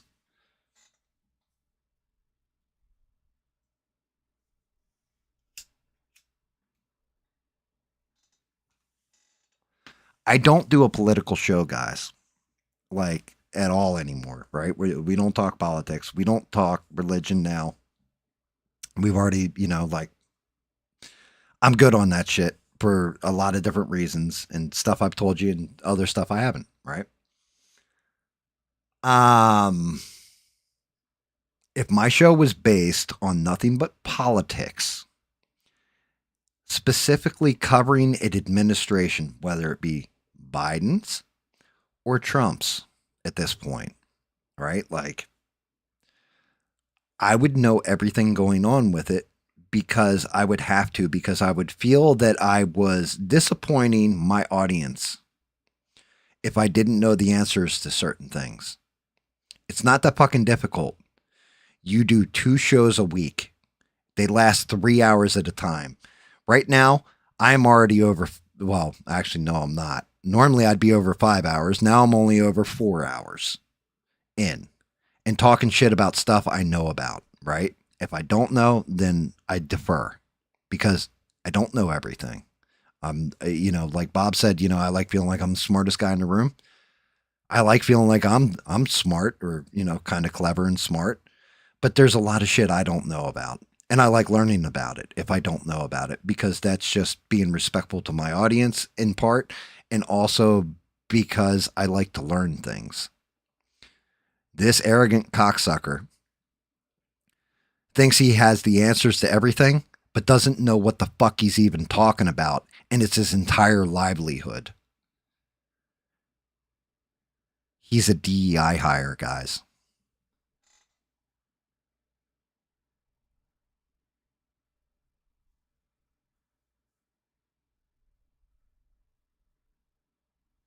He didn't get invited because he's not important. Like that's kind of the point. Why didn't he get invited to Blexit? Why didn't he get invited to Charlie Kirk's funeral? Right? You work with him you only ran 6 streams in a row with Charlie Kirk in your fucking title and talked about it one time and barely even talked. Well, you went into it a little bit, but it's not that you didn't know the man, right? I'm sure you met him a couple times, handful of times or whatever, but you weren't like best buddies with him or no shit like this. And I don't know if he claimed to be best buddies with him or not, but you definitely put his name in the title fucking 6 streams in a row or some shit. And people tuned in and watched your content because they wanted to know what you knew. Same way they watched Candace in the beginning because they wanted to see what she knew, because she actually was, spoiler alert, very close to Charlie Kirk. Very good friends and close with him. Like, I don't like fake and I don't like bullshit. And I just witnessed bullshit and fake right there, right in my fucking face. And I don't like it.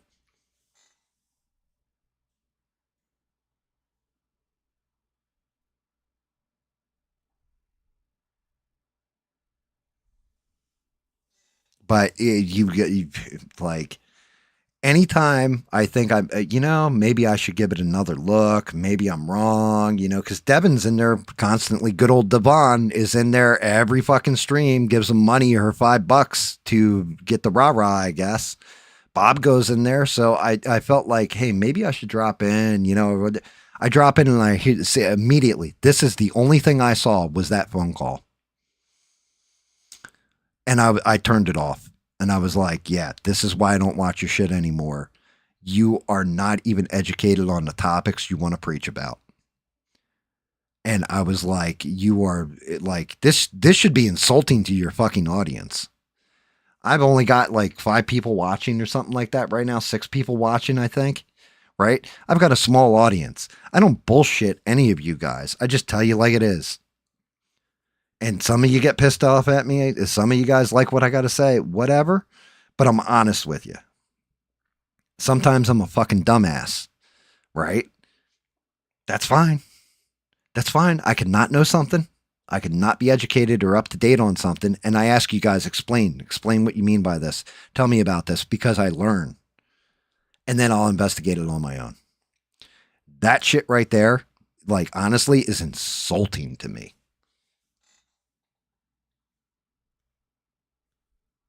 All right, ran over. I'm sorry. But yeah, I was like, I watched it and I couldn't fucking believe it. I saw that live when it happened and I was like, I can't believe this just fucking happened. And I was like, how's nobody like calling you the fuck out on this? like if I was dude on the phone call, I wouldn't have said, okay. I'd have been like, are you fucking retarded? Like, and now granted, that would have been the end of the phone call, but still, I'd have made sure everybody heard that I called him, like I thought he was retarded for not being educated on something that he gets that according to him, that's where he makes all his money. And you big backs are stupid for going and working jobs. And, like, how dare you be like a normal human being and actually work for a living and have bills to pay and shit. Not me. Not me. I shit gold bars. Completely just fuck that dude.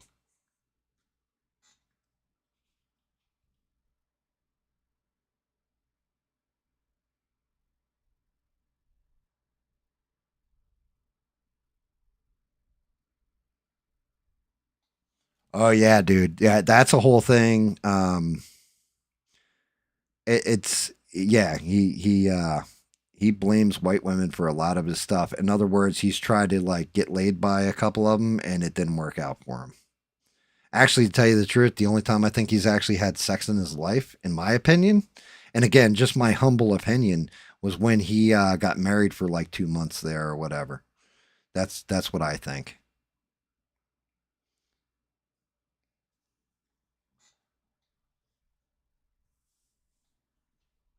Yeah, so SE, I broke this down to you. That's why I come up with the 0.18%. Remember, I broke that down to you at one point in time about how many people actually watch his shit, even though he's got like 1.1 million subs. How do you have 1.1 million subs and 1,500 people watching you on a give and take, right? Beans actually came up with something too. She said, go ahead, Beans. I'll let Beans explain it. But Beans noticed it too. She was like, you got 7,000 views on like a video and you got 1.1 million subs. The math doesn't add up. She's right.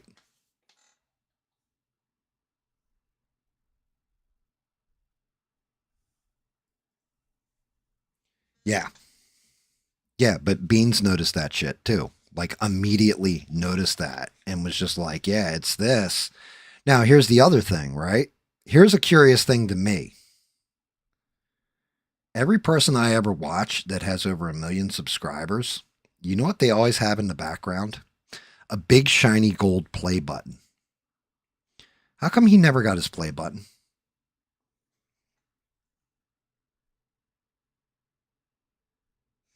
Now, I believe the story was because he got in trouble during COVID for saying something about vaccines or something like this. And because of that, it was in violation of their terms of service. So therefore, he wasn't getting his play button. But something don't smell right there because that was over a year ago, guys.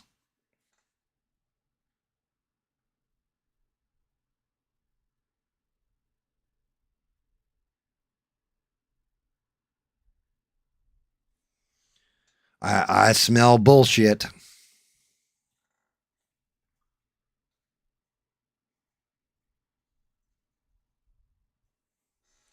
Yeah, well, I mean, for me, you know, um, again, I don't make my living doing this, guys. I do this as like a hobby, fun, and I'm trying to grow where I would love to get monetized.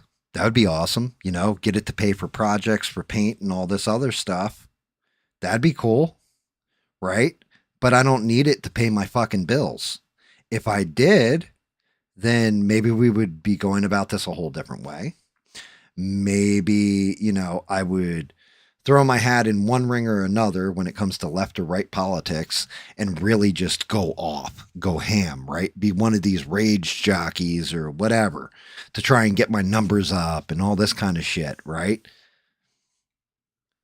I would know everything that Pam Bondi has done because, like Bean said, do you ever watch the fucking news? Because it's right there, and not just like mainstream news. I mean, internet news too. It's all over the place of what she has and hasn't done. Like, I can tell you now that all those people that went into that fucking church, they're letting them all off. I can tell you Letitia James and James Comey walked free because of Pam Bondi because she sent basically somebody with the equivalent degrees of a real estate lawyer for their trials. Like, what? Like, she legit is sabotaging things. I can tell you that. And because what? I'm not rah-rah for Trump. I don't think everything he does, I don't think he shits sunshine. He fucks up all the time.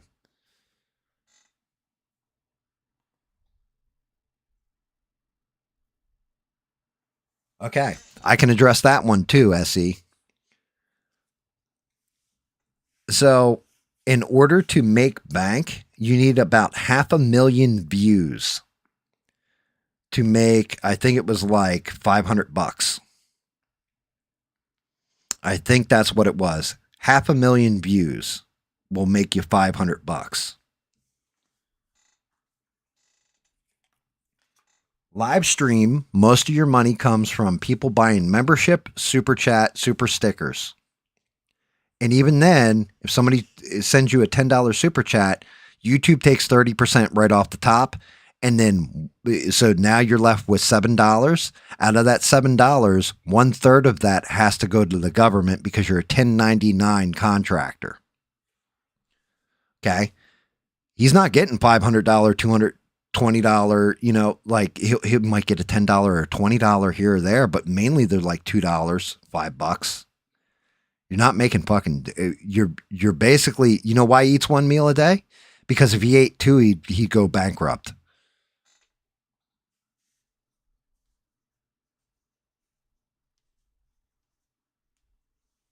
This is the way that shit works. I don't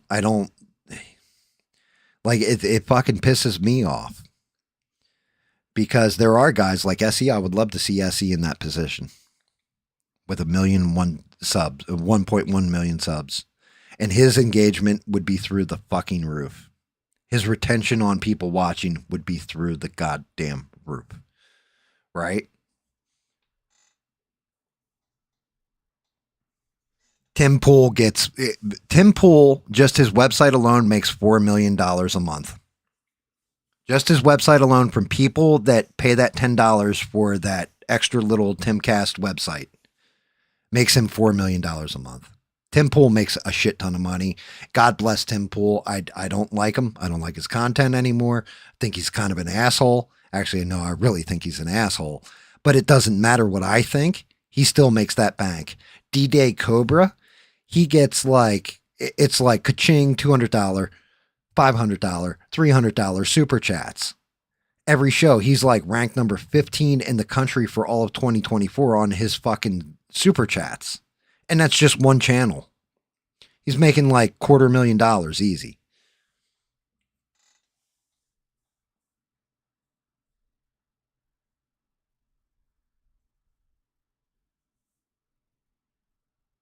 Yeah, Tim Pool and Tim Pool gets those super chat money, and he doesn't even read the fucking things. He only reads from the $500 super chats. He's making bank, right? And God bless. I don't fault him for that. He actually is throwing stuff out there and giving his opinion for hours and everything else. And you know what else he is? Very well informed on everything going on. Now, he may twist it to whatever he wants it to be. Doesn't matter. He still knows what the fuck he's talking about.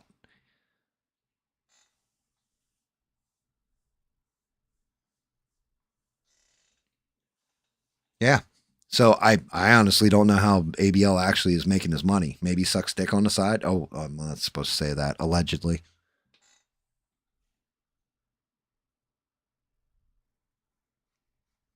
I agree. Nobody's that interesting to make that kind of money. I'm not that fucking interesting. There's one person since I started doing that toss a coin to the Witcher that's actually tossed a coin to the Witcher, and that's Beans. Shout out to Beans. Beans has tossed a whole bunch of coins at me, guys. And you know what? I could pull that shit up right now and show you if you wanted. Every last thing that Beans has sent me is sitting there. I haven't even touched it.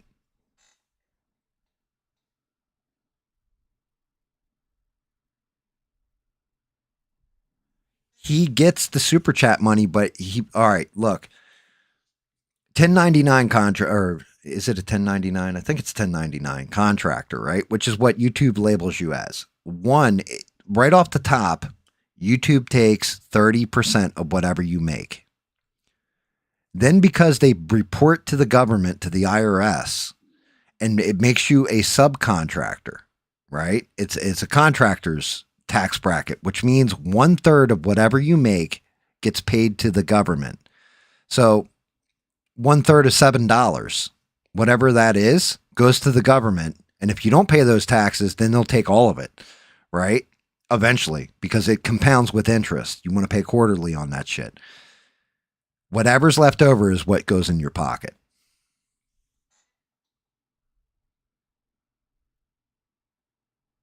Yeah, thank you. Seriously, thank you. I always appreciate the hell out of that. By the way, you actually make me feel like it makes me a professional because I got paid for it. Even though I've never spent a dime of it. Hey, I appreciate it. It's still just the gesture. is nice.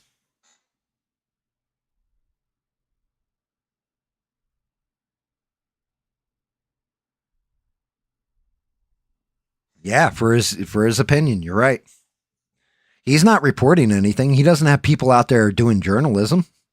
He's reporting from other websites. What is it? The one girl looks like she's stinky. Libby or whatever, like her website. He always cites her website.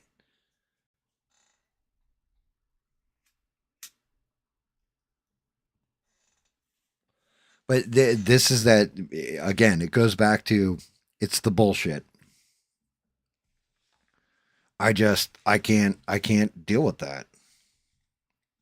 Like I can't watch somebody one who insults people on a pretty consistent basis because they have a pretty fucking high opinion of themselves for no reason. Like what reason do you have some kind of high opinion of yourself, sir? You're not very intelligent. From what I've seen, I've met some really intelligent people.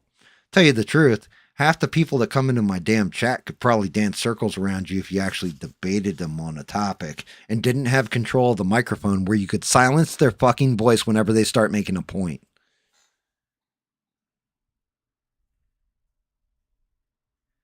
Libby Evans, I think her name is, something like that. She's on Tim Pool's all the time. Well, she was. I don't know if she still is. She looks stinky. Like there's something about her. She looks like she's smelling like piss and vinegar mixed together or something. I don't know. There's just something about the way she holds her face. She looks like she's smelling something really terrible at all times.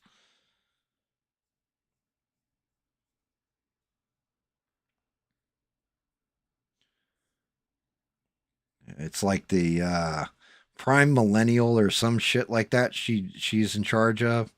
If you watch Tim Pool, you know who I'm talking about. But she's always on there. Well, she was always on there when I was watching it.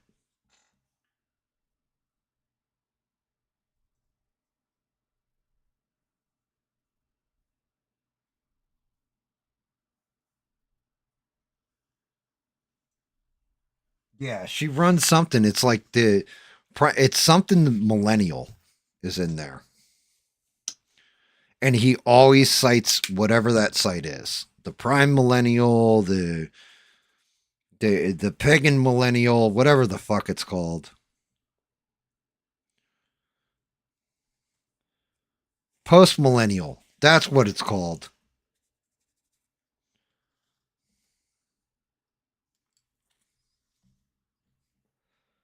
But yeah, I don't know what it is about her. She always looks like she's stinky or she's smelling something stinky.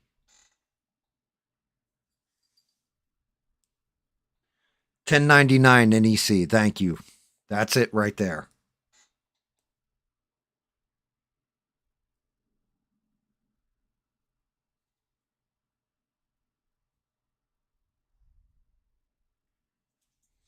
Yep. So somebody sends in a $10 super chat.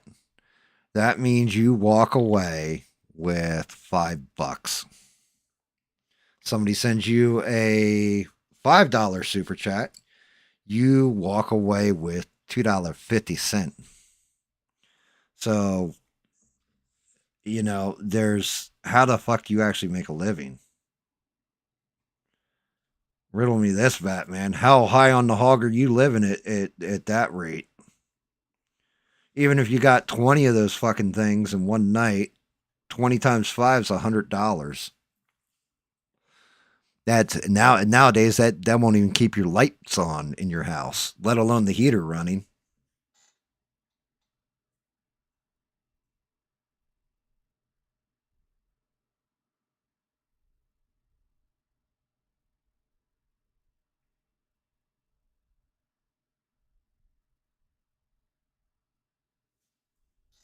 Well, somebody's obviously supporting him in one way or another. But what I'm saying is, don't ever think that dude's above you, ever. Don't ever think just because he's got 1 million subscribers, that shit's important. You're more informed than he is. You are smarter than he is. I don't know. According to Beans, you're better looking than he is. Fuck that guy completely, right in his ass with a chainsaw. Allegedly. Sheree, if you're out there, I said allegedly.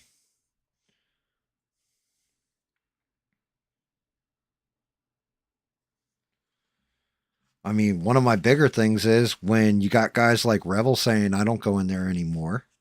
You got people like Beans, who was a fucking moderator for the man, say, I don't even watch his shit anymore because he doesn't like white women. He don't like Whitey the Blue-Eyed Devil and their jigglers. You know, at that point, like, what's left? 65-year-olds? Old people and people that are less informed than he is? Well, every one of my viewers is very informed on damn near every fucking thing.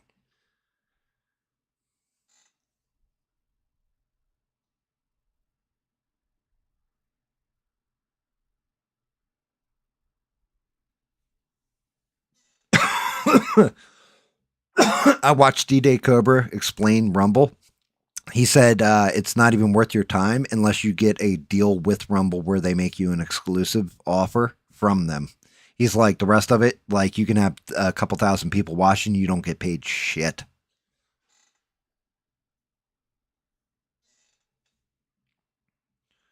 But this is my damn point.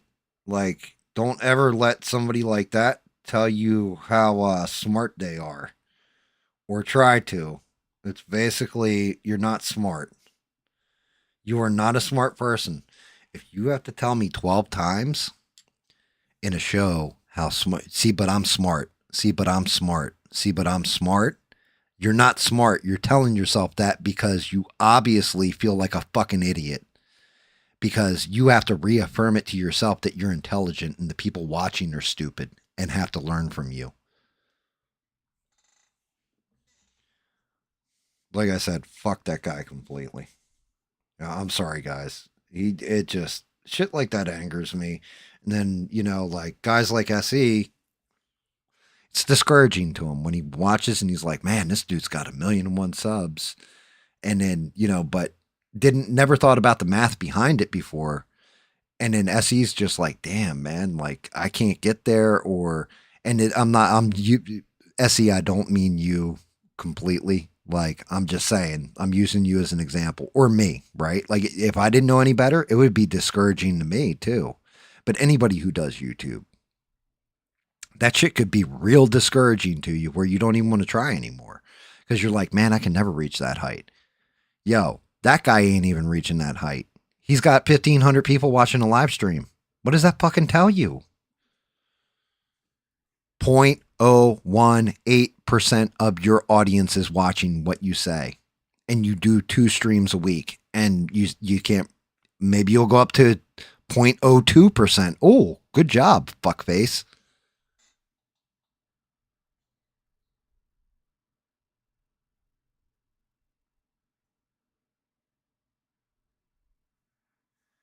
Yeah, and I mean, I've said that to SE too, Beans. You know, I told him if he just did a stream one time and, like, you know how it cuts into the campfire and all that, if SE just walked by with no pants on, some assless chaps hanging dong, like, he'd get a whole bunch of new subscribers. You don't want to listen.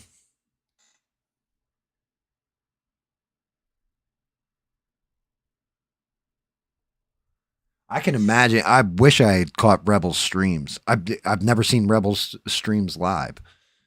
It kind of sucks.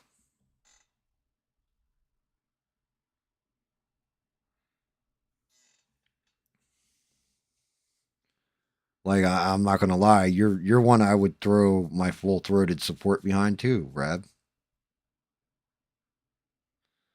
Because you're good people. Like, I look at it, you know, from my perspective, because there was a point in time where I started to get upset about the sub thing. I really, really did.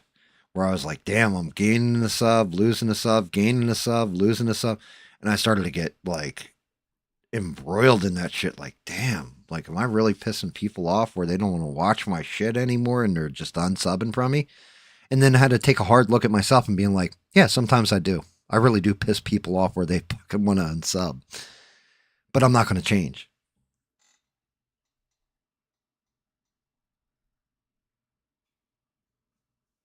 You know, then there's other times where it's like maybe I said something that was out of pocket and I come back and I apologize but I'll only apologize if that fucking shit's sincere. Like, I'm sorry. Sorry, you know, I said this. I didn't mean it to come out the way it came out. Like, it came out nasty and I didn't mean it to be nasty. You know, things like that. That happens.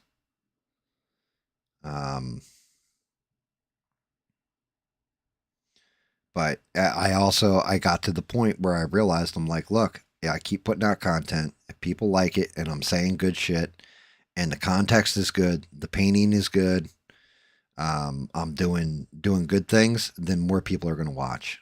All I got to do is keep going. Stay consistent, keep going. Stay consistent, keep going. Right? But don't kill myself. And it was actually SE who helped me through that, and I appreciate you for like no other SE for that shit.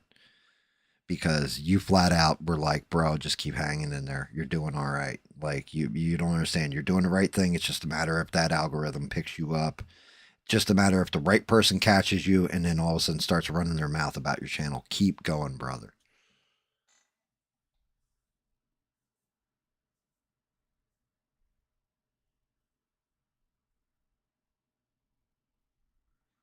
Rebel, I don't think there's a time you've ever like said something that pissed me off. If anything, you've said shit that makes me laugh like a way harder than I probably should. But man, like I said, I'll be talking about something like Israel Gaza, or I was talking about something like Israel Gaza, and then out of nowhere, Rebel would be like, "Yo, fuck both of those people." Like, it was just great. Like, oh, that's awesome. Like, why the fuck are we talking about this? Fuck both of them. They're both assholes. I don't care. Yeah, I loved it. It's shit like that. But that's just it. I again, would I love to be monetized? Of course, I think we all would. I think we'd all love to be able to go on the internet, talk shit, and get paid for it, right? If I get it, I get it. If I don't, I don't. I'm just going to keep doing me. And I'm also not tapping out or quitting because I'm not, well, a bitch. It's the easiest way of saying that.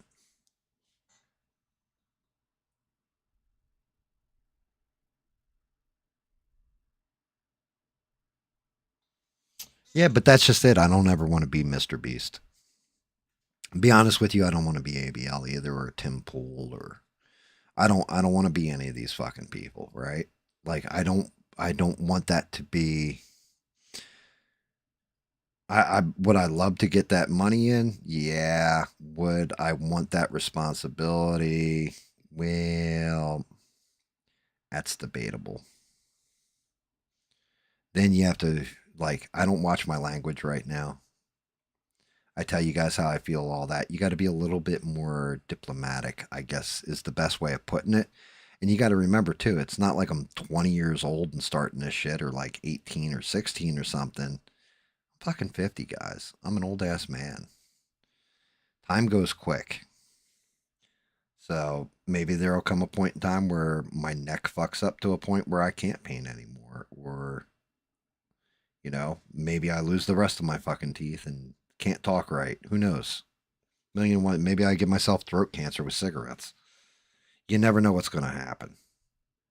So I don't bank on anything. The only thing I can say is I'm grateful for each and every person that tunes in, watches. Smashing that like button is supposed to boost me in the. I don't know if it does or doesn't. I don't fucking know. It just lets me know if I'm saying stuff that's pissing people off or not, if I'm being quite honest with you. That's pretty much what I use it. I call that my pissed off meter. People are smashing like they're enjoying shit. If people are smashing dislike, then, you know, they're mad.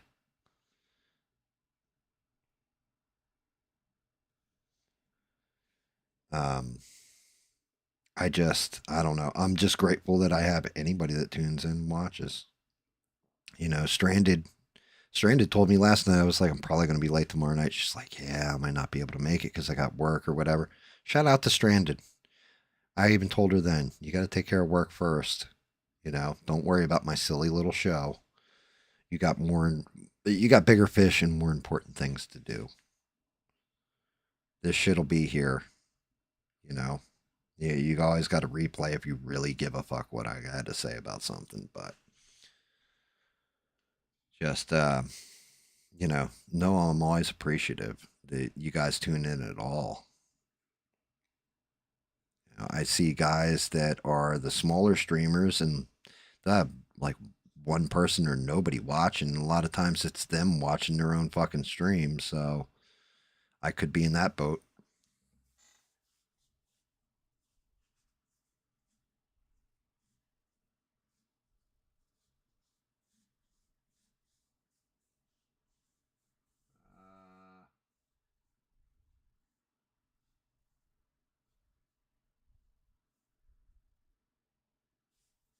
Yeah, and I mean, but you're not wrong on that.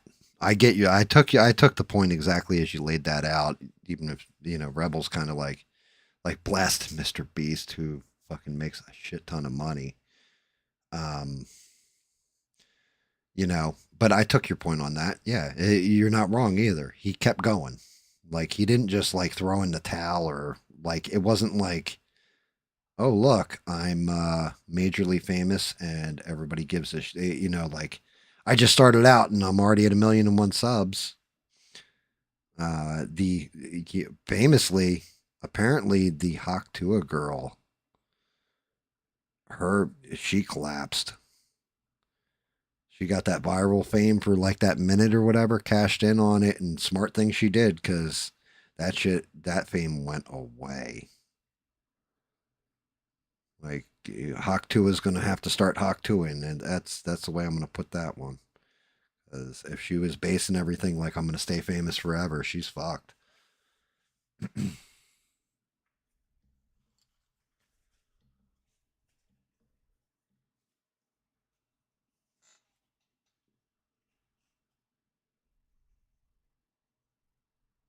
I didn't even know there were Mr. Beast. Mr. Beast, trust me, I know he makes bank or whatever. I've never even seen anything like his streams or anything. I know the name. I've never watched him. Not really my my style of shit. You know what I mean?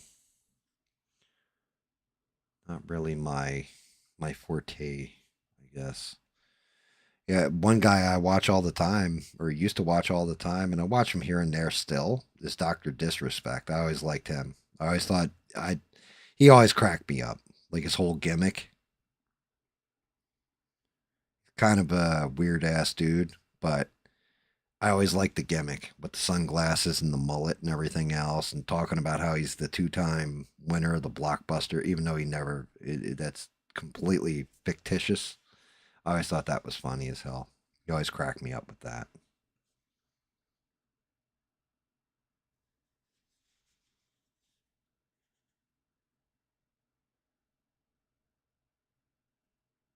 Tell you one thing that's not helping is it's kind of cold in here because the temperature is obviously dropped outside, so the paint is drying interestingly. And it's working, but definitely not as smooth as I normally get it because it's cold, so therefore it's gooping. All right, I gotta hit this boot again.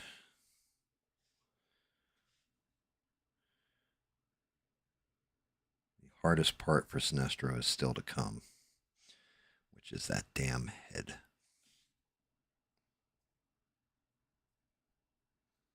I want that head to look sexy. Sexy.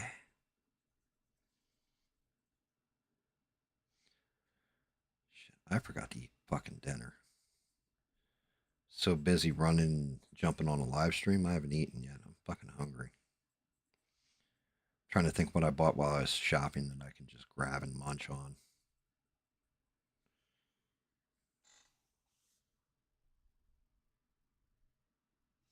I'll be honest with you, I love Joe Rogan. I like listening to his show. He seems like just a normal dude.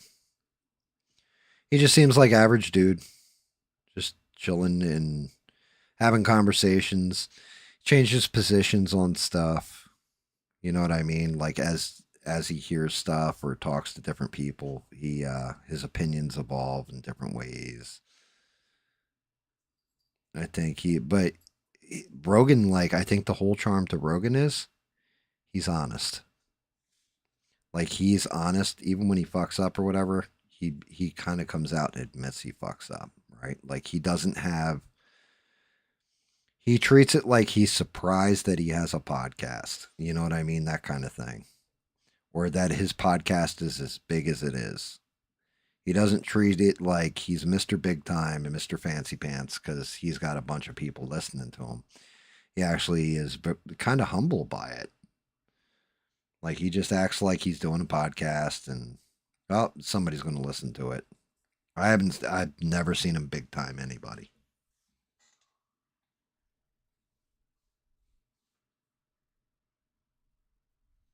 And you're not wrong. He does do some retarded takes sometimes. Like, but he also does them in the heat of the moment. Like, not defending Joe Rogan at all. He can defend himself. But he'll say something and it'll be in the heat of the moment. Like, something just happened and you really kind of want to wait for the shit to come out. But it's topical, so everybody wants to talk. Who's smashing that heart button? Is that the Beans? Yeah, there you go. That's a good way of saying it. He's real. He's a real person, and he's got celebrity and all that. He's got fucking, ridiculous amounts of money. But yeah, I like when he has people on there like Randall Carlson, or actually, one of the worst ones I ever saw was when he had Zahi Hawass on there. It was a fucking terrible episode. Zahi Hawass is an asshole. What's his name? Graham Hancock is always a good time when he's on there. Alex Jones is always funny when he's on there. I still have to finish the one with Andrew Wilson. I haven't watched it yet because I've been streaming.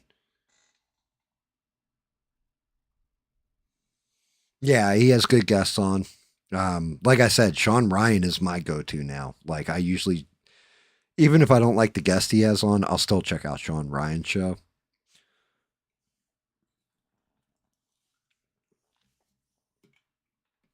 Sean Ryan hits me as a very real person too. Give me 1 minute. I got to see if I got like a candy bar or something. I'm getting hangry.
I don't understand why they call this shit Three Musketeers when there's only 2 candy bars in this pack.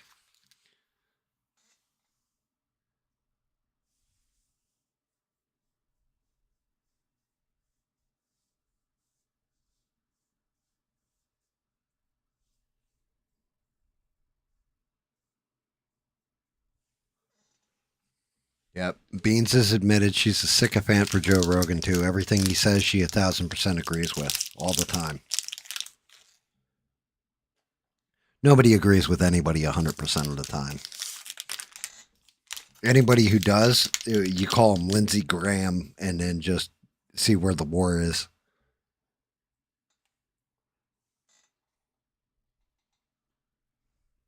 Oh. Jimmy Corsetti? Yeah, Jimmy Corsetti's pretty awesome. I like his theory about Atlantis being the eye of Africa. I think that's a pretty cool theory.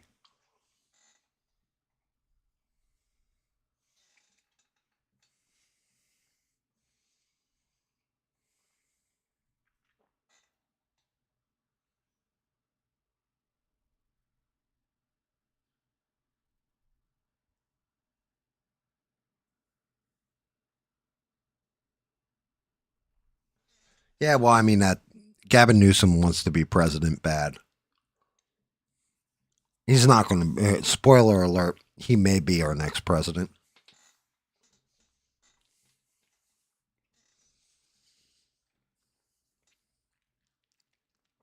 Right now, things are very fucked up, which is kind of one of the reasons I'm happy I'm not talking politics, because I don't want to black pill everybody.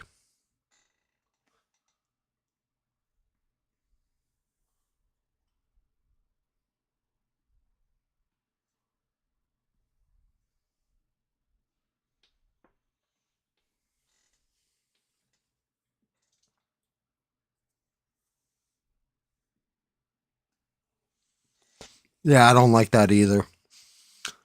Just remember this: if Gavin Newsom ever gets your goat about anything, just remember his first wife bounced on him and is banging one of the Trumps.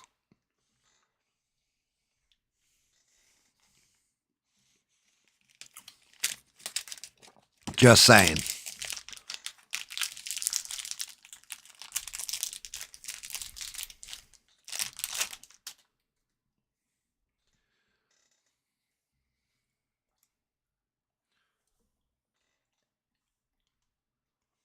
I don't know which Trump it is. I don't know if it's Donald Trump Jr. I don't know if it's Eric Trump. I don't know which one. But one of them, their wife, or I think it's their wife now, was Gavin Newsom's original wife.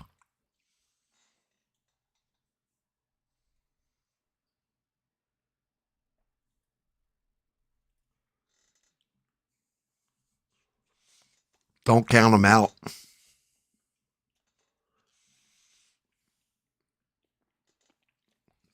We can talk about if there was fraud in the 2020 election.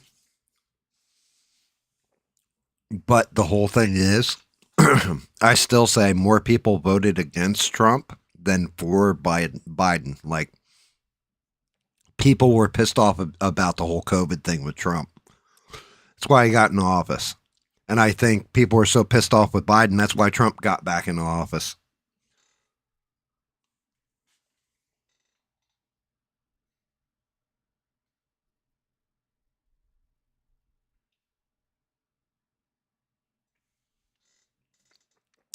Coast to Coast with Art Bell. Do you still listen to those Twilight Zone radio plays at all, Essie, or did you get through all of them?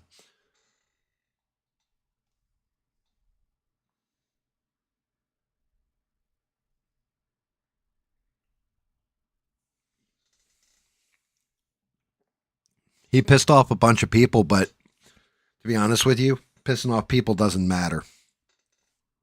You know what matters? The donor class. If they're willing to put up the money for the election, they'll sucker people, the kind of people that send super chats to ABL. Those kind of people. You know, I mean ABL like 3 years ago. I mean ABL nowadays.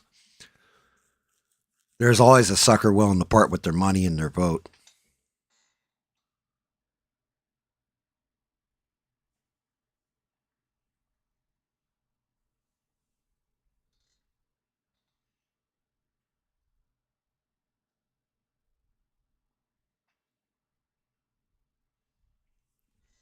Dude, that's awesome, SC. Yeah, I love those Twilight Zone teleplays. They're fucking amazing.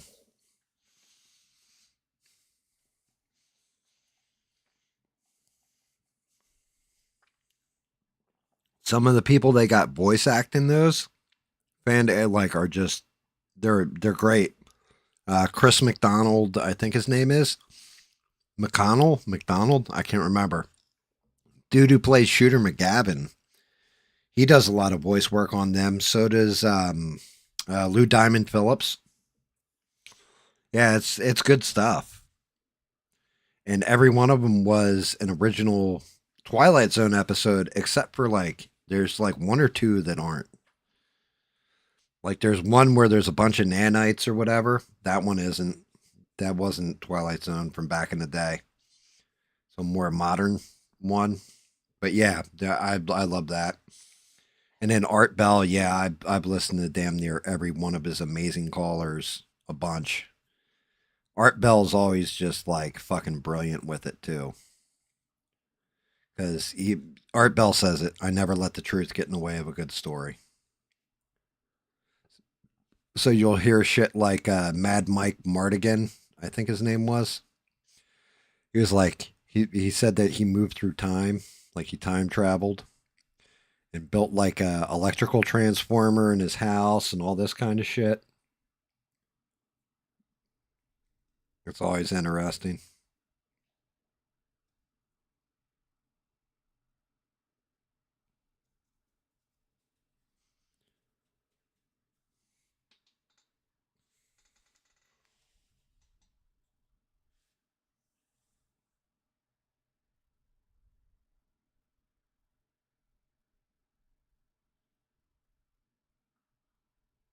Y Files is another good one. Lately, I've been watching a lot of 3D print videos, if I'm being quite honest, because this new 3D printer it is coming in. It's not one that you just pull out of the box, insert the filament, and plug it in. You actually have to build the fucking thing. Like all the electronic boards and everything else have to be installed. All the cables, everything. You actually got to construct this 3D printer. It's huge. So I've been watching a lot of that. Y-Files I watch. Every now and again I'll watch Piers Morgan. But I can only take so much of his fucking mouth. Like Piers Morgan pisses me off, if I'm being honest. Because he talks like he's above shit, and he's really not. Like he's kind of the lowest common denominator bootlicker, in my opinion. But some of his guests, actually one guy I watch on a pretty consistent basis now is Dave Smith, who's a libertarian. But I like a lot of his takes on shit. He's pretty good. One guy I will never watch their podcast ever again, or anything to do with them, unless it's him getting knocked down 6 notches and getting the piss completely taken out of him, is Dan Bongino. Like, as far as I'm concerned, that guy's a piece of shit. Like, he is... I don't even like him a little bit. Like, I used to respect him or whatever. I have no respect for that dude at all anymore. Believe it or not, I'll watch Young Turks here and there. Shank and Anna Kasparian, like to watch what their take is on stuff. It's interesting. Jimmy Dore's another one that's interesting to watch. I will not watch Candace Owens.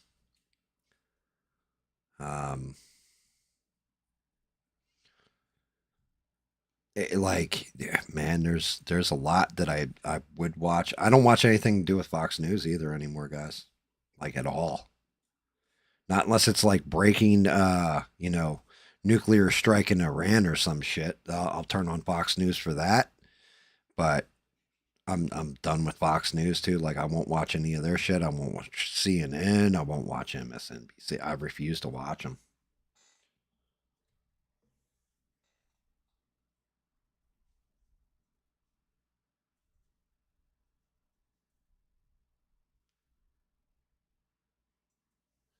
Tell you more about which one? Which one did you want me to tell you about? I've named a lot there. I watch a whole mix of people.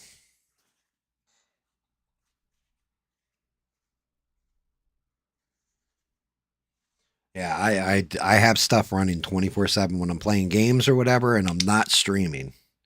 I always have something on in the background. I always have, if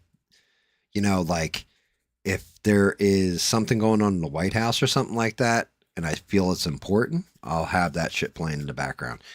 I watch everything, though. Oh, about Bongino?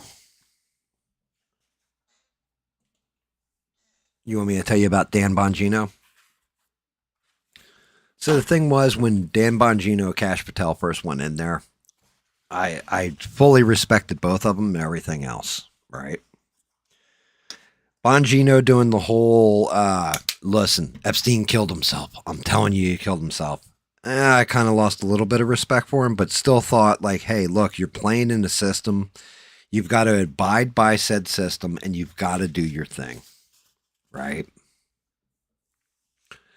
And then he announced that he was quitting. And I was like, okay, that's cool. And Trump said something about, oh, I think he wants to go back to podcasting. I'm like, this could be good. You got a guy who's on the inside who comes out of it, goes on a podcast, and immediately goes, this is how our system's fucking broke. Let me tell you the truth of what I saw in there and what we got to deal with. Didn't have to come out and say Epstein, didn't kill himself or any of this controversial shit. You just had to come out and say, look, there's a lot of fucking red tape that everybody's got to step around. This is what it's like in there, all this other stuff. This motherfucker comes out and says, I'm going after people that are black-pilled, posts videos of himself like he's Russell Crowe in the Gladiator movie, for fuck's sake. Like he's going to tell you the truth that nobody else can tell you. You're full of shit, dude.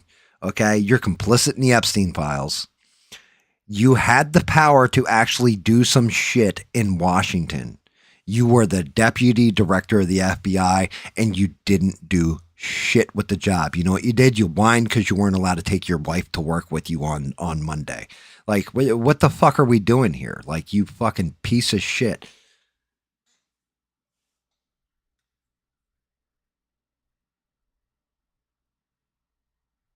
I don't even know what the fuck are the trans files.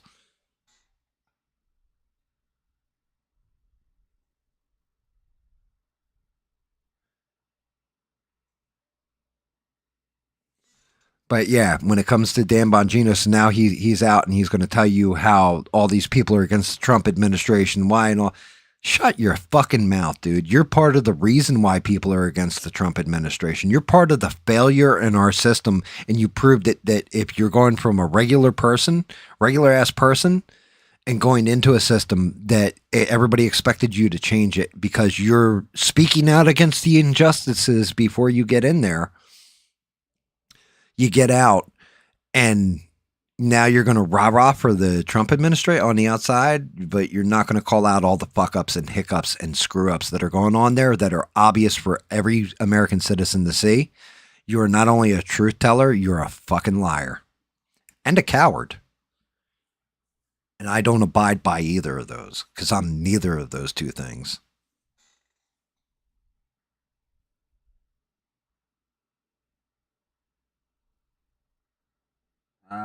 Cartier Family, I watch every now and again. Theo Von, I'll catch every now and again too. I cannot stand Ian Carroll. He gives me I wouldn't leave my kid alone in a room with Ian Carroll. He gives me that I'll diddle kids vibe. I don't know what it is about him. He seems like a hippy dippy. I would, free love, man, that kind of shit. Like there's something about him I just don't trust. Like my gut says don't trust this motherfucker, so I don't. And that's fine, I'm just commenting on what I watch and not. You watch whatever the fuck you want, I'm not taking a piss out of you for it. I'm just saying this is why I don't watch him.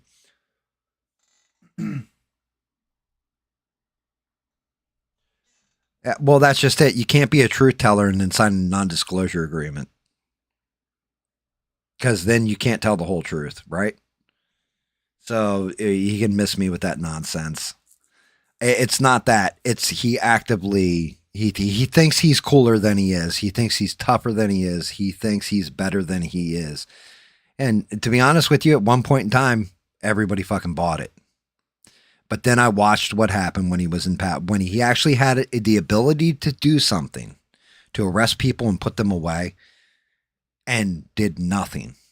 Nothing for those victims, nothing for those women, nothing for any of these fucking scumbags that are out there still. Fuck that guy completely.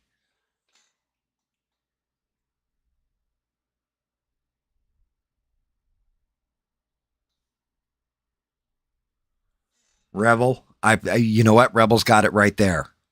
I saw stuff that would shake you to your core. What was it? I can't tell you. Shut the fuck up. You know what he saw that shook him to his core? He saw a real man blowing his wife's back out when he was at work. That's what he saw.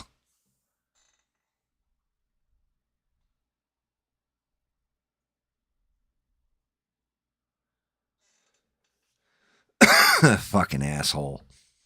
Like I said, like the Epstein files are what killed politics for me, guys. If we're being real honest, the Epstein files and everything going on with them and all that, it murdered any take I had on any of these people are good people or could do good.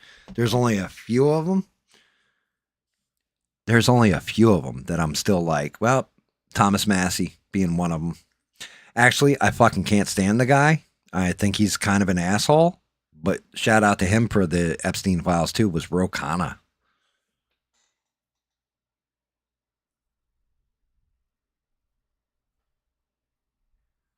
The moment we now know if any one of us ever has $1 billion, we can diddle as many kids as we want and get away with it, and nobody's going to say a fucking thing to us, including our own FBI, CIA, president, or anybody else. That's fucking that disgusts me. Fuck that.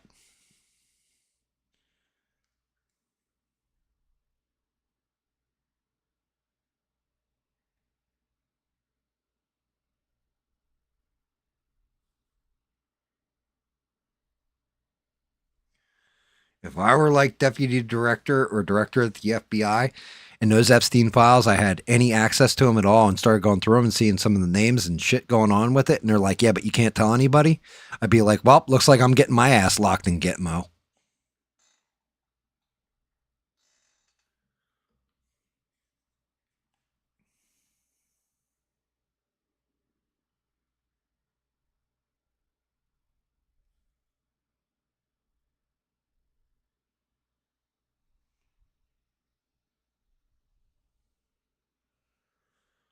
Like, yeah, well, where's GAM at? We haven't heard from GAM in a while. He's in Gitmo. Why? Because he looked at the Epstein files. Oh.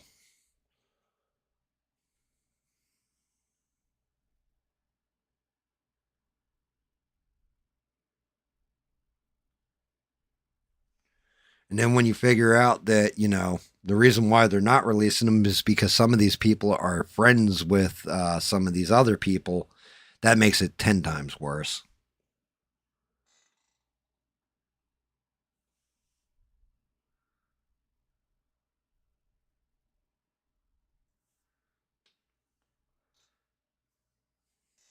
Socialist state of Minnesota did it for you. I mean,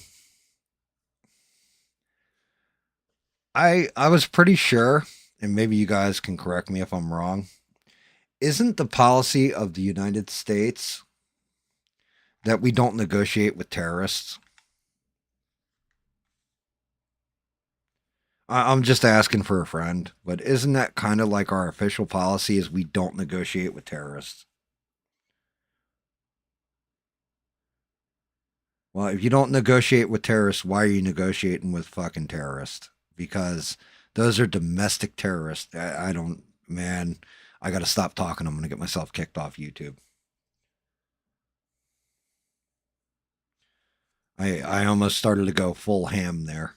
And I need to wind back, pull it back, man. Enhance your chill, brother. Enhance your chill.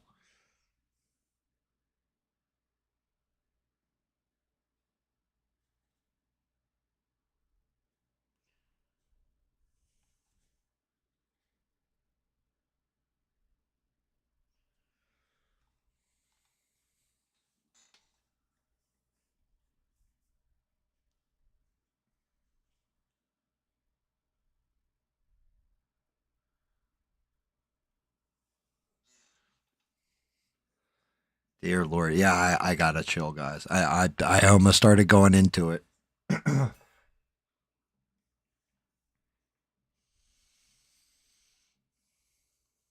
I mean, like I said,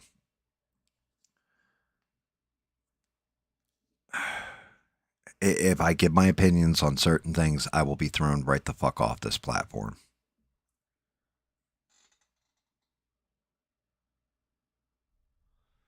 Dude, that shit was so fake, by the way.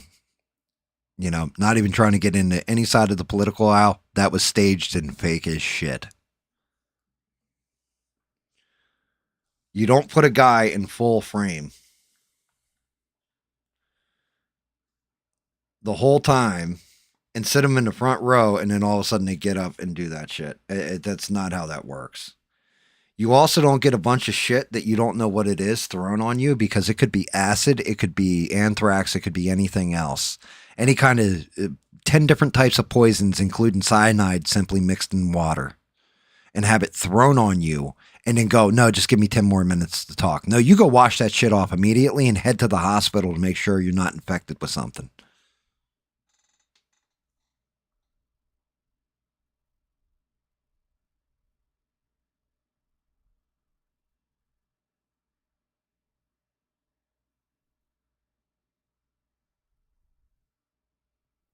Holy shit. I actually love that one. It's the potion he mixed up with his friends too after he watched that bike bitch trailer. It's riding bitch or the bitch seat trailer. Oh shit. Yeah.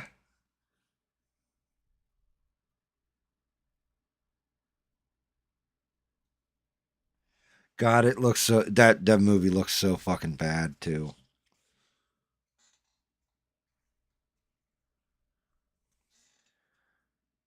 Here's the other thing that makes me know it's staged. Right? This will make you know it's staged. At what point ever in the history of anything has a politician been on stage, somebody's gotten up, charged at them and thrown shit, and the politician charged at the person as they're charging at them? Especially when it's a slightly smaller female and the guy is much bigger than her, and like he's clearly gonna fucking kill her. Like, you know, like if that had been real, then she would have fucking cowered in the corner and run the fuck away. Don't give me this warrior stuff. I understand the inbreeding part of this. What I'm saying is it's total bullshit. Like just absolute bullshit.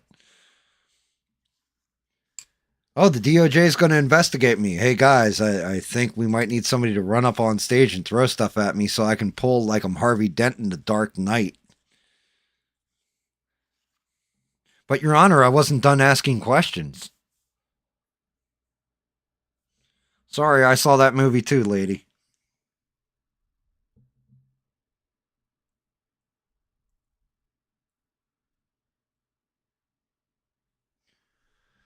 I absolutely saw that movie too.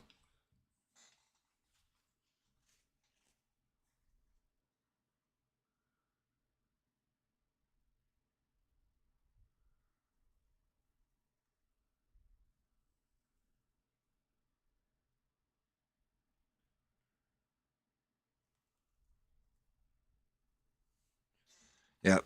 Yeah. Let me see if I can actually find the footage of that whole attack and show it real quick.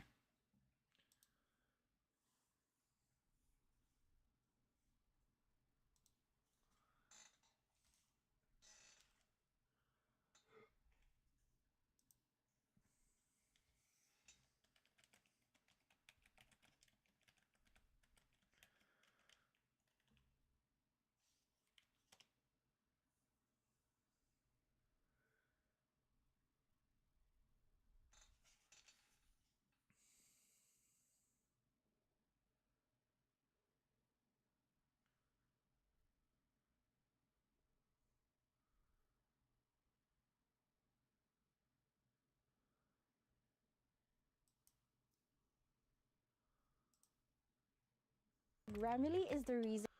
Mute that shit.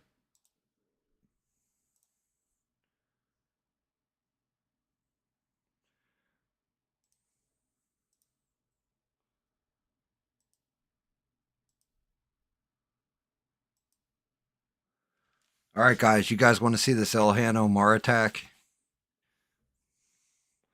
Here we go. I'm bringing it up now.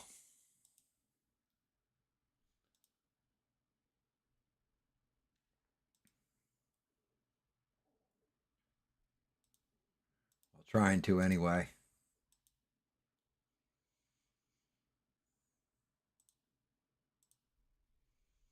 Shit, why isn't this coming up?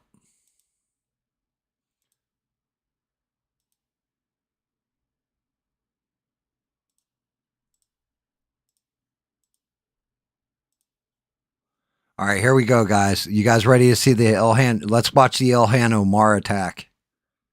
Here it is, right here. Here's the Ilhan Omar attack. Hostile? I see you hostile.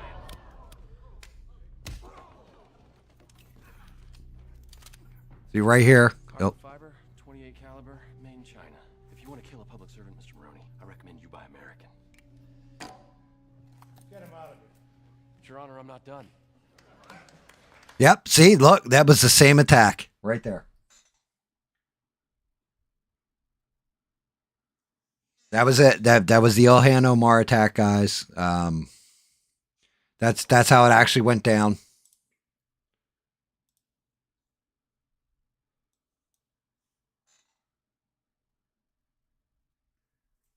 That's exactly what I saw.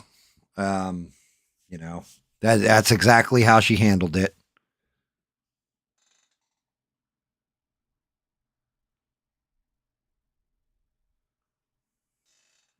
Yeah, there you go. That's the Ilhan Omar attack right there, summed up. It's exactly how that shit went down too. We all saw it. Saw the video of it. You know, just 10 more minutes, please. Let me talk for 10 more with fucking whatever kind of shit you have on you. Like, the whole thing is, let's say that dude threw some anthrax on her or some shit, right?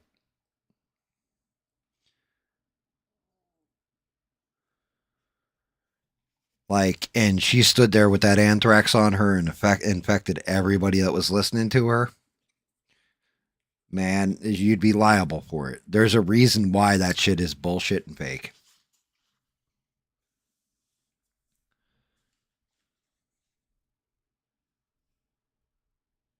Let me look at that. Some of these lines. I need to look and see how this looks. Like how this. No, those lines really are wavy like that. Shit. Let's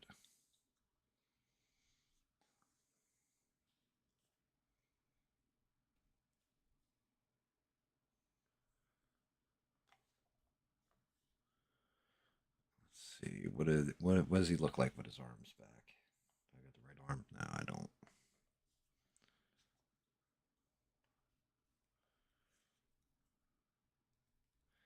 Guys, it's fucking actually cold in this house. It hasn't been cold in my house in a long ass time. Oh. You can get a GAM. There it is.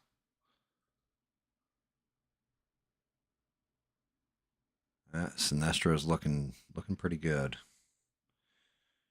Looks like I'm down to skin tone, which is going to be a bear.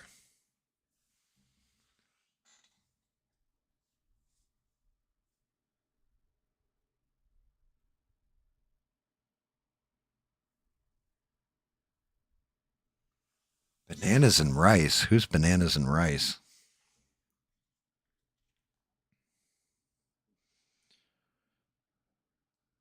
Like I said, Ben, I can't even talk about all that shit because I will get thrown smooth off of YouTube. Like they will kick me off for my opinion. Because my opinion could technically be considered an incitement to violence, so to speak. Yes, Cinny's coming together nice. The only thing left is his hands at this point and his head. And those I will do on Sunday.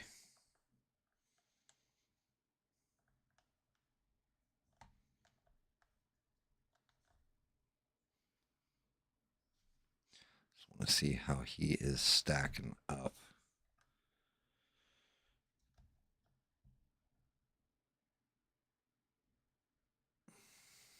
That's rough without the glue in there to hold it.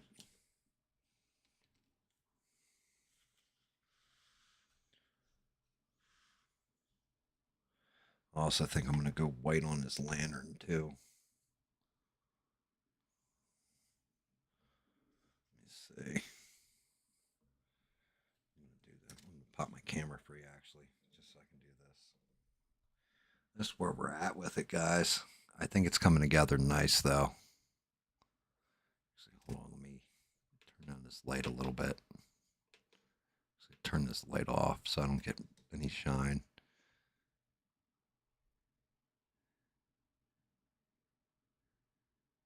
Yeah, he's coming together. I'm digging the way he's looking. Looks orange without the light on, but, well, in the camera anyway. Once the light's on, though, you can see the yellows.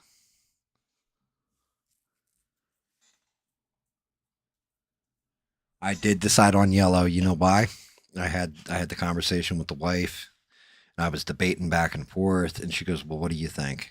I said, one, the gold, while it looks nice, it's Black Adam. It's not Sinestro. To be honest with you, it's bothering me that it's Black Adam and not Sinestro. And then the more I thought about it, I was like, she goes, you know the part I think is going to drive you nuts? I said, what's that? She goes, it's not canon.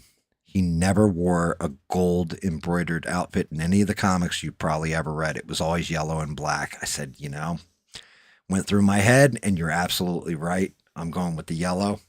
And I had already painted half the yellow, and then just went back through and hit all that gold and yellow. And I'm actually, it looks much better. What's going to look way better is on Sunday, I'm going to do the face and the head and everything else. The face, the hands, and the last parts of them, and assemble them. When this is done, when this face is done, and it's in the pink purple, it's going to look stellar. If I kept it with the gold, I don't think it's going to look right at all.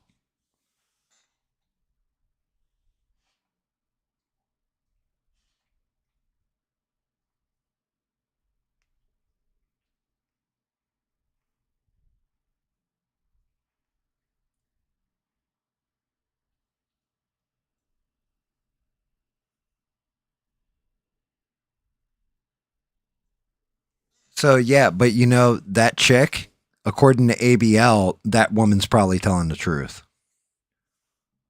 You guys remember that one with the one chick who kidnapped herself?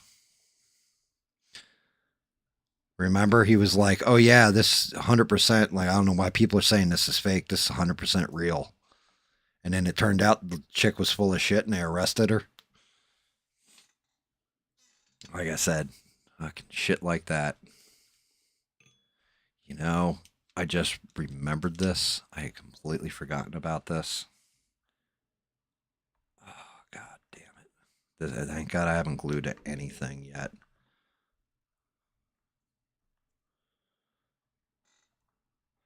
Because this actually goes down here where Parallax is grabbing his leg. Matter of fact, I got to take the whole fucking thing apart, I think. Just to get that piece in. Yeah, Parallax is grabbing Sinestro's leg, too. I forgot all about that with that other hand.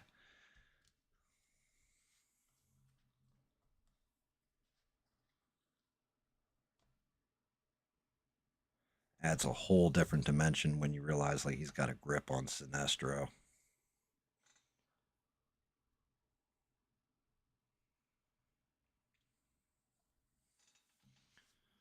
All right, let me fix this lantern real quick.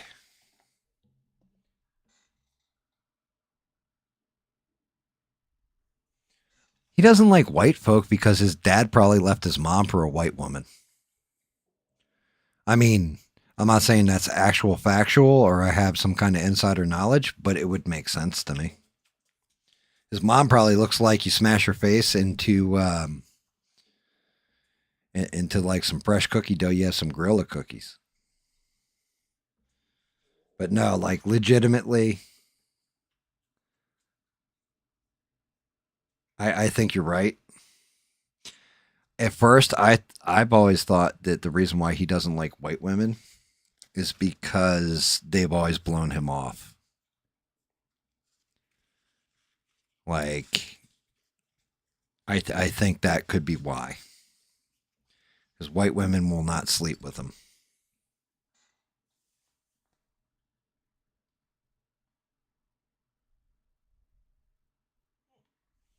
Dog treats aren't bad.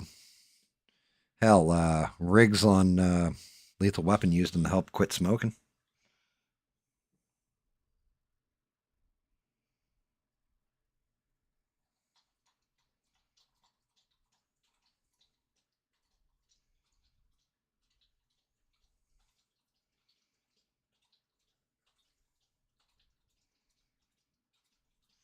Seriously, though, I think it's either white women wouldn't sleep with him, or like I just said, his dad, remember, his dad supposedly was light skinned.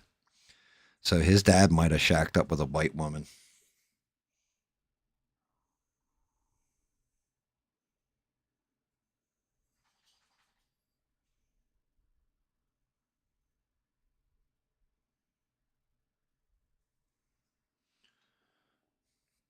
And he just never got over it.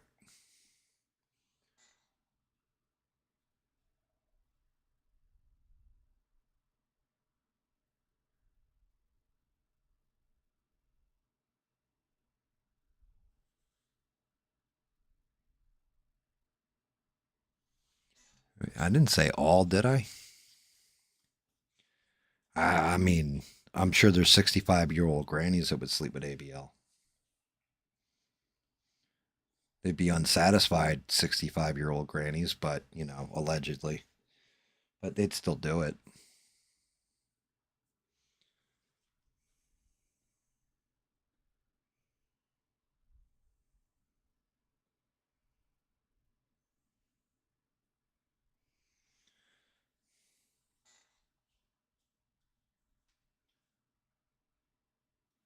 His ex was I could believe that. But you know what? According to her, according to him, she is a gold digging, big back bull dagger. So, you know, I've told you guys I have some evil fucking ex girlfriends. You don't ever hear me fucking like put them on blast ever, or talk shit on them. Fuck them. Hopefully, you know, the ones, even the evil ones, I hope they have a good life. Whereas somebody famously once said, I hope they have exactly the type of day they deserve.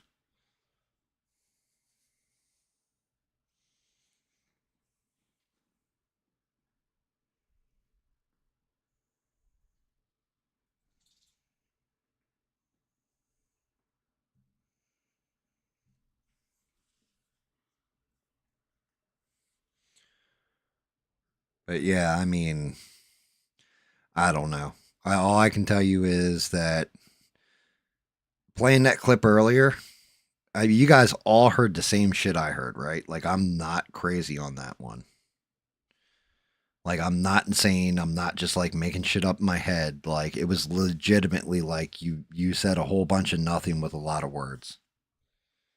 And not one part of it was worth anything.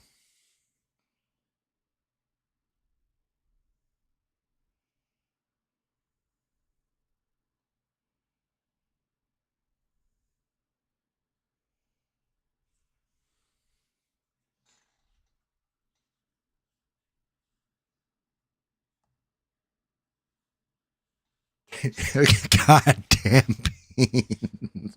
Beans, that's hysterical. Who left whom? We'll find out on the next lame ass episode of ABL Live. Coming to you live every day, right on time at 8:13 at night on Wednesdays and Saturdays, guys.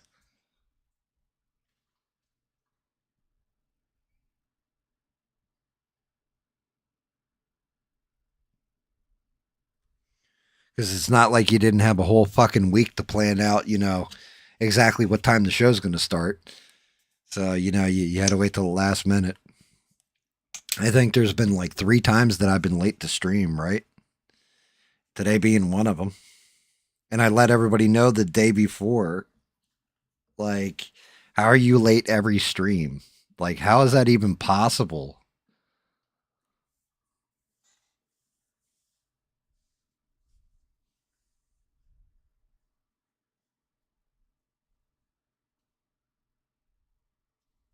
Dude, 25, that man, like, oh my God. I don't want to be with somebody who's 25. I'm not built for it anymore. And I'm not getting a prescription of Viagra. What the fuck? Jesus. Like, even if you're just, doing it to reproduce, that's,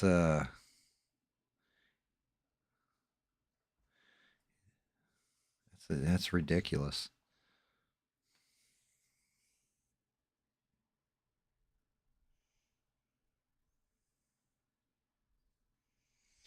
Like, my whole thing is what 25-year-old's going to look at him and be like, oh, yeah, that's what I want.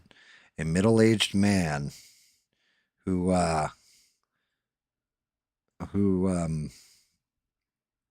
isn't rich, has very little experience in anything having to do with life, and can't even get political takes right.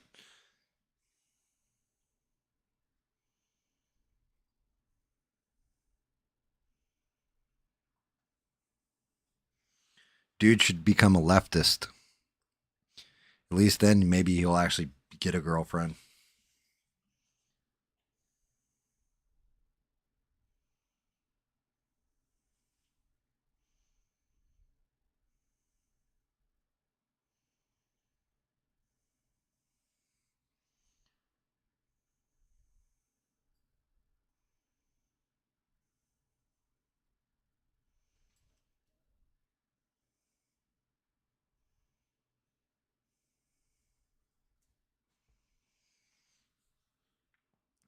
Fucking ABL's like Eddie Murphy in that movie Bowfinger.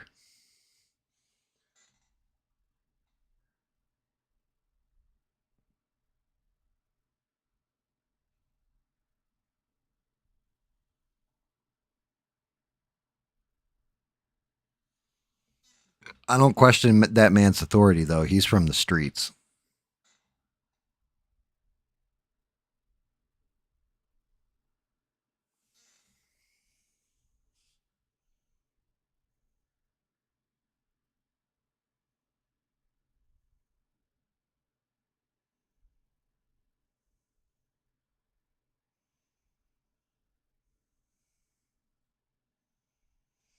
And all you old white people that watch, you better believe him. Because, according to you, you just got done calling black people colored.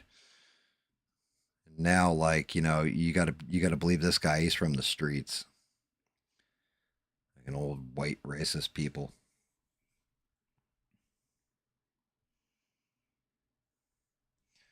Like, I think that's part of it too. Essie, you'd let me know. Do you think part of it is the fact that it's like white guilt? Why old white people watch? It's like a white guilt thing. Do you think that's it with him?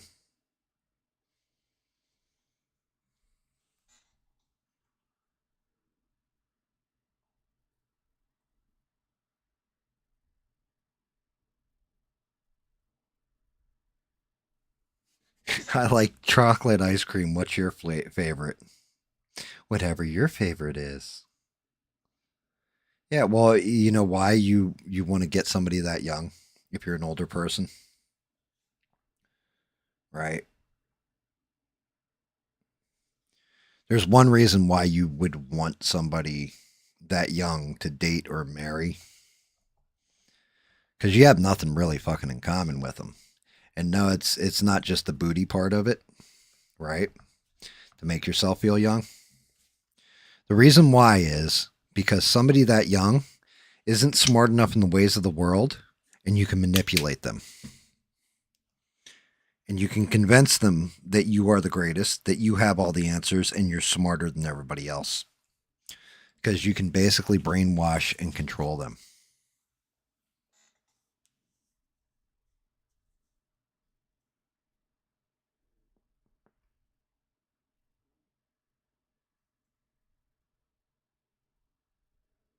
Yeah, I mean, you're kind of right there, Beans, too. And yeah, you're right. I agree with you, too, SC.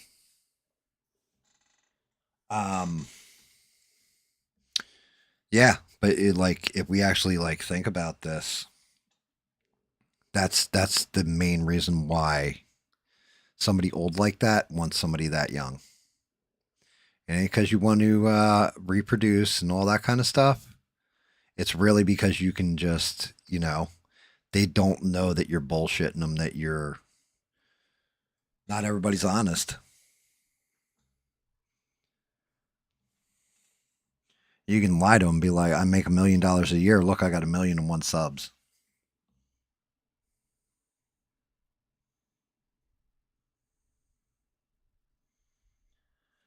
Now, a 40-year-old woman would go on YouTube and, or look that shit up and everything else.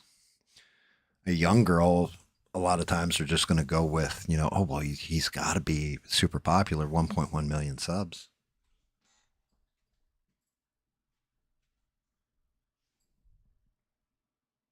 Yeah, he doesn't, he never talks slang. He's not like USC where you're like, know what I'm saying? Know what I mean? Know what I'm saying? Know what I mean?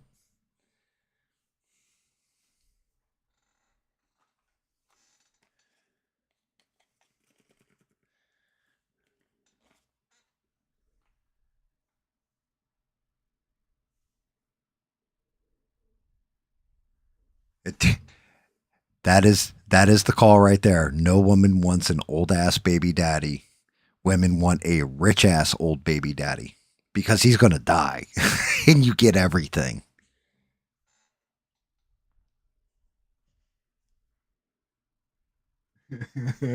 Yeah, but SE, like the whole thing is, I find that shit endearing. Like I do. I actually like it when it comes out of you. Like, because it's not forced and you are just kind of trying to talk and you'll say, nah, man. And I'm just like, fuck yeah, SE's from, he gets it. He's actually from the fucking street. But, do you know what I mean? That's kind of how ABL says it. You know what I mean? Is how fucking SE says it, right? Two big differences. Who's from the street, who's from like, who's just coming out of grammar school and was playing with their chemistry set. That's right, it's Urkel.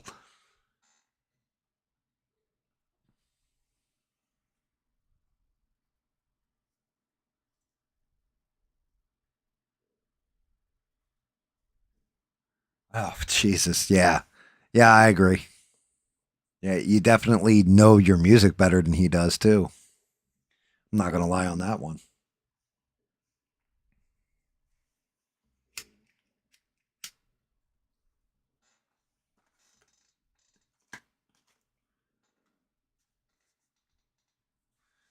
But the whole thing is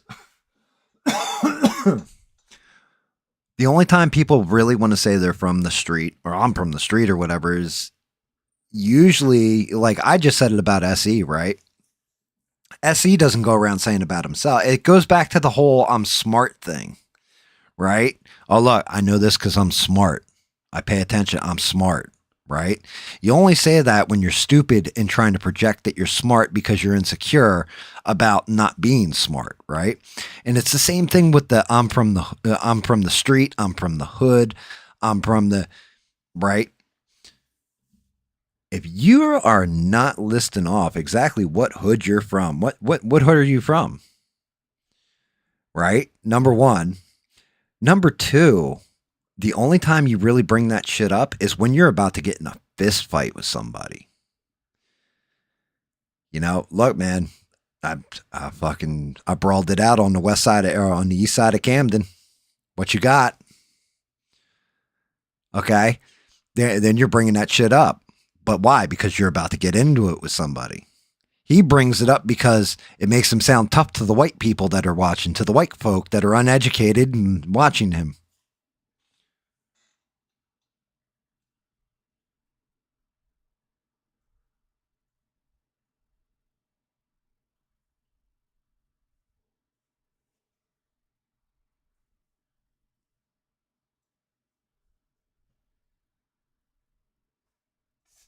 Jesus. I mean, SE says, I know where his hood is or whatever. He stayed in the house a lot. I mean, that's definitely possible too. Maybe he is from the hood, but he definitely was not out there mixing it up with the rats because they would have fucking beat him. Flat out. He still got all his teeth.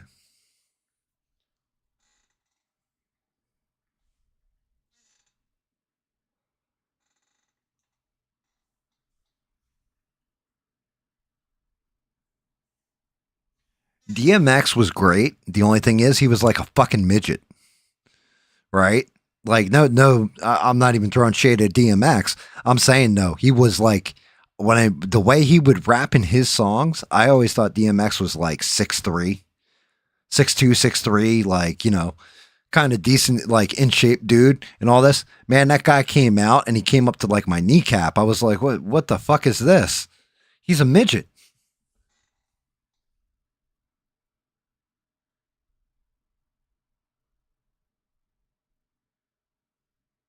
If he didn't grow up eating powder eggs, he ain't hood. I'm not gonna lie at all. I'm definitely digging that. That's a pretty good. If he didn't have to go get government cheese, he's not hood.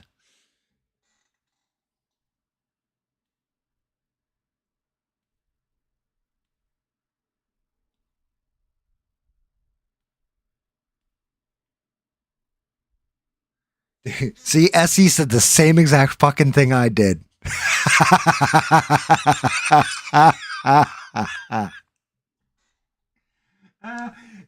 Dude, that shit came in like this foil wrapper, right? And it was like this. It was like a block, right? It was like a brick. And that shit was inside a foil wrapper inside of a plain fucking brown box that just said cheese on the top of it.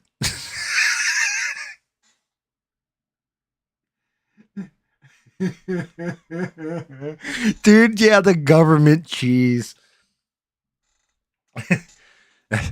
Yeah, oh no, oh my god.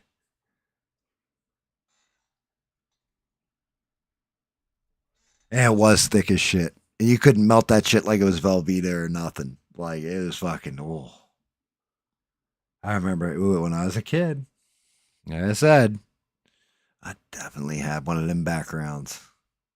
I don't look at it as a point of pride, though. You know what I mean? Like, that fucking sucked. Like, my mom should have done better for me. Like, what the fuck was she doing?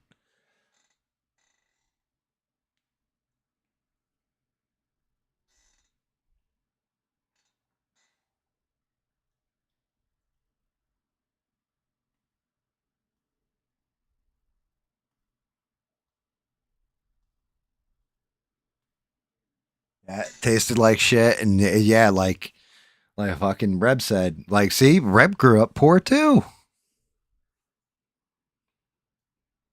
Yeah, I mean, I gotta say, I lived in a decent area. My dad covered the fucking house cost for the most part. Like, he paid the mortgage at least. But man, my mom didn't work worth a shit. So yeah, we definitely had. I never got no powdered eggs, but I definitely got the fucking cheese and the butter.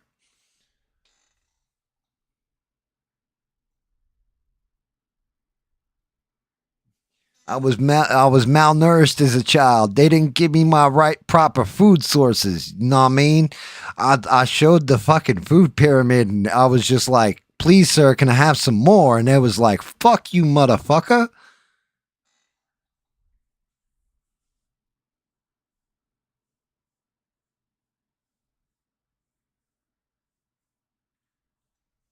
Shit.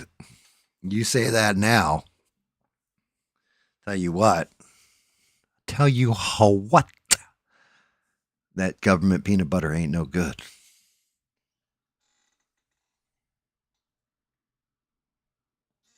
Damn, SE. Man, I miss the shit out of you, SE.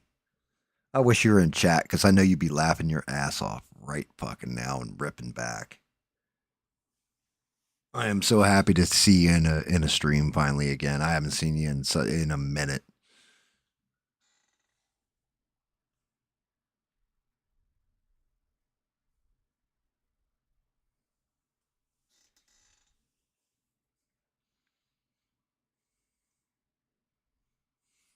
Yeah, I do. I mean, so what do you guys think? Do you like that better if I go to Thursdays, Fridays, and Sundays? Does that better for everybody? It's just going to throw me off. at first. I'm not going to even lie. I'll start setting up on Wednesday and be like, oh shit, that's right.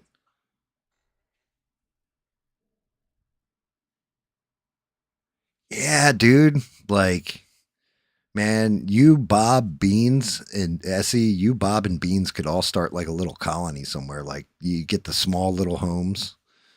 Just buy yourself like 5 acres somewhere nice.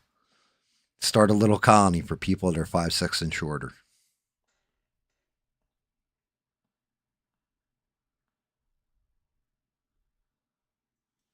I know, Reb. Reb, you're awesome. Like, I appreciate the hell out of you. Beans, you're awesome too. Doesn't matter if I make it like Monday, Tuesday, Wednesday, Thursday, Friday, Saturday, Sunday. Beans will be there every day, right? Say Rebel jumps in whenever he can. Usually working on his garage, doing his welding. How's that welding coming anyway, Reb? You doing good with it?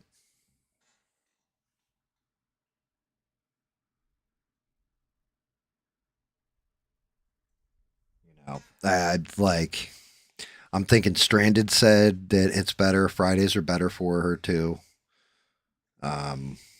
Which, shout out to Stranded. Like I said, I appreciate the hell out of Stranded too. I threw that damn mod status right on Stranded, and poor Stranded, she's stuck it out. All right, what am I down to? I'm down to head and hands, and Sinestro will be done. So next paint stream, Sinestro is getting finished. I'm not going to lie at all. I don't know what's going on. It's cold as fuck in my house. I got to look.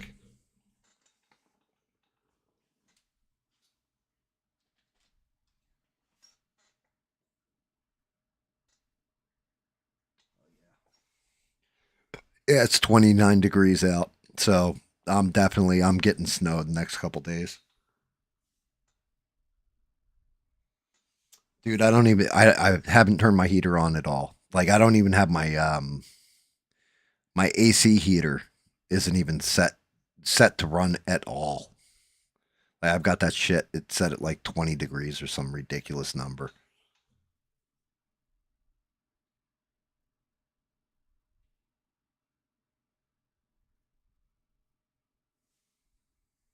Yeah, it's the first time it's fallen below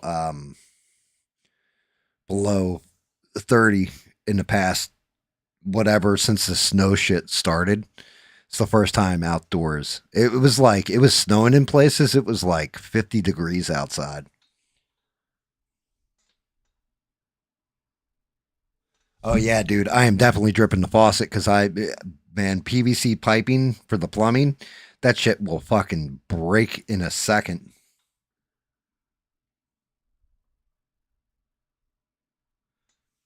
I don't have a furnace and my filter gets changed every month. On the first of the month, 2 things happen.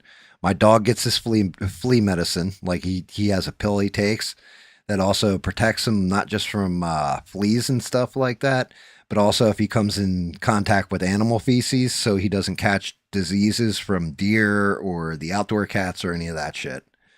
So he gets that at the first of every month, and I change out my filter. Like my AC filter, it's a 1 filter system, so that shit has to get changed every month, or else I'll break my air handler, and that's like 12 grand.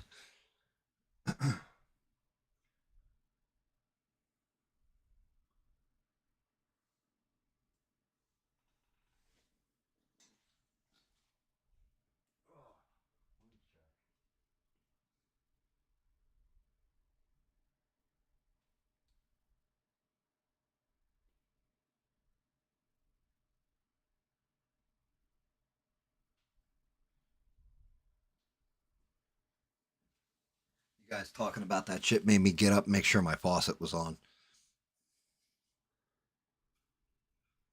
That's the one thing I don't want is busted fucking pipes.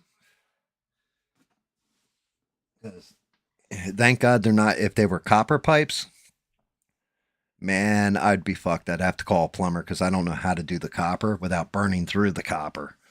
But with PVC, I can get in there and fix it, but it's still a pain in the ass to cut through the wall and everything.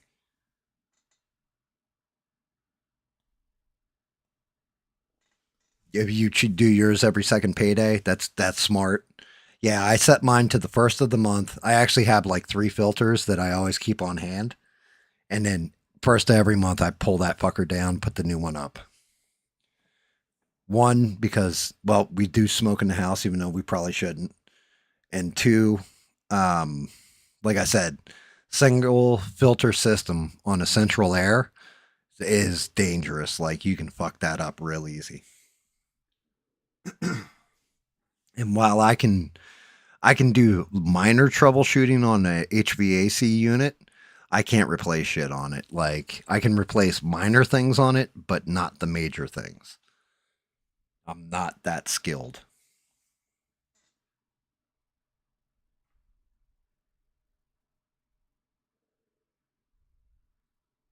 I'm below freezing now though. Like right now it's below freezing. So unless it warms up a little bit when it starts, but again, it's not like they don't treat the roads. Like they haven't treated the roads the entire time I've lived here. So all it will take is a layer of rain on those roads and it drops below freezing at night and it's a nice sheet.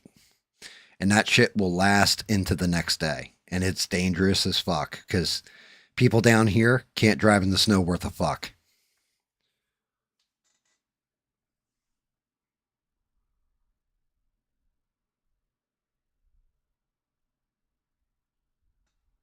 Dude, that's Rebel. That's awesome. Thinking about getting the CNC machine.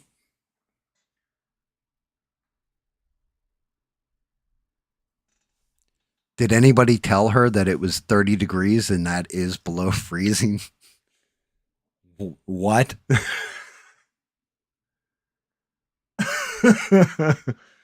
Holy shit.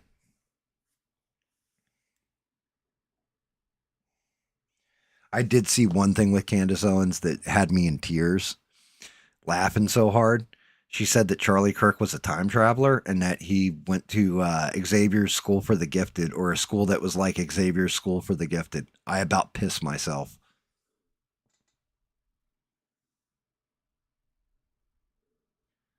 Charleston is 2 hours from me. Where you need to look at Savannah, Georgia.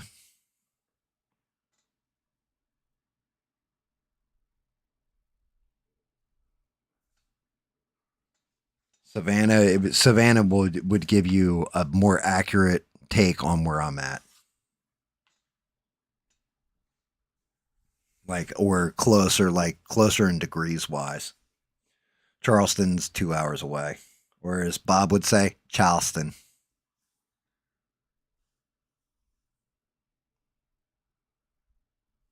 Well, yeah, but see, Rebel, that's the whole thing. Maybe he did know he was going to get killed. The only thing is, he thought he could just time travel before the bullet hit him in the throat and, like, made him go gurgle, gurgle. So the thing he wasn't accounting for is that the bullet was a magic bullet that also could time travel. You never thought of that, did you?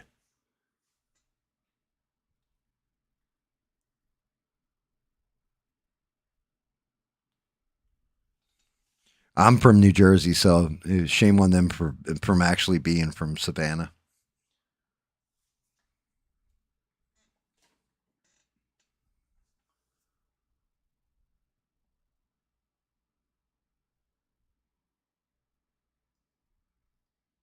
Oh yeah, dude.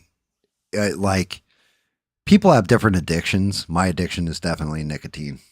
100,000%. I am addicted to nicotine. And for the same reasons, when I worked retail, if I didn't smoke, somebody would have definitely lost their life at one point in time or another. Shit go. Where the fuck do these go? I'm looking at where these wings go, how they go. I'm guessing it's like a butterfly in a way. Let's see. Damn, I gotta figure all this fucking shit out with these damn wings.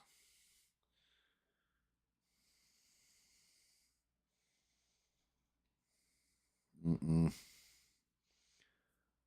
hope they don't go like that. If they do, then I'm gonna have to redo some serious fucking repaints. No, there's no way. Is that how that goes? Oh, you gotta be shitting me. I think that is how that goes. I painted the underside, not the outer side. Fuck. That goes that way. That means that this one goes under. This one goes here like this. That can't be correct. Can it? Oh, balls. Oh, looks like I'm doing a little bit more work on this. So these bad boys go in here like this.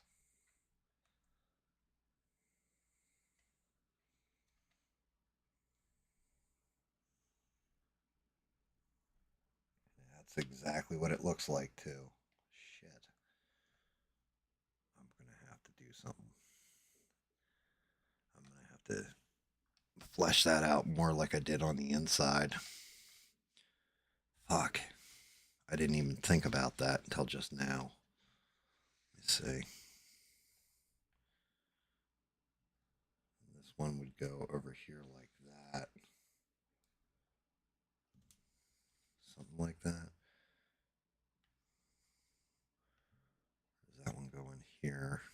Shit. Oh, you motherfucker. I did not account for this bullshit.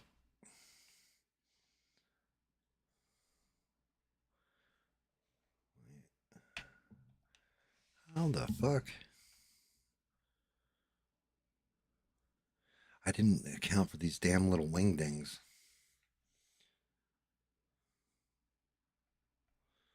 This one goes over here. That one goes flat. Let's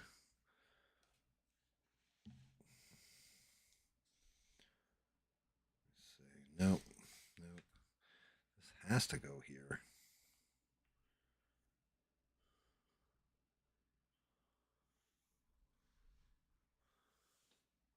Shit. I gotta do touch up on those, on the wings. I didn't realize how they went on. So I think that's how these go on parallax. That one should go here. And that means this one goes here. And I did the undersides, not the outer sides. Fucking dickhead. What a dick I am. Shit.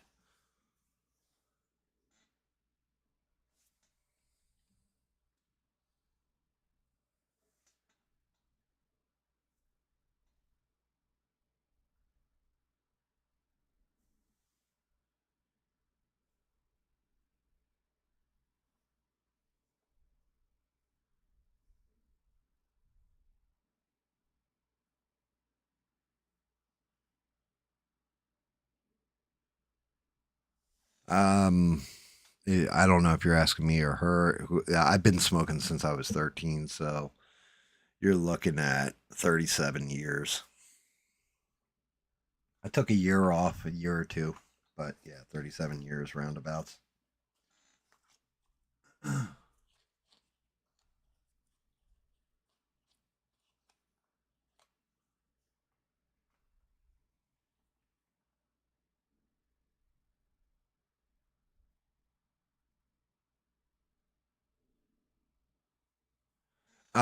Okay, so you guys want me to go? I can tell you how pyramids could be energy devices. The big thing is they're rocks, yes, but they are quartz granite rocks. Now, I think they're rose quartz, which I don't think would produce the energy the way you would think it would. But when you compress quartz, it does actually generate electricity. The way the chambers are built in the Great Pyramid is the same as a hydrogen engine. So you have a flow of water, then it separates into like different cores or whatever. the hydrogen builds up out of the water. You're separating hydrogen from the oxygen. It compresses the quartz when it does because you just need one little ignition. And when the quartz compresses and then releases, it emits electricity. If you have gold on the tip of the pyramid, you could transmit the electricity out of the tip of the pyramid.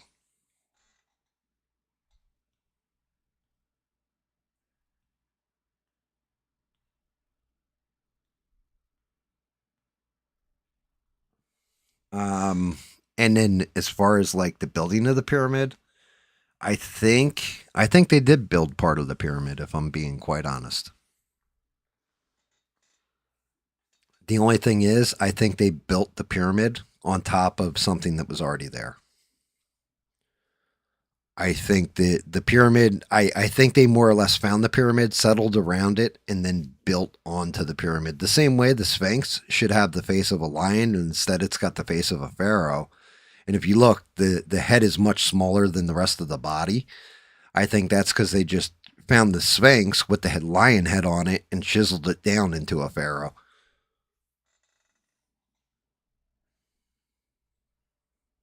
I mean, it's a lot of this is pseudoscience, and we don't have proof or evidence completely one way or the other. But some of the stuff that they've come up with that the archaeologist, well, not even archaeologists, just basically Zahi Hawass, the Egyptian archaeologist, Egyptologist. There's definitely some shit wrong. Like, he's definitely not right about everything. There's more to it. My bigger thing is I want to know what the hell there really is a structure underneath that pyramid. And they won't let them dig down. Like, I mean, you could settle this real quick. Just find one part that's not around the pyramid and just dig a hole straight down to whatever's under there. And if you hit like more granite or something, you're going to know right away because it doesn't belong there. They quarried it from, however many thousands of miles away. So if you hit more granite, you'd just be like, oh shit, we hit granite. Well, there's obviously a structure down there.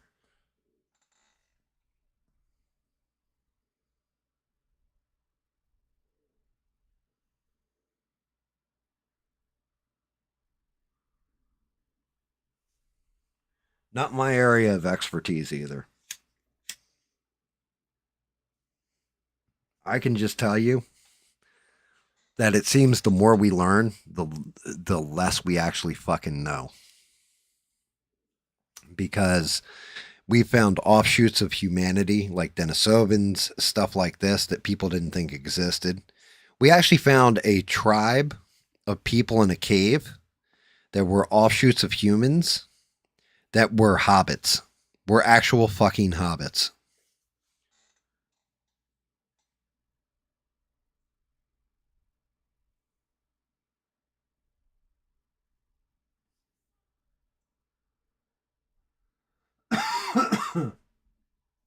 I mean, you can float a 50-ton rock.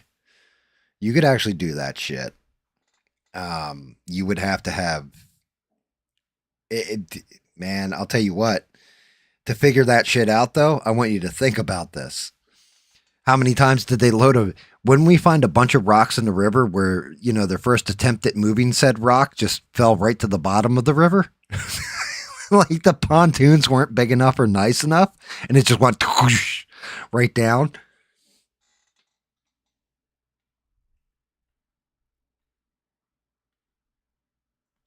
Yeah, I mean, the deposits of salt aren't shocking to me. You got the Nile, right? And Nile overflows. I mean, they lived in that area not because it was desert, but because it was actually kind of fertile at one point.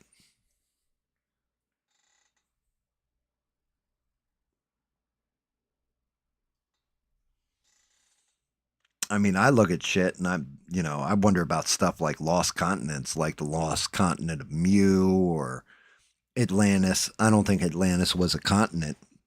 I think Jimmy Corsetti might have it right. I think it might be the Eye of Africa.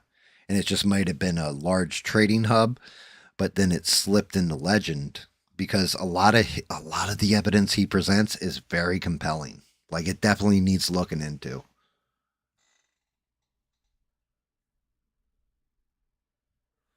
Maybe it was from all the slaves peeing and they just had a lot of extra electrolytes that day. You ever think of that? Maybe it wasn't an ocean. Maybe there were so many people working on the pyramid that they all had like a piss corner and they all peed in the same spot, and it's just the salt.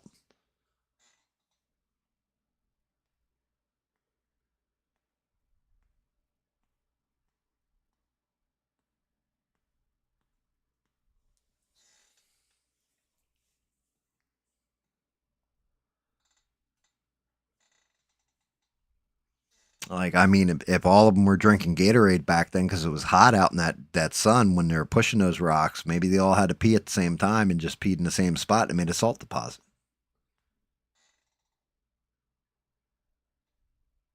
Yeah, maybe it's salty sweat from their testicular region that ran down their legs and dripped onto the sand and just deposited there. I mean, there was tens of thousands of them that would have taken to build the pyramid, so there you go.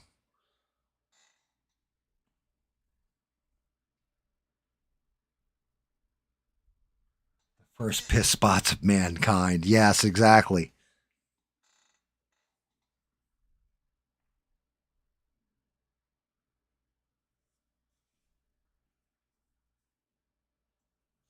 Yeah, but what's the collection? I mean, look, I like the argument that the Ark of the Covenant was actually in one of the pyramids, like the Great Pyramid of Giza, and it was basically a battery of sorts, like a radioactive battery. I think that's a pretty cool theory. I don't think there's any merit to it, but it's possible. I mean, the chamber's big enough where something the size of the Ark would fit.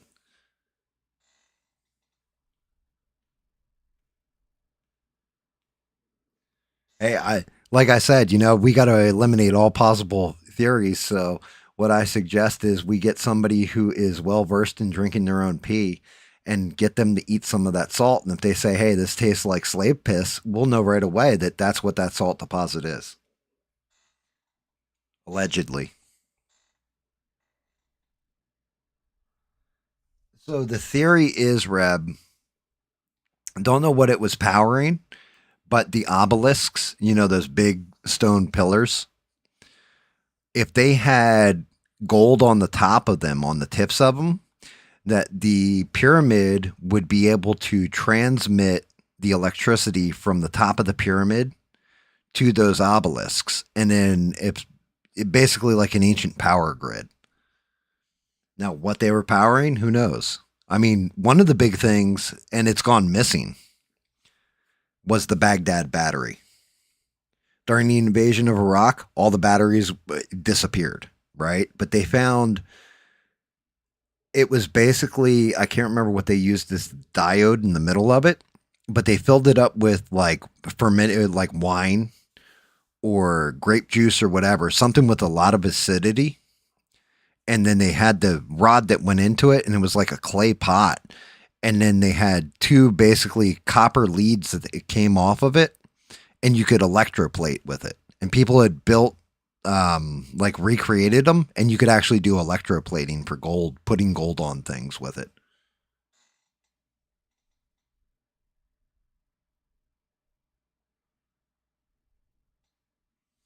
Yes, I know about that one, Beans. And the reason I know about that one is because Ethiopia is also where you get, that's the Bible I got, was the Ethiopian Bible.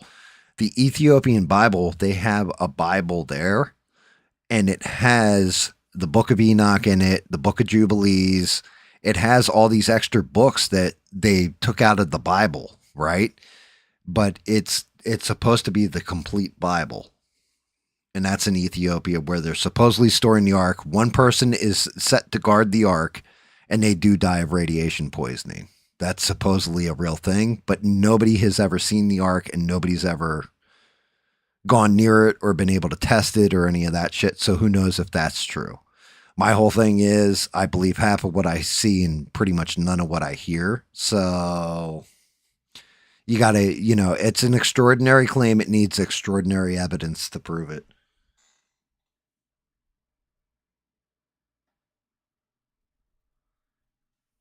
Dude, I'm going to tell you, somebody very close to me was over in Iraq during the wars, and they watched fucking ancient history be destroyed almost in front of them, from shelling, the actual, like, and this is not a slight against any religion, but the actual Muslims would go and destroy these sites, like the extremists would go and destroy these historical sites on purpose because it went against Allah.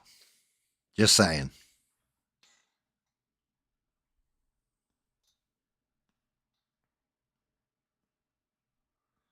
Well, that's just it. I want you guys to think about this one. Let's say mankind gets to a certain point, like where we are now even, and say they invent AI, and then everything breaks out, everything breaks down, and everything collapses.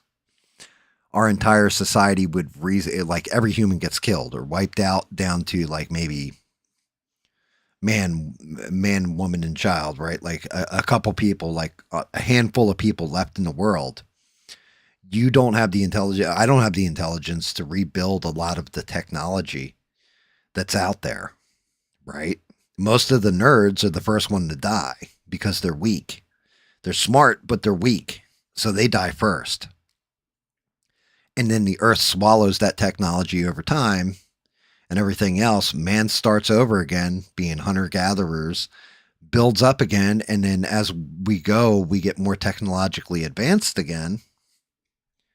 Then we bring it back to a point of AI, and then we wipe ourselves out. Say there's been multiple civilizations before, like this earth has already been here before, like the earth isn't going anywhere, but the people on it, different story. How much shit was in the, the Library of Alexandria that they burned to the earth, and what happened to all that information? Did they actually burn all the information in there, or did some of it, get locked away in Vatican vaults, for example? We don't know.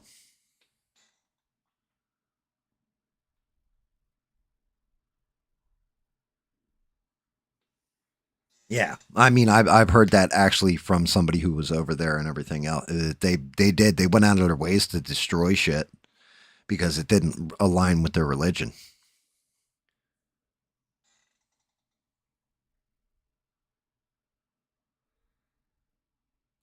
Well, it may not even be we get too smart for our own good.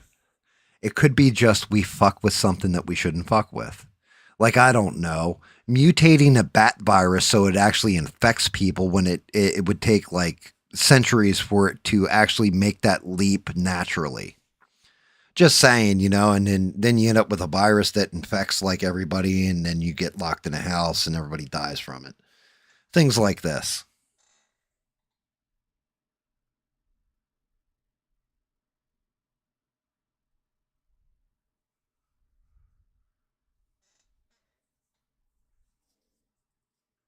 Yeah, history's either lost or stolen. And that's what I'm saying is, if we have evidence of some shit, maybe they don't want that shit out there. And when I say they, I don't even know who I mean. I'm not saying like there's a cabal of people or whatever, but maybe it could be stuff like the government, right? Like our own government or all the governments of the world, where if for example, if you can prove there's no Muhammad that ever existed, then the Islamic faith falls apart, right?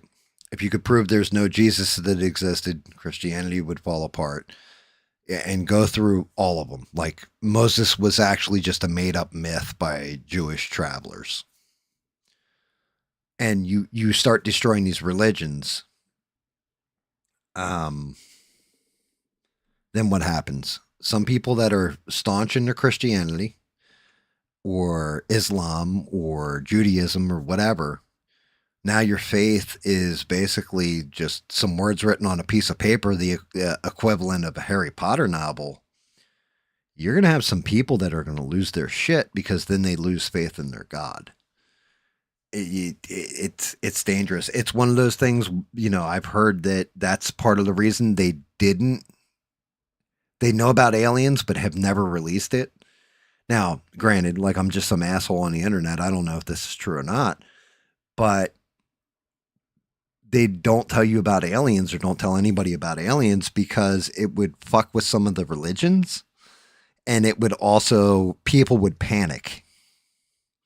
People would freak out because they'd realize we're not the highest thing on the food chain.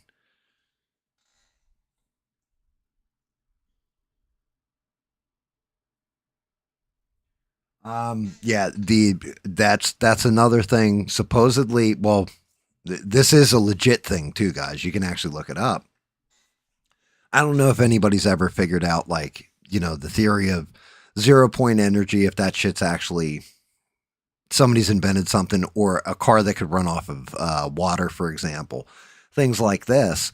But anybody who's even thinking about it has either A, died, like has come up with some kind of blueprint, has died, and then B, the government, because you have to apply for a patent on things, the government has the ability that if you put a patent on something, that it will change major industries, such as the oil industry for gasoline. The government is allowed to confiscate it. They have to pay you for it, but they confiscate it, and it doesn't get released to the public.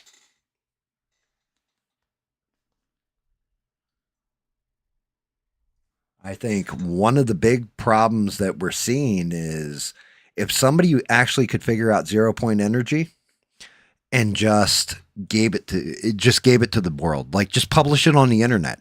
Don't go through a patent process. Just put it on the fucking internet and make it available to everyone. They can't shut down the internet. They can censor stuff on there, but it's like same thing for ghost guns. Unfortunately, guys, ever since somebody figured out, hey, I can make a 3D print of a gun, all you got to do is put a trigger in there, then people can go and print guns and make their own ghost gun. Who knows if they work right or not? I'm never going to print one, but just the same, like that print's out there and it gets passed, even if it's on underground circles.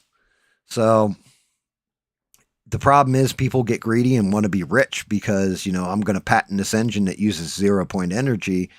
They send it off to the patent office. That gets confiscated right away and they get shut the fuck down, either paid off or shot.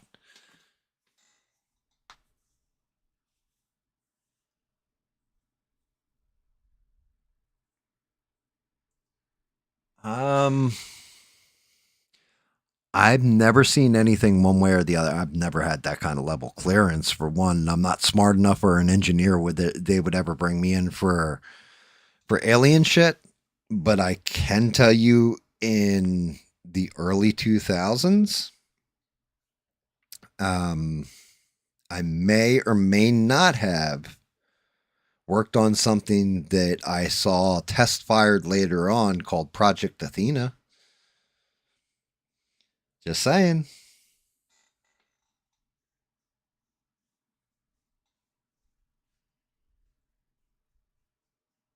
Not saying I did, not saying I didn't, but so directed energy weapons, that's actually a thing, and we scale them. Man, it's crazy to me. You have a lot of that stuff, and I mean, look, the government needs to keep some of this stuff top secret too. We don't want enemies to know. If somebody builds a hypersonic missile that can hit us and they're like, nobody can shoot it down, and we go, oh shit, yeah, we can't shoot it down, but we got fucking directed energy weapons that can fucking 1000% shoot it down. The last thing you want to do is tell them, hey, we can shoot that down, because then they have an advantage to make their shit faster or better or more evasive. You want to keep them off their toes. Like, hey, we may or may not have something to shoot it down, right?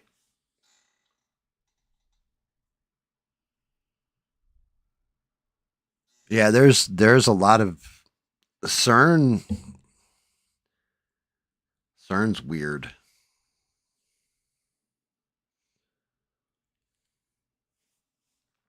CERN is a weird thing. That's a weird topic because you have the whole jumping timelines thing. Like I said, I experienced that thing with the neighbor's bushes, is the way I describe it. Because those bushes were as tall as I was.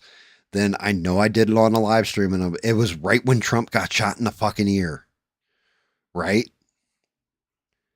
Trump got shot in the fucking ear, and I had streamed, and I was like, guys, I looked at my neighbor's bushes, and the bushes came up to my knees. And I swear to God, they were like 6 foot tall or whatever. I can go out tomorrow and take a picture of my neighbor's bushes and show you they're 6 foot tall again. And it's not like they grew. They were still at my knees when we were going into wintertime. They don't grow in the winter like that. So I'm like, what the fuck is going on?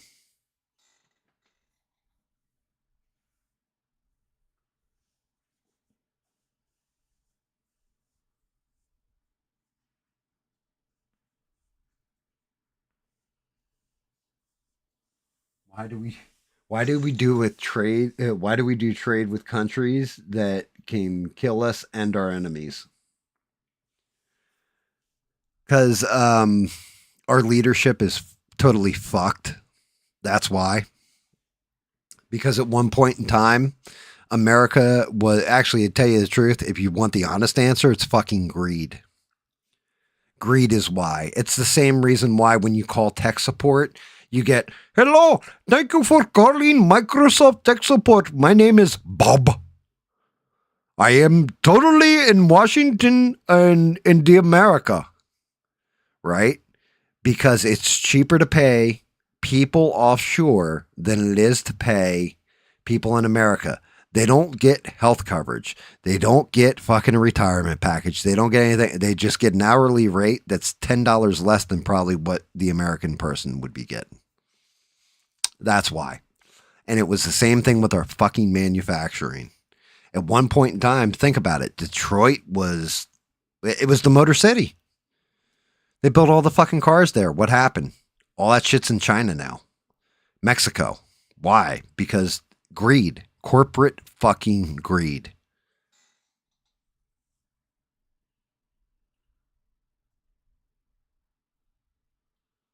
It's all about corporate greed. All of it. Because you don't have to pay an American person.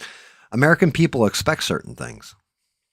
Shit, you got fast food workers that are bitching me because I need to make like $15 an hour to make this Happy Meal. Well, you just made the Happy Meal fucking cost $40 for me and my wife to go eat at McDonald's, you fucking jerk off.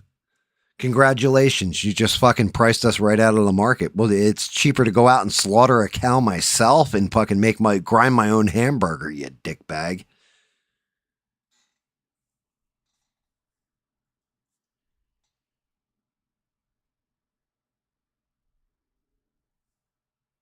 It's disgusting. But it is. And you can't blame the people working because, well, they're, one, if you're working at McDonald's and working to register, that's fine. That's supposed to be entry level. You should be at least fucking like making fries or wanting to be a manager or something in there. And then, your money goes up because you take on more responsibilities and you're doing a hard job.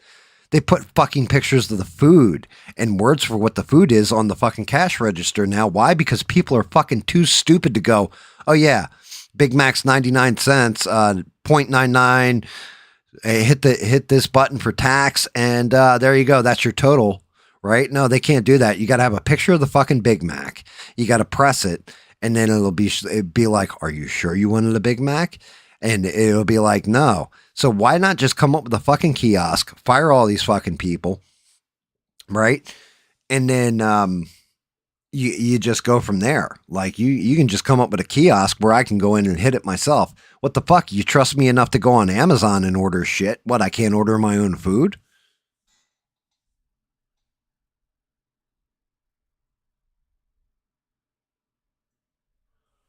I'm saying the blue-haired leftists are why everything's falling the fuck apart. And I'm saying that the Republicans are just as fucking bad.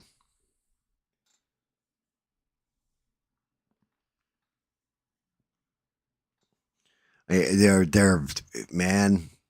We had a chance. We had a real fucking chance, guys, at some change. And instead of getting the change that I was hoping for, and I'm pretty sure every last one of you guys was hoping for, we got our butt cheeks lubed, and they were just like, "Yep, nope, I don't give a shit if it helps you or not. I'm just helping donors."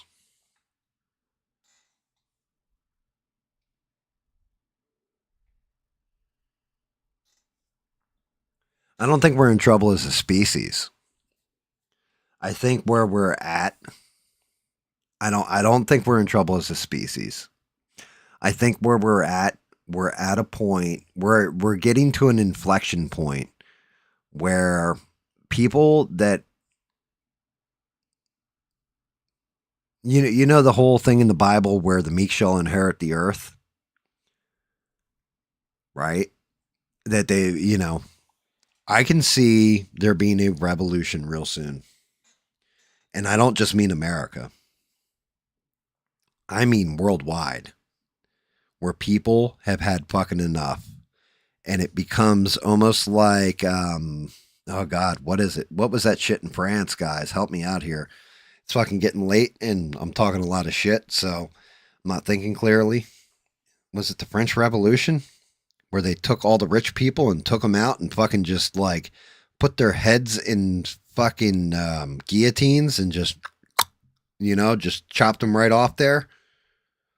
I think we're getting close to that point. And I also think that all these elites that think the military is going to defend them are going to be in for a fucking hell of a shock. Because I'm going to say, when it comes to America, I don't think the military is going to react the way they think it's going to react.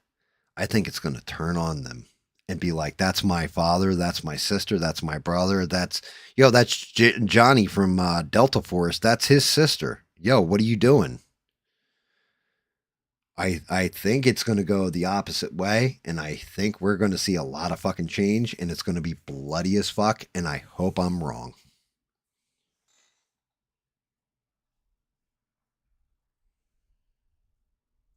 Yeah, it's not even everybody starts freaking out. Everybody just says, I've had enough of this fucking shit. And and just loses their shit. And like I said, I really do. I have this confidence in our military where those men and women that wear that uniform and defend America from all forces, foreign and domestic, I think they might start looking at our government like, yo, yeah, you guys are actually the evil, and we need to defend the country from you.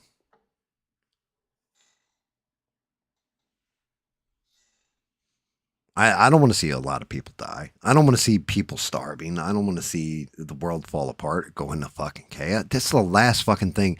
Man, my life is pretty fucking golden. My life is pretty good. No matter how much shit pisses me off in this world, my life is still really fucking good. And I can see where this stuff can go pretty fucking bad too. But I'm watching it, and I'm telling you now, all it'll take is like something like, I don't know, the Federal Reserve fucking up and dollar collapse. Here's one for you. You guys let me know. Any of you guys vote for this? When people were running for their campaigns and everything, and now I'm not even just talking partisan right now. I'm just going to talk both sides, because both sides voted for this shit. Do you remember when the whole platform that was run on was, hey, we're going to put kill switches in everybody's cars that the government can control? Do you guys remember that one? I don't fucking remember that ever being like a campaign issue or on the campaign trail or any of that. Yet Congress just passed that shit into fucking law.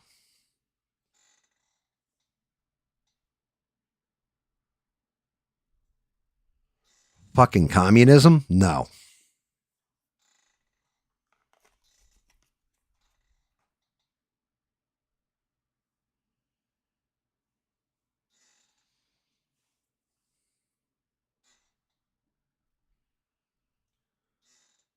Yeah, but you don't understand, Essie. What I'm saying is they just did that. That legitimately just happened. That's actually true. They're mandating that all cars come with kill switches now.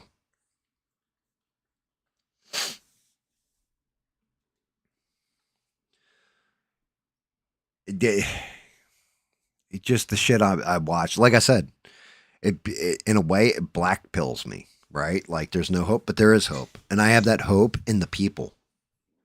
I have that hope, not in every citizen. Trust me, I'm watching some of these fucking retards that are just proving Darwin's theory right, on a daily basis.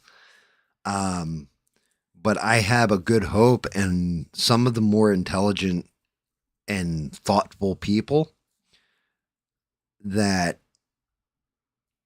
shit's got to change.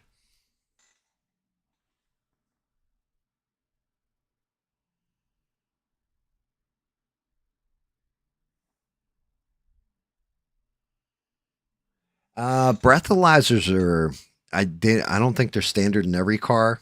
They do have them for people that have, I don't know, depending on the state, could be anywhere from 2 to 3 DUIs, or have had 2 to 3 DUIs. They got to blow in a breathalyzer or else their car won't start.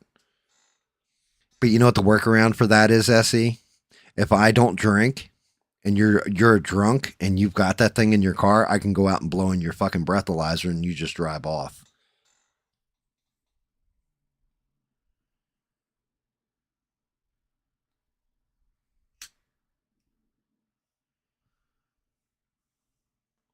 But that's just it. You start controlling things. Like, why do they need so much control over us? Why do you need to exert this control? We live in America. I can say whatever the fuck I want. Right? I can think any way I want. You start trying to do this thought crime or voice crime or any of this shit, man, I'm going to fight you till I'm dead.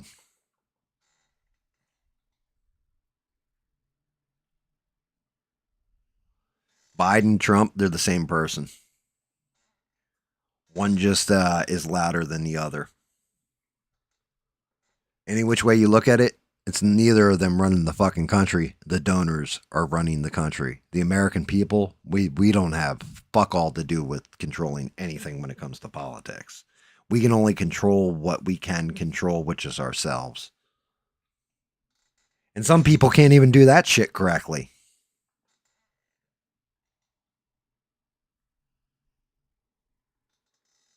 Some people are fucking that up. Like, how do you fuck up that part of things?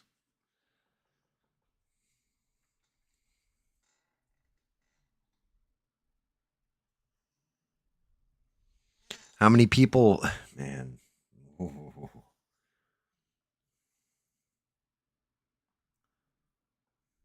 How hard is it to throw your trash in a trash can or, throw it out in a bin and have it taken away? Now you got to throw your shit on the side of the road. What, you couldn't just wait till you got home and throw it in your trash can and then throw it in a dumpster, or take it to the dump, or the trash guys come pick it up. No, you got to throw that shit on the side of the road. Your Happy Meal, all that fucking kind of shit, right? You can't even control yourself and have enough respect that, like the world's your trash can now. It's simple shit like that pisses me off.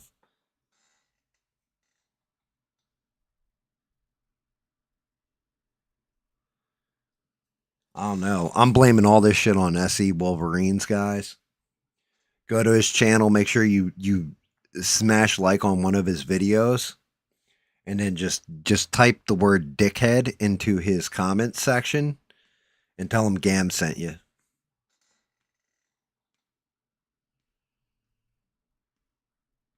Yeah, it's 57, something like that. A bunch of Republicans. It was Republicans that passed it.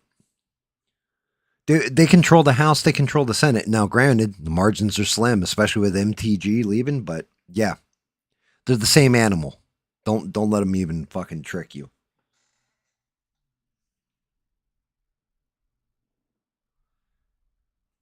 Poor African from the Sudan. I thought you told me you were a Somali refugee, SE. What the fuck?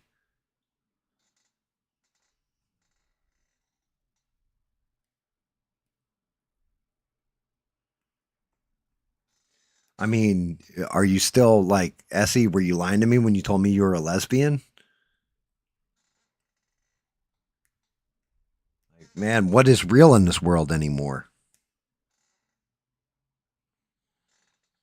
Should I download? Hey guys, should I download like one of the AIs where I look like a sexy chick, and then post that up, and then start painting with that on, and see how many subs I go up?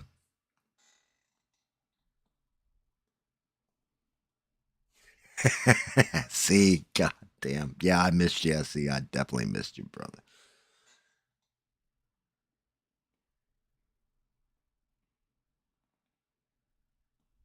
Seriously, you think I should do that shit? Because I'll tell you what, like, man, make myself look like a sexy chick, have the big old booby, like plastic boobies or whatever. Next thing I know, I'll have ABL subscribing, like, yeah, I'm ABL, or how old are you? I'm 25. Oh my God, you're my type. Hey, can you come have babies with me? I've had sex once. I know how it works.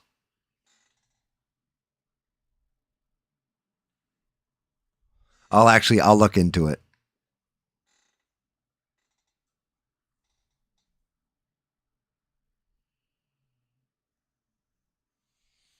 Yeah, I mean, I've had this argument before, you know. Um, you definitely like guys pull that shit all the time. Actually, it's turning out now that a lot of the hottest girls on the internet are actually like Pakistani or Indian, and like faking it like they're actual girls. Twitter kind of exposed all that shit, which is hysterical to me.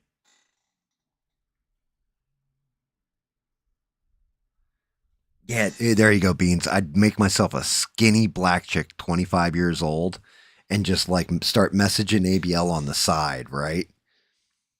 I bet you I can get that man to send dick pics in like 2 hours. Just, hey, what do you think of this?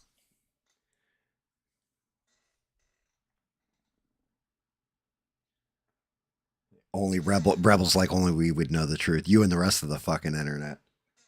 Like, oh, dude, this guy GAM all of a sudden became a girl. Like, I don't know what happened there. Not like they'd even notice.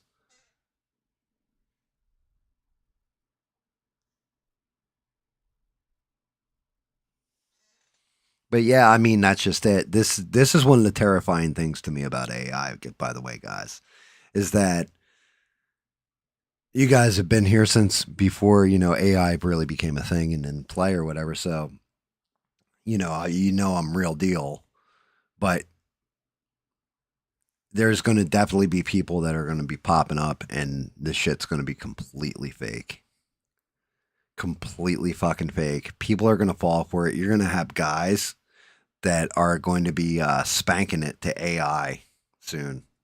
If they haven't, I'm sure they already have. But I mean, like, it'll be a dude who's talking like Bob from Microsoft tech support, who out of nowhere is just like, there'll be a glitch and you'll be able to see the dude for a second or something like that, and people are going to freak the fuck out.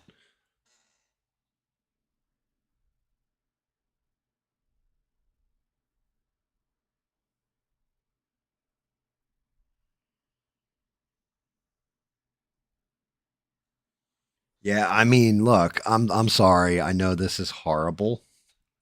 This is terrible for me to say all this, right? But it's the fucking truth. Like, it's just, sorry guys, that it's the sad state of this world. Look, we've had this discussion before. Guys buy girls' farts in jars and their bath water. Like, what kind of fucked up individual buys somebody's bath water? I don't want, like, what?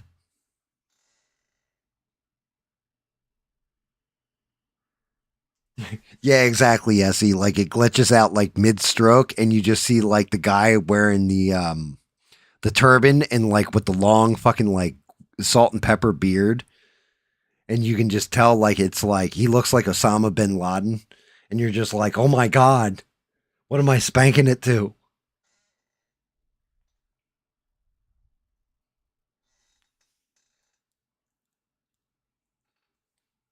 Like, oh God, what have I done? And you know, like the saddest part of saying all that, Essie, is you'd still have some guy who's like, as soon as the glitch went away, they would finish. They wouldn't even put their stuff away and just stop what they were doing. They would keep going. Like I was already committed. I was already there. Yeah, you got me. But you know what? I'm gonna finish this off, and then I'm never watching your channel again.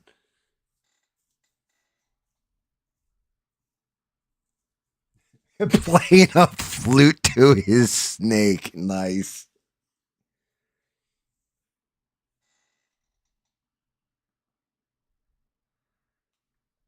I mean, look, you're gonna tell me it's not true. Like some dude, like if all of a sudden like you're watching this sexy girl on screen, guys all getting into it, and you know he's doing his thing, and next thing you know, it glitched, and it was just, you know, even worse. It's like some Nigerian dude, and you can see like his baby in the background with the flies all stuck to him and everything, all stuck to the child and everything else, and then it went back to the sexy girl. You don't think there would be some guy who's like, I'm already here. It's already, I'm already halfway there. Let's just finish this off.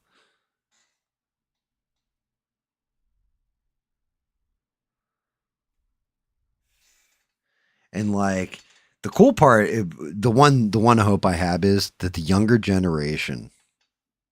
I know this is a crazy fucking thing for me to say.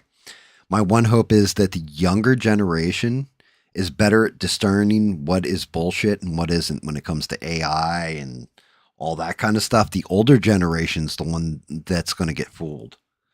I mean, some cases that shit is going to be like the salty tears are going to be the tastiest things, right, out of their eyes. Like, remember that there's this one pervy dude who used to go into ABL's chat, and he always talked like his picture. He actually put a picture of himself up as his like avatar or whatever for YouTube, and it was this old dude, and he looked like an old farmer dude, and I can't remember the guy's fucking name, right? But this dude, all he talked about was young Asian girls. Right? That guy right there, he's the guy who will fall for it because somebody will do like a young Asian girl goes, oh, sexy, I do a dance. Ay. Right? And he'll be sitting there and you know he's going to be going like, yeah, I bought 4 Viagra off a street dealer for this. And he's going to be going all ham with his baby oil and like a Diddy party up in that motherfucker. And then it'll glitch out and he'll see like the Nigerian dude and he'll just take a shotgun and that'll be the end of him. We'll never hear from him again.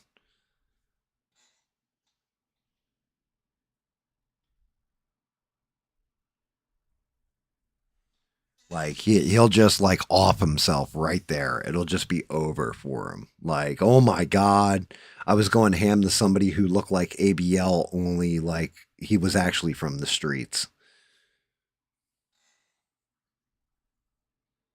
Yep. See, there you go. You're thinking just like I was. You'll see ABL. But then you know what'll be terrifying about it is that guy will start showing up in every one of ABL's chats after that. Like you never know. It could go. It'll go one way or the other. That guy's either going to off himself or else he's going to. He'll be in every one of ABL's chats. Like, I'm your greatest fan.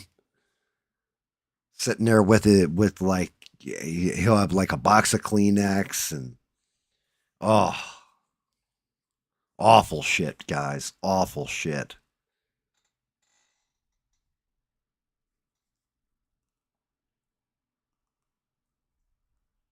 Asian women are beautiful. Actually, tell you the truth, all women are beautiful to an extent. I mean, except for the ugly ones, they're not beautiful, but you know what I mean.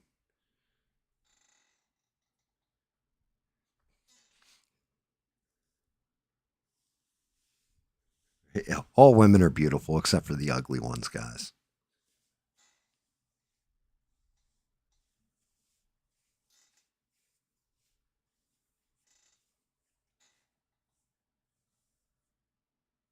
Yep.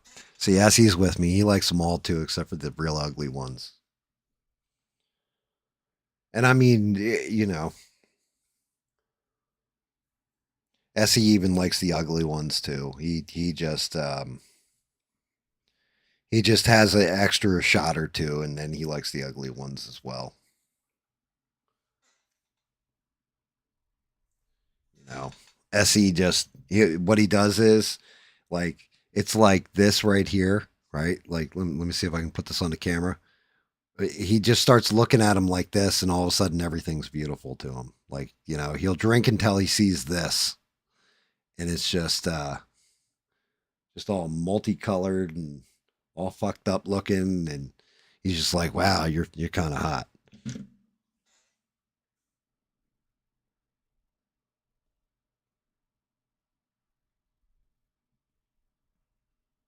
I mean, it's not like I'm going to win a beauty contest anytime. It's not like I'm going to go, yes, look at me, I'm buff chiseled. And fuck that. I'm married, damn it. I'm happy with my wife. I love my wife. So I'm sorry, my retirement. I already got my retirement papers. I signed up for them. I wholeheartedly endorsed them and signed off on them. I'm good. And if she goes, well, then I'm just, you know, then it'll just be GAM. No remarriage. No new girlfriends. No nothing. I will die. I'll hang out with my pets or whatever till they pass away and then get new pets.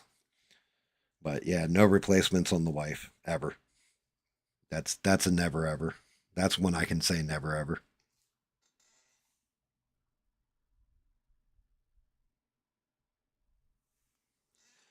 Beans, come on now. You can be honest with us. We know you got a thing for ABL. It's okay.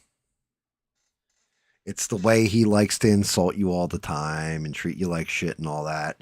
You know, girls really dig that stuff when you call them big backs and bull daggers, and they tell you, you know, what kind of piece of shit you are because you're not the same gender as them. You know, women love that.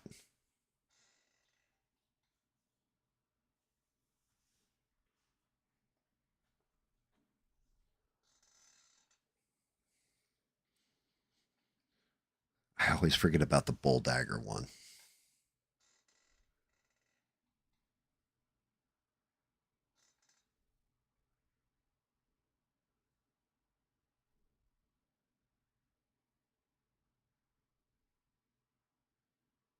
Like that bull dagger one always gets me because it's like, yeah, he always calls them big backs. What the fuck's the other thing? And then you always chime in with that bull dagger, and I'm like, oh yeah, that's it.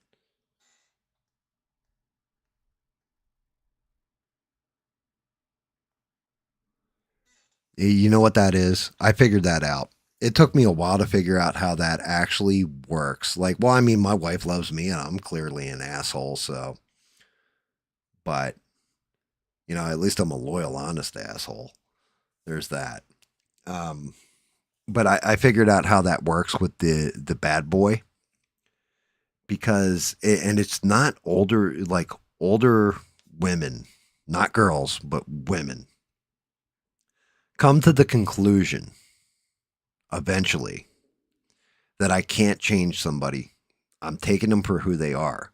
But younger girls go, oh, he's such an asshole. He's such a scumbag. But you know what? I can change him.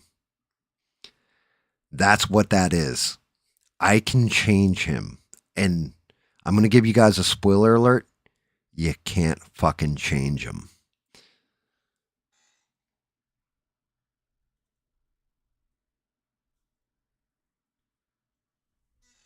And yeah, I agree with you. I'm joking, Beans. It's 1,000% a joke, by the way.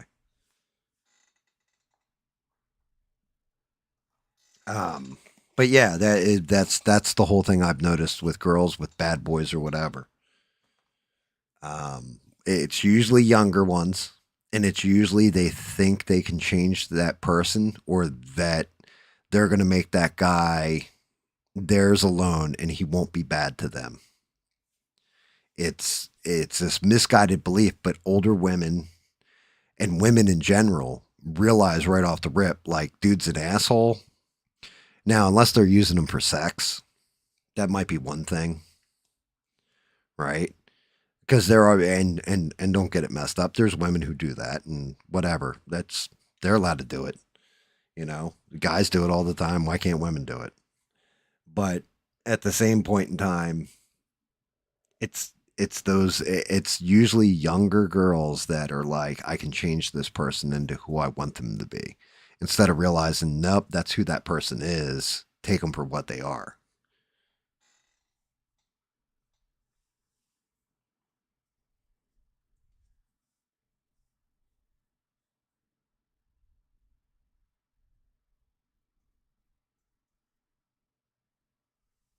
Yeah, and there you go. You got it in one, Reb.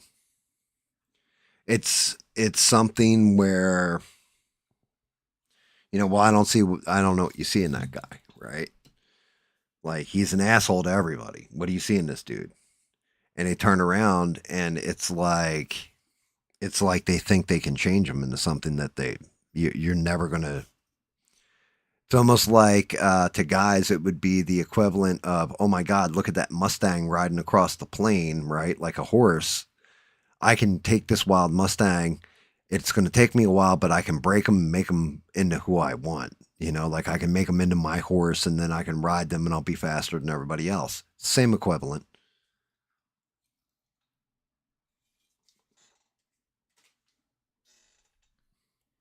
I mean, look, my wife broke me for the most part, if we're being God honest. But she didn't break me and change me into who she wanted me to be. She accepted me for who I was and then showed me how to be better. And let me see myself as a better person. That was the heart change. That was the gift my wife gave me. Was, you don't have to be this, you don't have to be in a brawl all the time. You don't have to be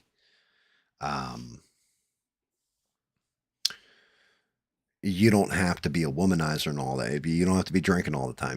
You can just be you. You can just be chill and relax and enjoy life. Why do you need all this extra shit? She actually beat my ass with logic, is how my wife beat me.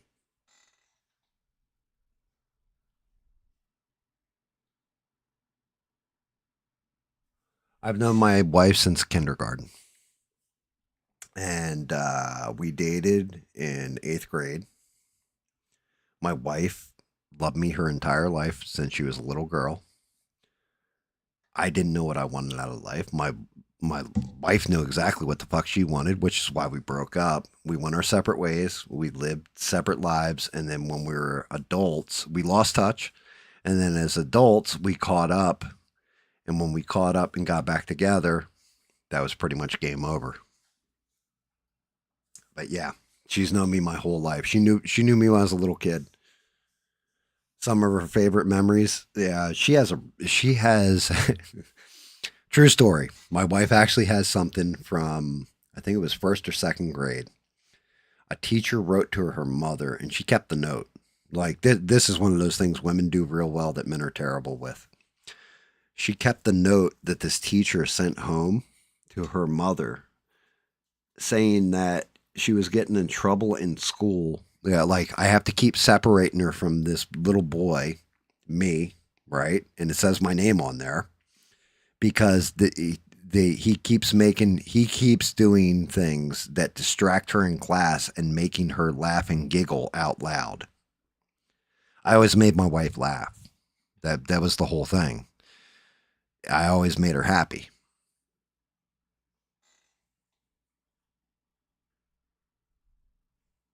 But that's just it. There was certain stuff when we came back as adults. She knew me. She knows stuff in my past that nobody, including my best friends, don't know because we grew up together, right? But as adults, she lived a very different life than mine. She had stuff she had to tell me about. I had stuff I had to tell her about. And I could accept all the stuff in her life, and she accepted all the stuff in my life that we both accepted what the other one had been through because we were both adult enough to know that people have their own experiences and their own way in life. Like it's never ever just cut and dry. Like you do something like me. I was always, she had to accept that I had, allegedly a criminal past that I never got arrested for.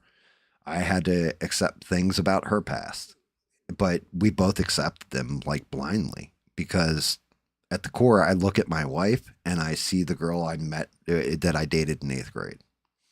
Doesn't matter how old she gets, doesn't matter how if she gets super overweight, it doesn't matter how old she gets, none of that matters to me. I still see the girl that I dated when I was in 8th grade to this day. I've got no fucking teeth up top, right? I have to wear a denture, all that. My wife still sees the little boy she knew back in 8th grade.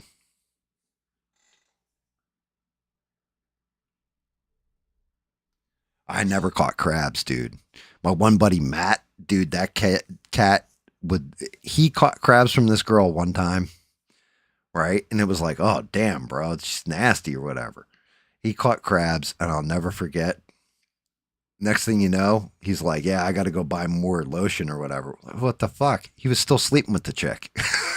Like, yo, she gave you crabs once. Ain't that enough? Like, what the fuck are you doing, brother?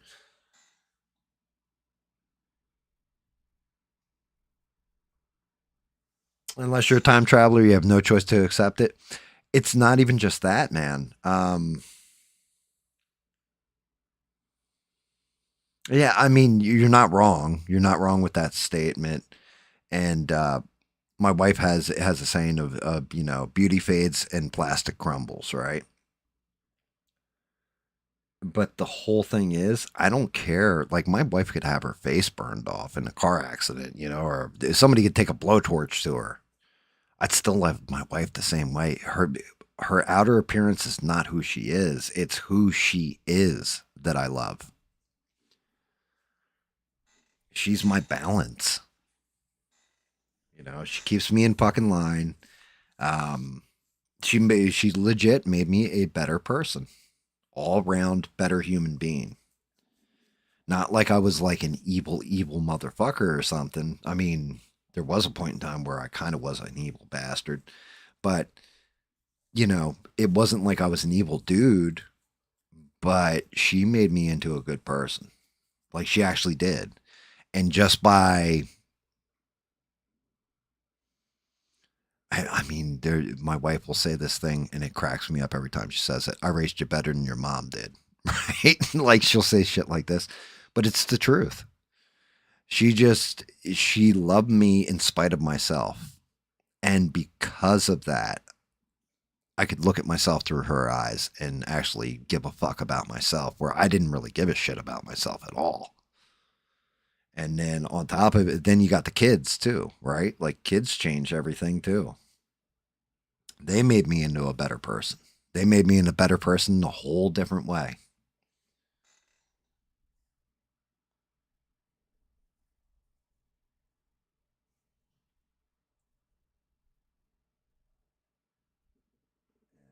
Yeah, I can tell her that all I want. She'll tell me to go fuck myself if I'm being honest, because she'll be like, okay, what do you want? A new Xbox game or something? Like, she thinks I'm bullshit when I tell her stuff like that. But I think she also knows it. She knows I'm also being sincere when I say stuff. But yeah, it's one of those things where I'm not an easy person to get along with. My wife actually isn't. Shit, you want somebody who's a strong woman? I can't tell you guys stories about her. Like, I promised her I would not discuss her life on this, right? I can just tell you that, man, finding a woman stronger than my wife is fucking difficult as fuck. And but at the same point in time, she's out stubborned me. That's one of the things that I love about her. I hate about her, but I love about her is that she's more stubborn than I am. So therefore, like, and I'm a stubborn asshole, but she's got me beat.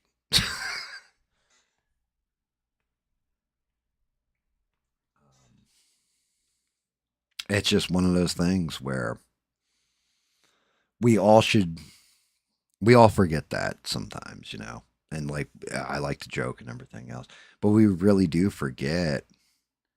I'm going to say as a whole, like, if you've got somebody who actually loves you and you threw them away or something like that, man, you should kick the fuck out of yourself every day until you get them back, right? As long as you didn't destroy it. Not everybody gets lucky. Not everybody's going to get lucky. And you may even get lucky once and find somebody like that and they pass away. And that's one of those things that, like, GAM has terror. And I always like to say I'm fearless. I got no fear. Man, that's one of those things that scares the shit out of me is anything happens to my wife or my kids or my pets, like the things I love. And that's probably why, if anything even comes close to hurting it, I will fucking brutally and savagely eliminate it from this world and send it to a different plane of existence.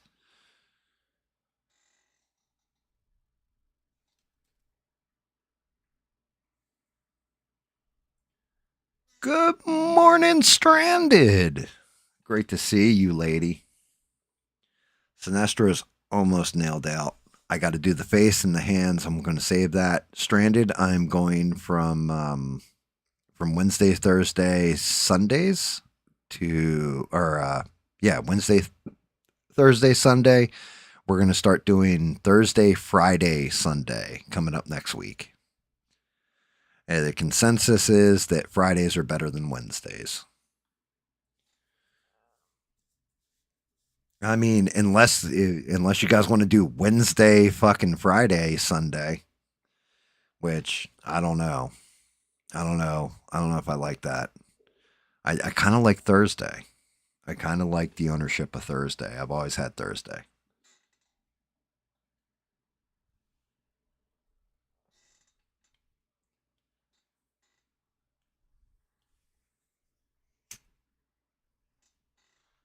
I love the fact Stranded came in and it was like cutoff time.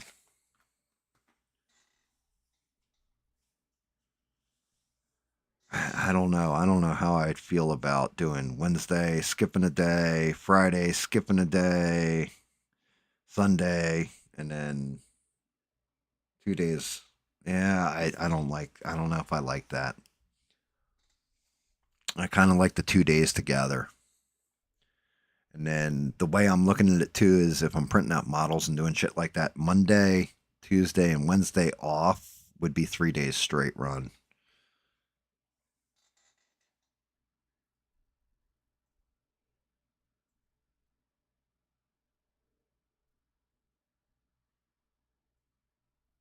Thursday, Friday, Sunday.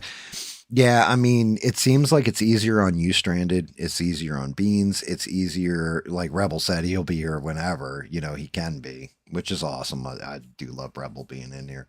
And then SE said he can probably catch every other Friday stream, so SE being here is always a huge bonus too, But it does seem like the people that actually watch me on a consistent, constant basis, Friday is an easier day for them than Wednesday. So I think that's the way to go. I think that is the correct. I think it is. Even though Friday was always Friday night fuckery. God, that fucking stream. I want to burn that stream from my mind and I still leave it up. It's fucking hysterical to me.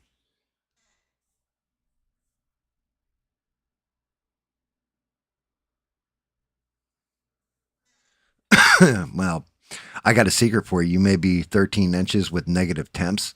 SE's 13 inches and he's right at 98.6 degrees, baby. Yeah. Allegedly.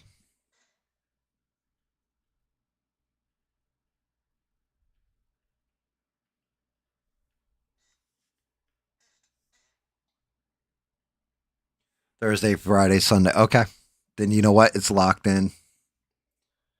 Let's lock that in. We're going to do that. We'll start that next week. So no tomorrow or, later today, Friday, but next Friday, like Thursday, Friday, Sunday. And Rogue and David have both said that Friday works a lot better for them gaming if I'm going to have them in gaming with me, because Rogue has the weekends off or whatever, and David, he's doing shit all throughout the week.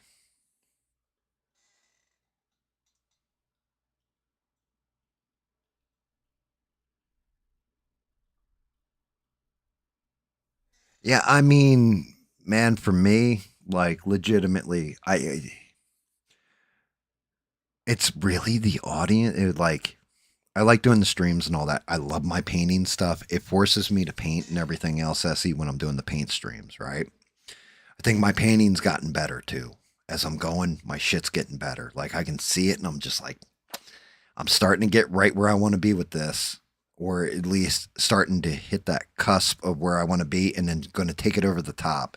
If I can get this new 3D printer set up and I can get the bases, like the way the bases are supposed to look where they're big, man, we're in a whole nother dimension. But I got to set up this new printer and fuck with it and everything else, figure it out, which is going to be a whole process for me. And I like it. It's a challenge. The gaming streams are fun. I've gotten some interesting people out of there like Perry and everything else. One of the things I've noticed with this streaming stuff is Stranded's going to work later today. I bet you she listens to a good chunk of the show on the replay while she's at work, so it keeps her company and all that stuff. Bob tunes into the show. He doesn't feel lonely when he's here, and he can bullshit with all of us and hang out, right? Hopefully Bob takes that job too and, gets around people because he is a social creature. I wasn't bullshitting or anything on that. I really do think that would be good for him.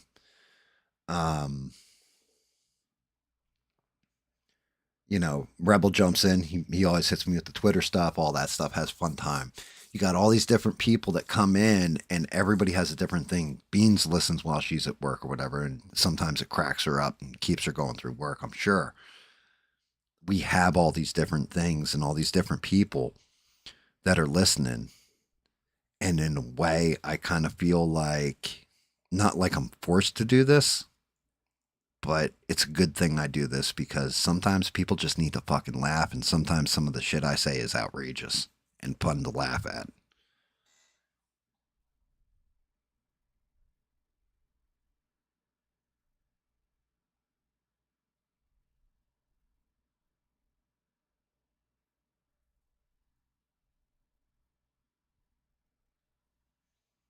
Dude, the paint is much better. As time's going, I'm also learning. I can see differences in color, right? Like it's hard to throw that shit across the camera to you, right? But I can see the nuance in some of the color schemes, and it's a game changer. Like it really is. Like when I look at Parallax, for example, right? Like this undercoat orange. Let me get them in close so you can see what I'm talking about, Essie. See this like little undershadowing of orange? It's way more pronounced outside of the camera, but you can barely see it, but it changes the whole dynamic of the fucking model. It changes the whole dynamic of the way the fucking thing looks. It's definitely interesting. I could see these colors before, but I couldn't pull them, and I'm starting to be able to pull them out of the paint and make them look the way I want it to look. And as I go, I'm getting better at it. Like Sinestro's yellow or whatever, like that shit. Like I've got a tight, clean paint job on there, and I did that all by hand with my shaky. Like I was just holding that shit up, and you could see. Like you can kind of see how my hand vibrates because of my neck. I'm pulling these things off, and as I'm going, I'm starting to get a little bit more tighter, finding more nuance in the shadings, stuff like this. And to me, I love it because I can see this shit in my head, but couldn't get it to come out in my hands. And I'm finally starting to get it to come out in my hands.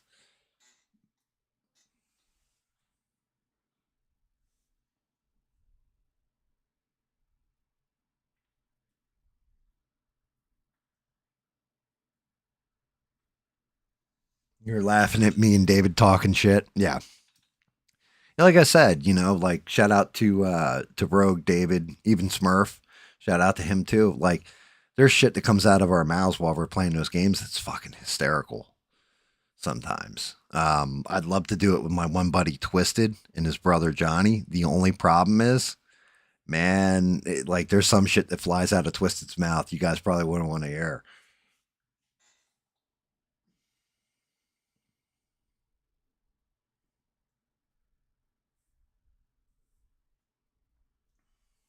They only don't like each other if I don't know. Some women can interact with other women and it's cool, and then others are like get ugly. Never had that issue with any of the women in the chat though that I know of. Not where it's like hatred.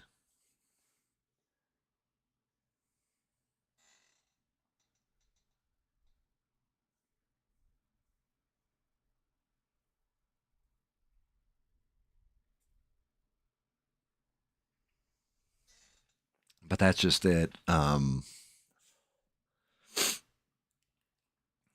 You know, I also feel like in a way I'm trying to think how to say this. In a way, I think everybody that watches this shit, like, we tell the truth here. You know what I mean? Even if it's ugly and fucking shitty, we pretty much go, like, I give you exactly how I feel, exactly how I see things. And some people, you know, don't like it. And sometimes I'm wrong with some of the shit I say, all that kind of stuff. But at the same point in time, I'm just giving you my take on it, right? I'm not playing up to somebody else's, like, oh, well, you know what? Pam Bondi, she's doing a great job. She's great. Oh yeah, tell me one good thing she's done. Well, she's fucking great. I don't know too much about it, but she's doing a great job. Like, you're a fucking nonce. You fucking putz. Like, that shit still has me pissed.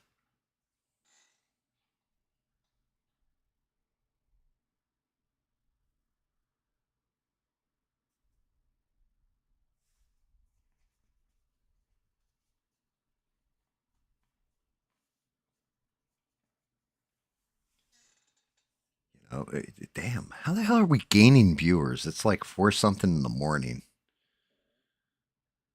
Like, we went up to like 7 people watching. Like, Stranded came in and more people came in. Stranded, you inviting people? Like, what the hell's going on here?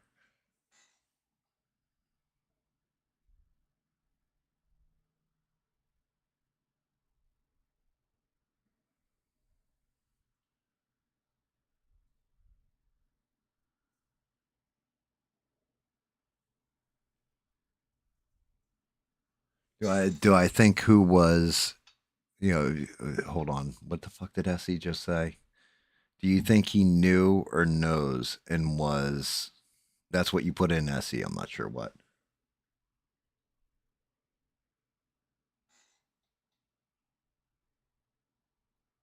Holy shit, Melissa. What the fuck? Now you're going out raving? You flipping Molly too, lady?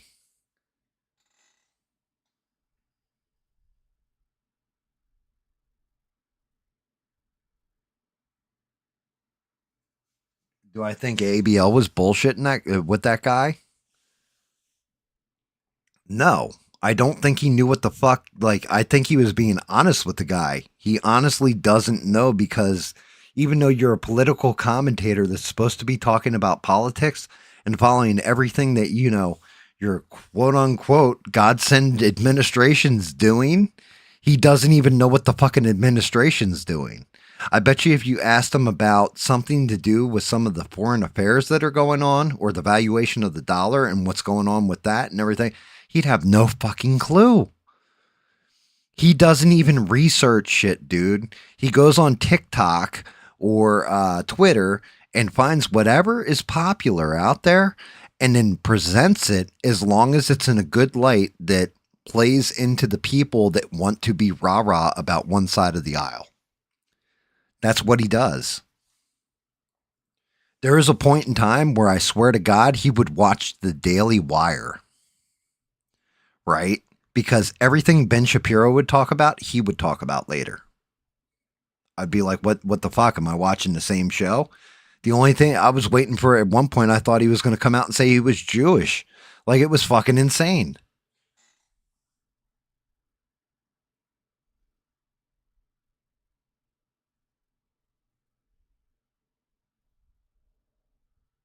Well, at least you had fun, right, Melissa? That's the important part. Sorry you were alone.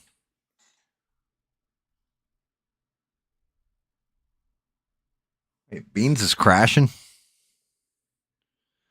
Well, it is for something in the morning. I'm getting to that point too. I'll smoke my last cigarette, bullshit for a little bit more, and then call it.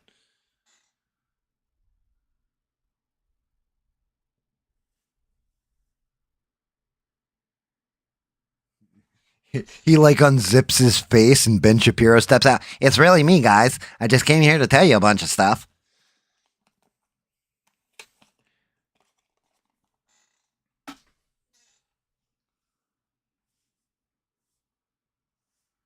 All right, let's see what you posted.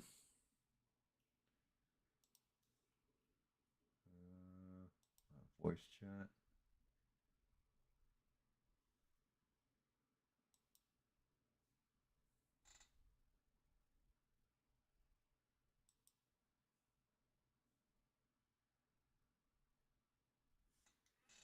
That's fucking crazy. You're not all covered in blood though.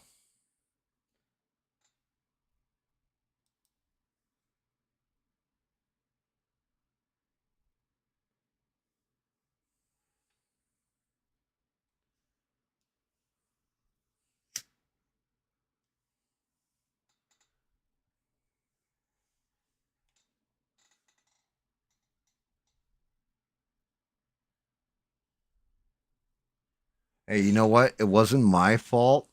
Stranded. You weren't here. You're like, I got here at 9:00. By the way, Stranded. I'm sorry about that. So I was like, shit. Stranded's gonna miss the show. She said if I was decently late, I wasn't terribly late, but I was late enough. I was like, fuck.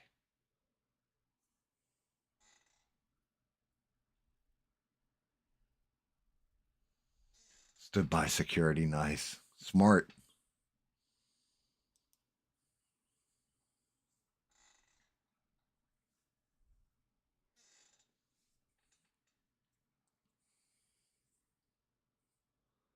Oh my god. Oh, oh god. The old back doesn't like me right now.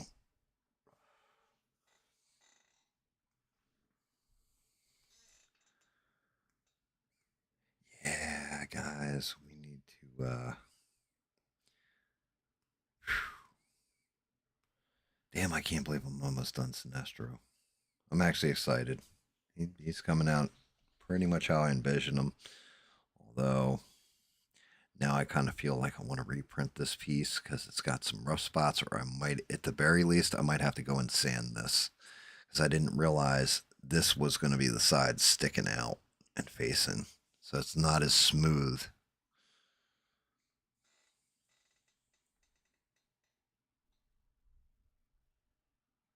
Yeah, I mean, I posted it on Discord. I was still out shopping, and I posted on Discord just to let everybody know. Like, hey, I'm definitely like I'm gonna be late, but not super late. And it was crazy because SE showed up out of nowhere. All I saw was Blue in the chat. I almost said, "Hey, what's up, Stranded?" And I realized I was like, "Oh, that's right. I had to make SE a mod because for some reason he couldn't post in my shit. YouTube tried to force him to not be a talking part in my chat for some reason. Unless SE was just faking it, the whole he couldn't be seen in chat, so that this way he could get moderator status because SE is always he's power hungry. He was like, yeah, I know you've got like 122 subs and like 10 to 20 people that watch you at a time, so I need power in that.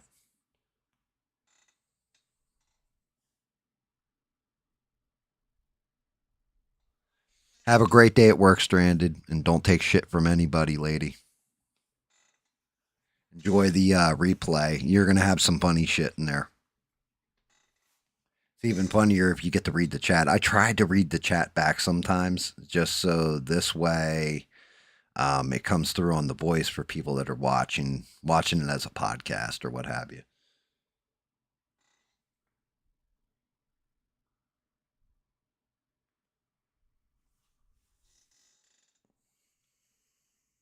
You guys are too fucking kind to me, though. I'm not even going to lie a little bit.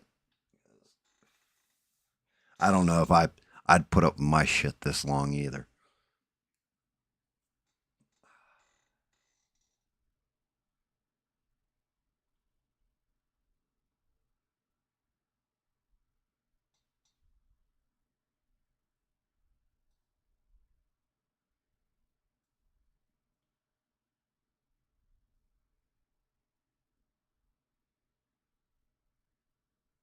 And I can't believe it's below freezing here. It's fucking nuts.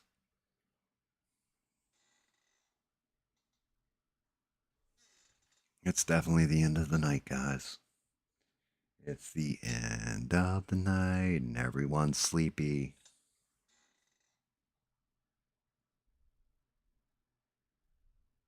Everybody. Yeah, that's just it, Essie. Her name's Melissa. Yeah, everybody would call it because she told us that the first night she came in because I kept calling her Grunt Bucket, and she's like, "Oh, my name's Melissa," and I'm like, "Okay," and never forgot it. But it fucks you up because, like, do you know what's up with this Essie with this at shit? Like, why it went back to people's actual like usernames, like their actual Gmail account.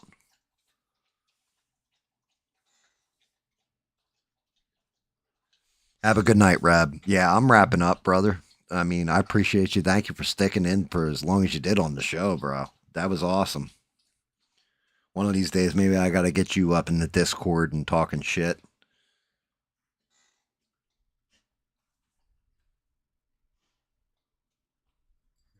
You found some old ass sandwich bread and some cheese.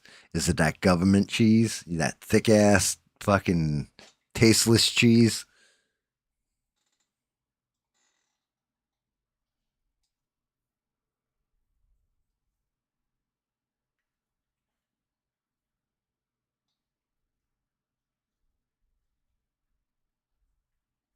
You think it's glitches because they added stuff? I think they did it on purpose.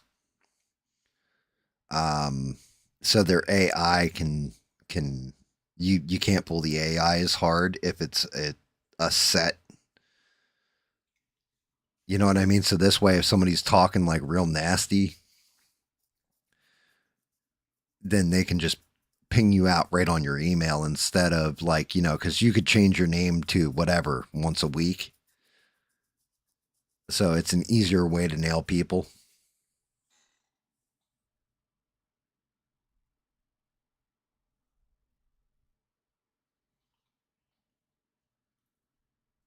There you go. Good stuff, Melissa. Good stuff. He likes his cheese. Did you just say he likes his cheese like he likes his women? Thick and tasteless? Holy shit.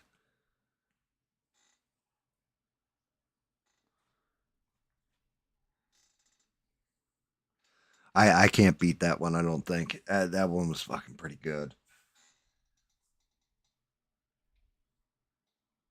You didn't know it was happening. Well, I mean, I changed mine to GAM underscore catches underscore up a while ago when it first happened. So this way my shit matched. And yeah, it was probably a smart thing to do because now I think it's locked in. I'm not sure. Thick and full of chemicals. Damn. Brutal. Brutal. Alrighty, guys.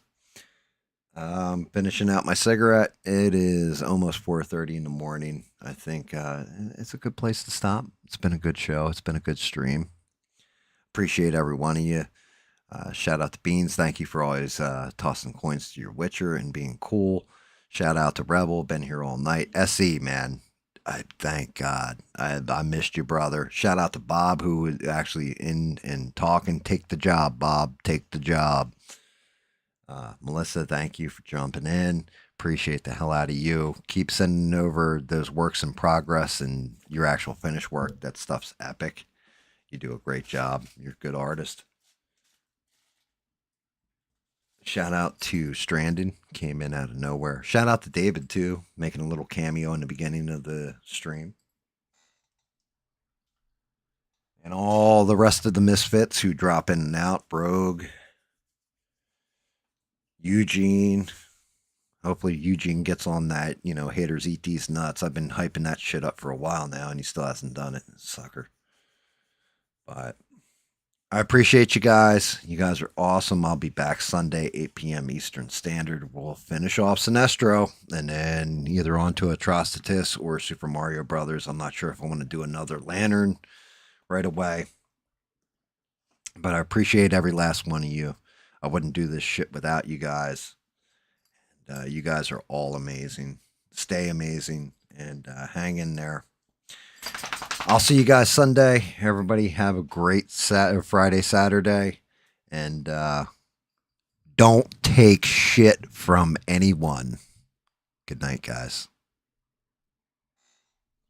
Oh, and thank you again.